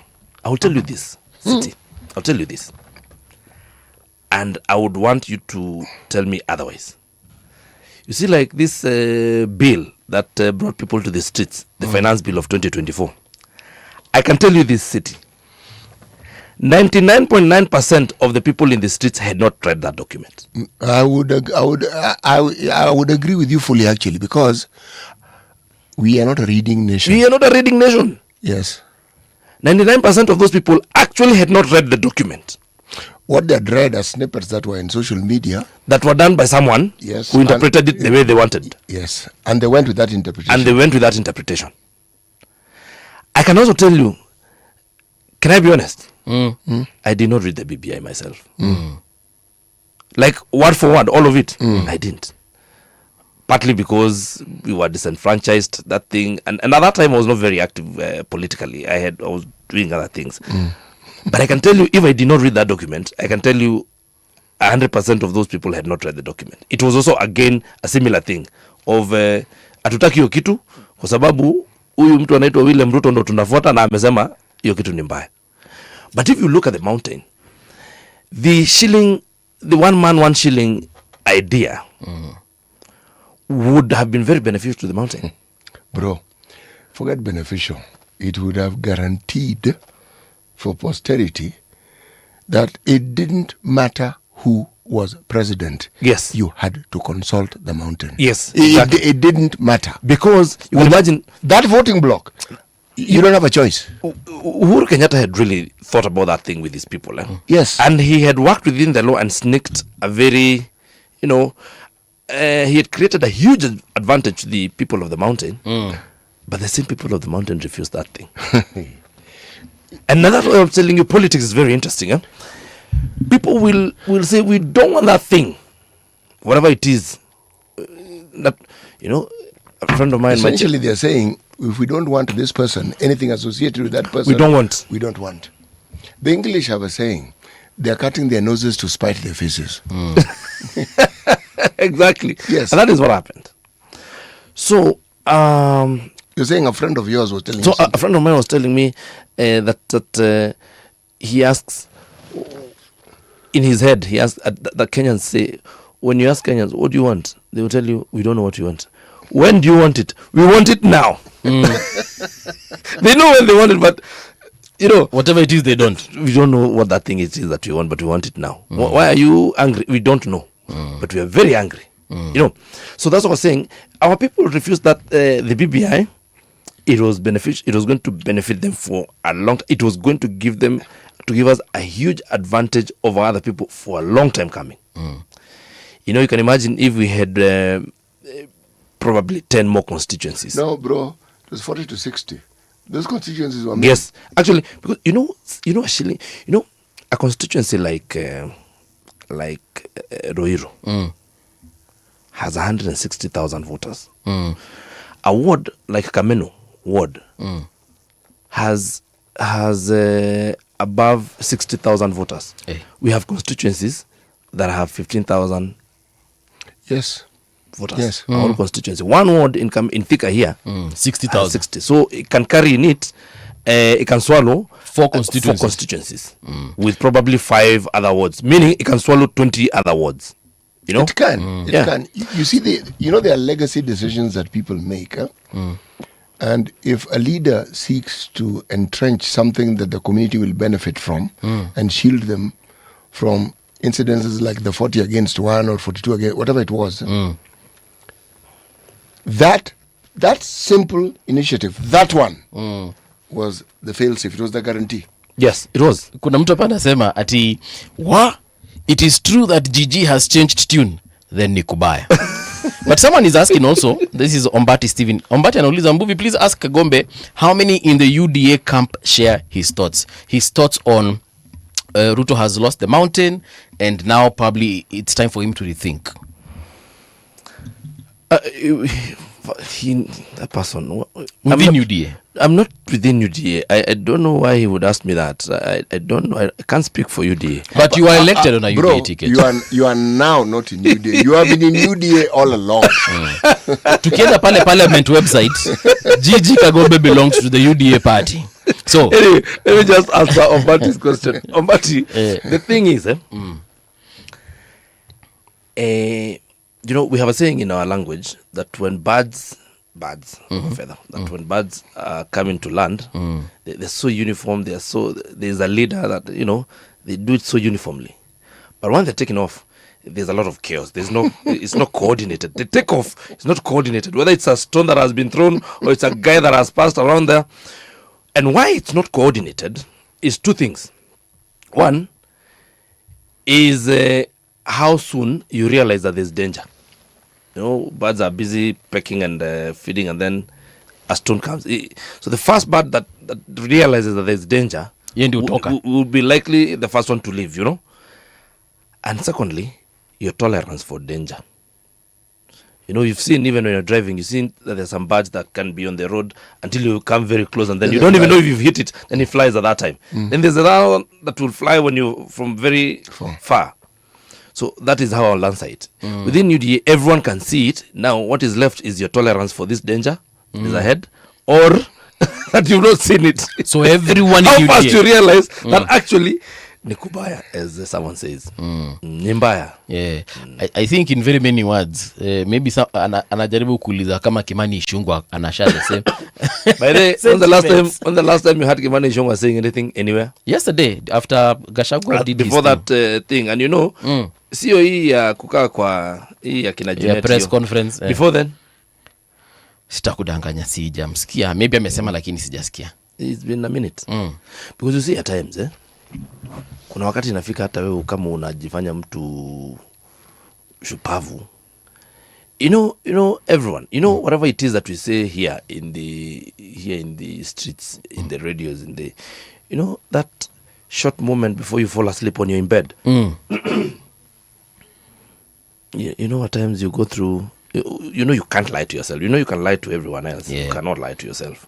At that time, ukiingia kwa kitanda kabla usingizi ingia hapo, that depending on how long you stay, that 1 minute or 10 minutes, you speak the truth to yourself. You look at your day, there is something I said I would have done better. Kuna kitu nilisema na pengine singesema hivi, ningesema hivi. There's something I did I should have done, differently. Everyone, including Kimani Ichung'wah, when you go to Kiambu and you're booed in your own county and you're the majority leader, when you go to bed, there's some conversation you must have with yourself.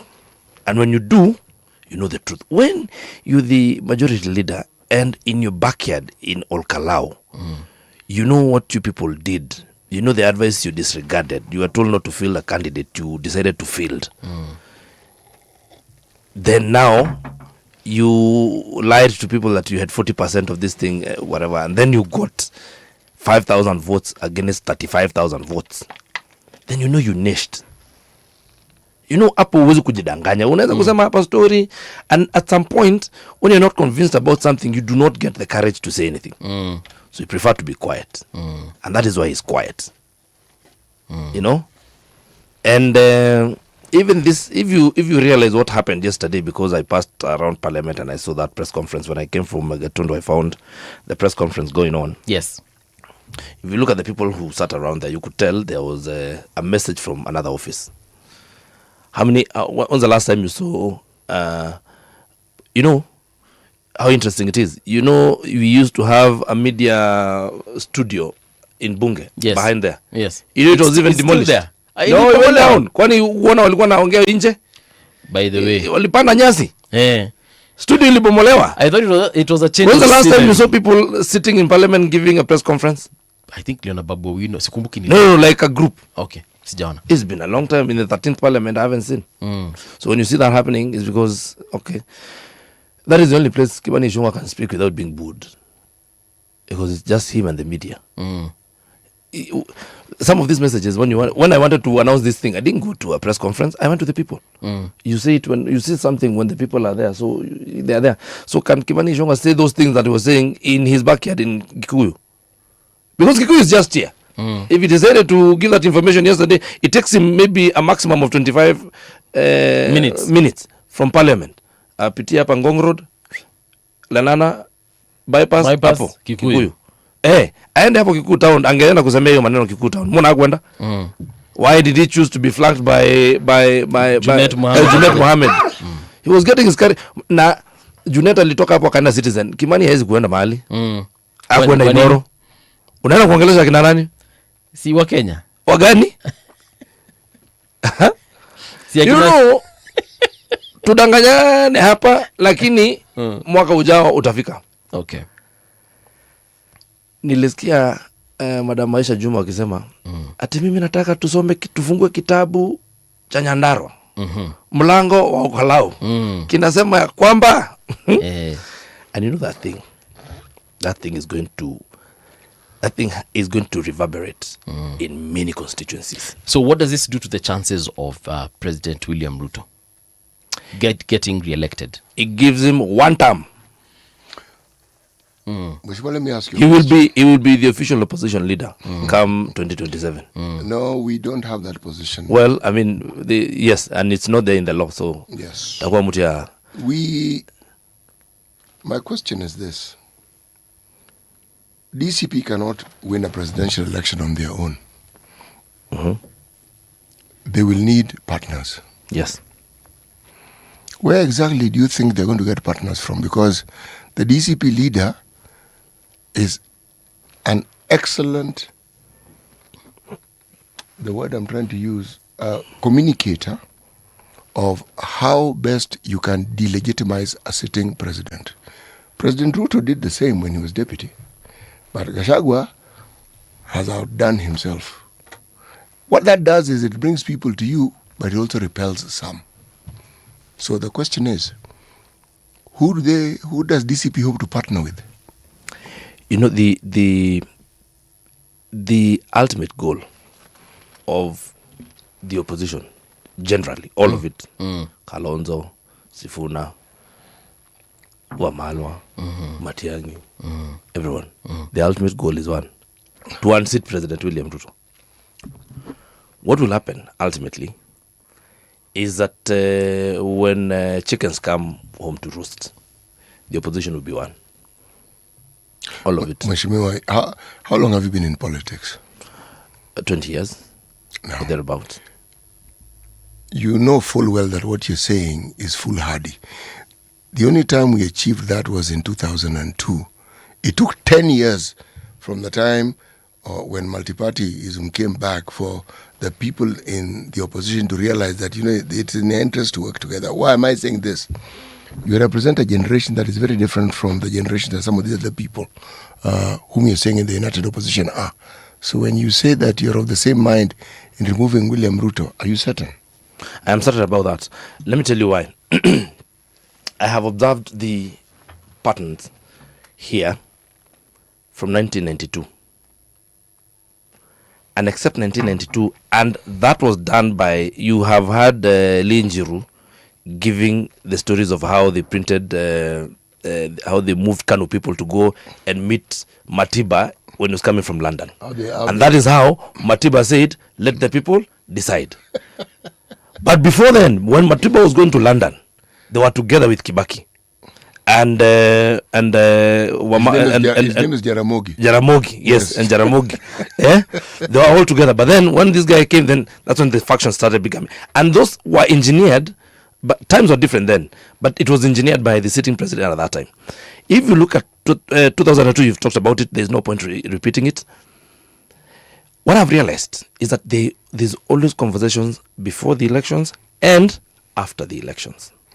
In 2012, when we went to Afraha Stadium, and William Ruto and Uhuru Kenyatta at that time exchanged hats and shook hands.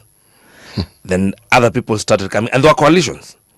So what I'm saying, it may not be that 100% of all the opposition leaders will be together, but the majority. The people with, think about Kalonzo and Rigathi and Sifuna and if those three people work together, then now that's pretty much what I'm saying, that the opposition will be together, and that is possible.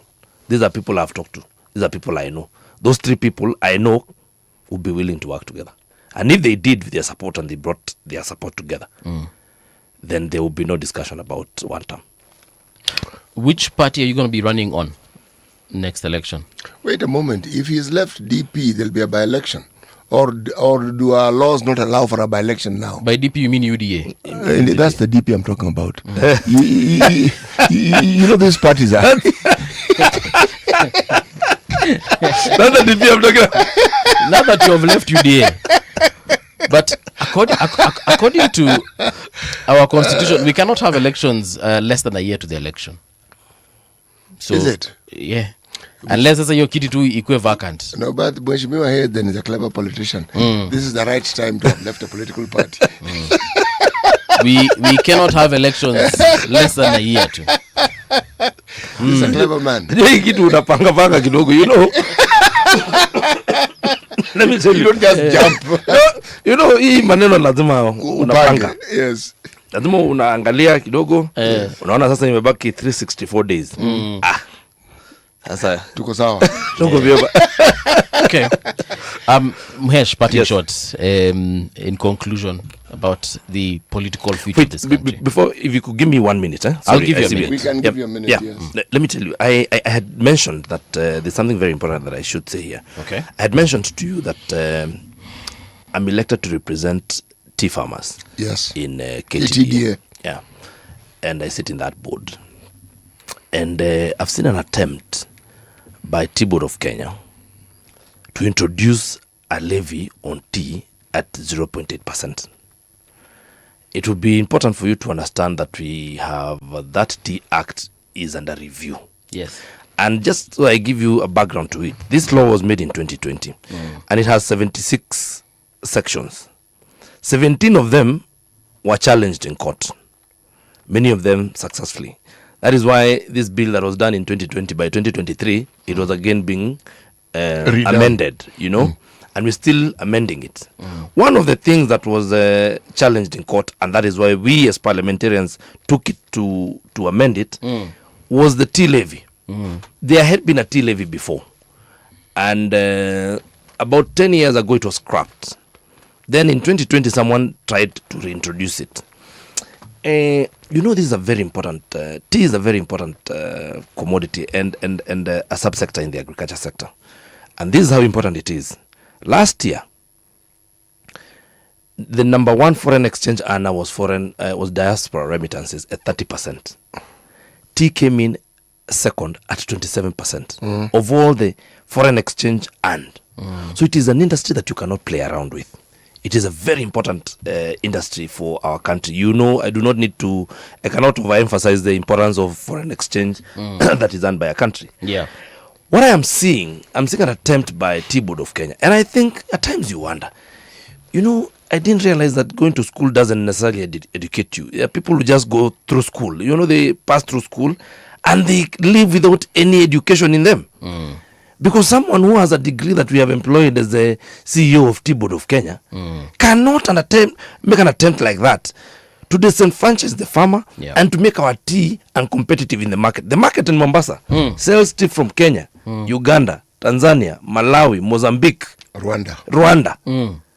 And now you introduce tax on one section of the one country's teas and leave everyone else. Will be disadvantaged. Who will be disadvantaged? You know, they tend to say, oh, you know, the person who's paying this thing is not the farmer, it's the buyer.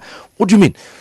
When you go to the market and you buy this bottle of water and you buy this soda, when you look at the price, if you're price sensitive, depending on your price elasticity to make a choice. You're likely to make. You do not know the components. You do not ask how much is VAT, how much is. You look at how much am I paying for this. Yeah. So when these people tell you, oh no, you know, the person who's going to pay is the end user. The end user is going to make a decision based on the total price of this, and you have put in there. You've introduced a tax that other teas do not attract. So it makes our tea uncompetitive. And I've seen these people trying to fight, and in fact, even using government resources like this thing we have the e-subsidy messages that come and say go and get fertilizer. I've seen these guys misusing such a platform to lie to farmers that, you know, don't worry, let's continue paying this tax. And I'm asking them, you people, what is wrong with your heads? What is wrong? How? this government of yours is speaking from two sides. One, you're saying, oh, these people are earning little money, let's even stop them from paying pay as you earn. But you want another farmer who is earning 2,000 shillings to pay you a tax. And you know what is worst? So these guys are charging 0.8%. They want to charge 0.8% of the total of the gross. You know, you go to Mombasa, you sell a kilo of tea maybe for 200 shillings. Yes. But you need to come and deduct the cost of production of that tea. You need to deduct paying the farmer, paying workers, diesel, electricity, firewood, transport, all those things. When you remove all the expenditure, then the money that is left is what you should be paying tax on. These guys want you to pay tax on the entire amount. That money is not even yours, because that money belongs to Kenya Power. That money belongs to the person who supplied firewood. That money. So this farmer who's being asked to pay 0.8% of money that is not even theirs. Okay. These guys are mad. They must be stopped. Yeah. Otherwise, they're going to kill an economy that has run this country for the last 70 years. True. So we cannot allow them. What is the expected bonus for this year? It's going to be very low. It has really affected our business. You know, first of all, we were already hit from February. We were affected by the war in not Ukraine, but Iran. In Iran. We export tea Because we export it. By then, do you know what it meant? You know what time? At some point, we were barred from taking tea to the port, because you see, vessels are not moving. Yeah. You can imagine when there is war in Iran. Iran is one of our biggest consumers, importers of tea through Pakistan in Karachi. So when they are affected, when there is instability around that area, we were really hit. Then, when, as if that is not enough, when they're just coming out of that, then you hear some guys saying that they want to introduce levy on our tea. You wonder whether these people have any iota of sense in their minds. But anyway, tutakutana huko kwa kiwanja, tutaambiana hawa watu na wakulima. Hiyo hatuwezi kuwalipa even a cent, hatuwezi kuwalipa hawa watu. Joseph anauliza, na sherehe ya kudefect iko Gatundu wapi? Itakuwa Sunday Gatundu Stadium. Ngoja usitoke hapo, tuende tukapigwe picha na wewe. I just need to remind people that the Islamic Finance Forum and Dialogue is taking place on the 10th of September. Log on to langopass.com, get your tickets there. Expect a lot of industry leaders, financial institutions. We shall have a panel discussion, and this is being hosted by Radio Generation, and I can assure you it's going to be moto. And also, we will be having a brand new show starting this Saturday, hosted by the legendary John Karani. You definitely don't want to miss that. Right now though, tunasema kwa heri, Mungu awabariki, tupatane kesho bright and early. This is Radio Generation. We are Radio Generation. We would like to thank you for choosing us. We are mandated by the Communications Authority of Kenya to ensure that our programming is in compliance with the terms of our license. Kindly send your complaints to us via info@rgk.co.ke, as well as inbox via our social media platforms. We will review and respond within 30 days of receipt. Thank you for choosing Radio Generation.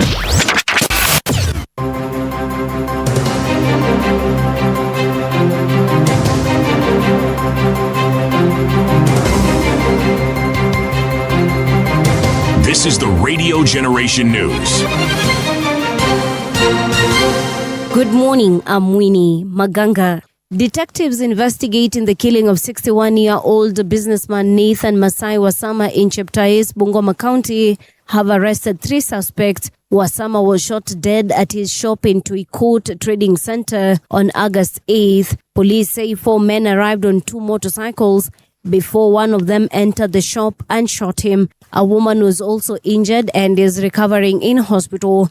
Detectives later arrested 2 more suspects in Maringo village, where they recovered several items including 3 motorcycles, mobile phones, axes, pangas, knives and arrows. Suna East Member of Parliament Junet Mohammed claims former Deputy President Rigathi Gachagua threatened to resign if President William Ruto met Raila Odinga in Nanyuki. Speaking to the media yesterday, Junet said the meeting was part of efforts by Tanzania's President Samia Suluhu Hassan to mediate between Ruto and Raila. Junet says Gachagua's opposition led to the planned meeting between the 2 leaders being called off. President Ruto called President Suluhu and he said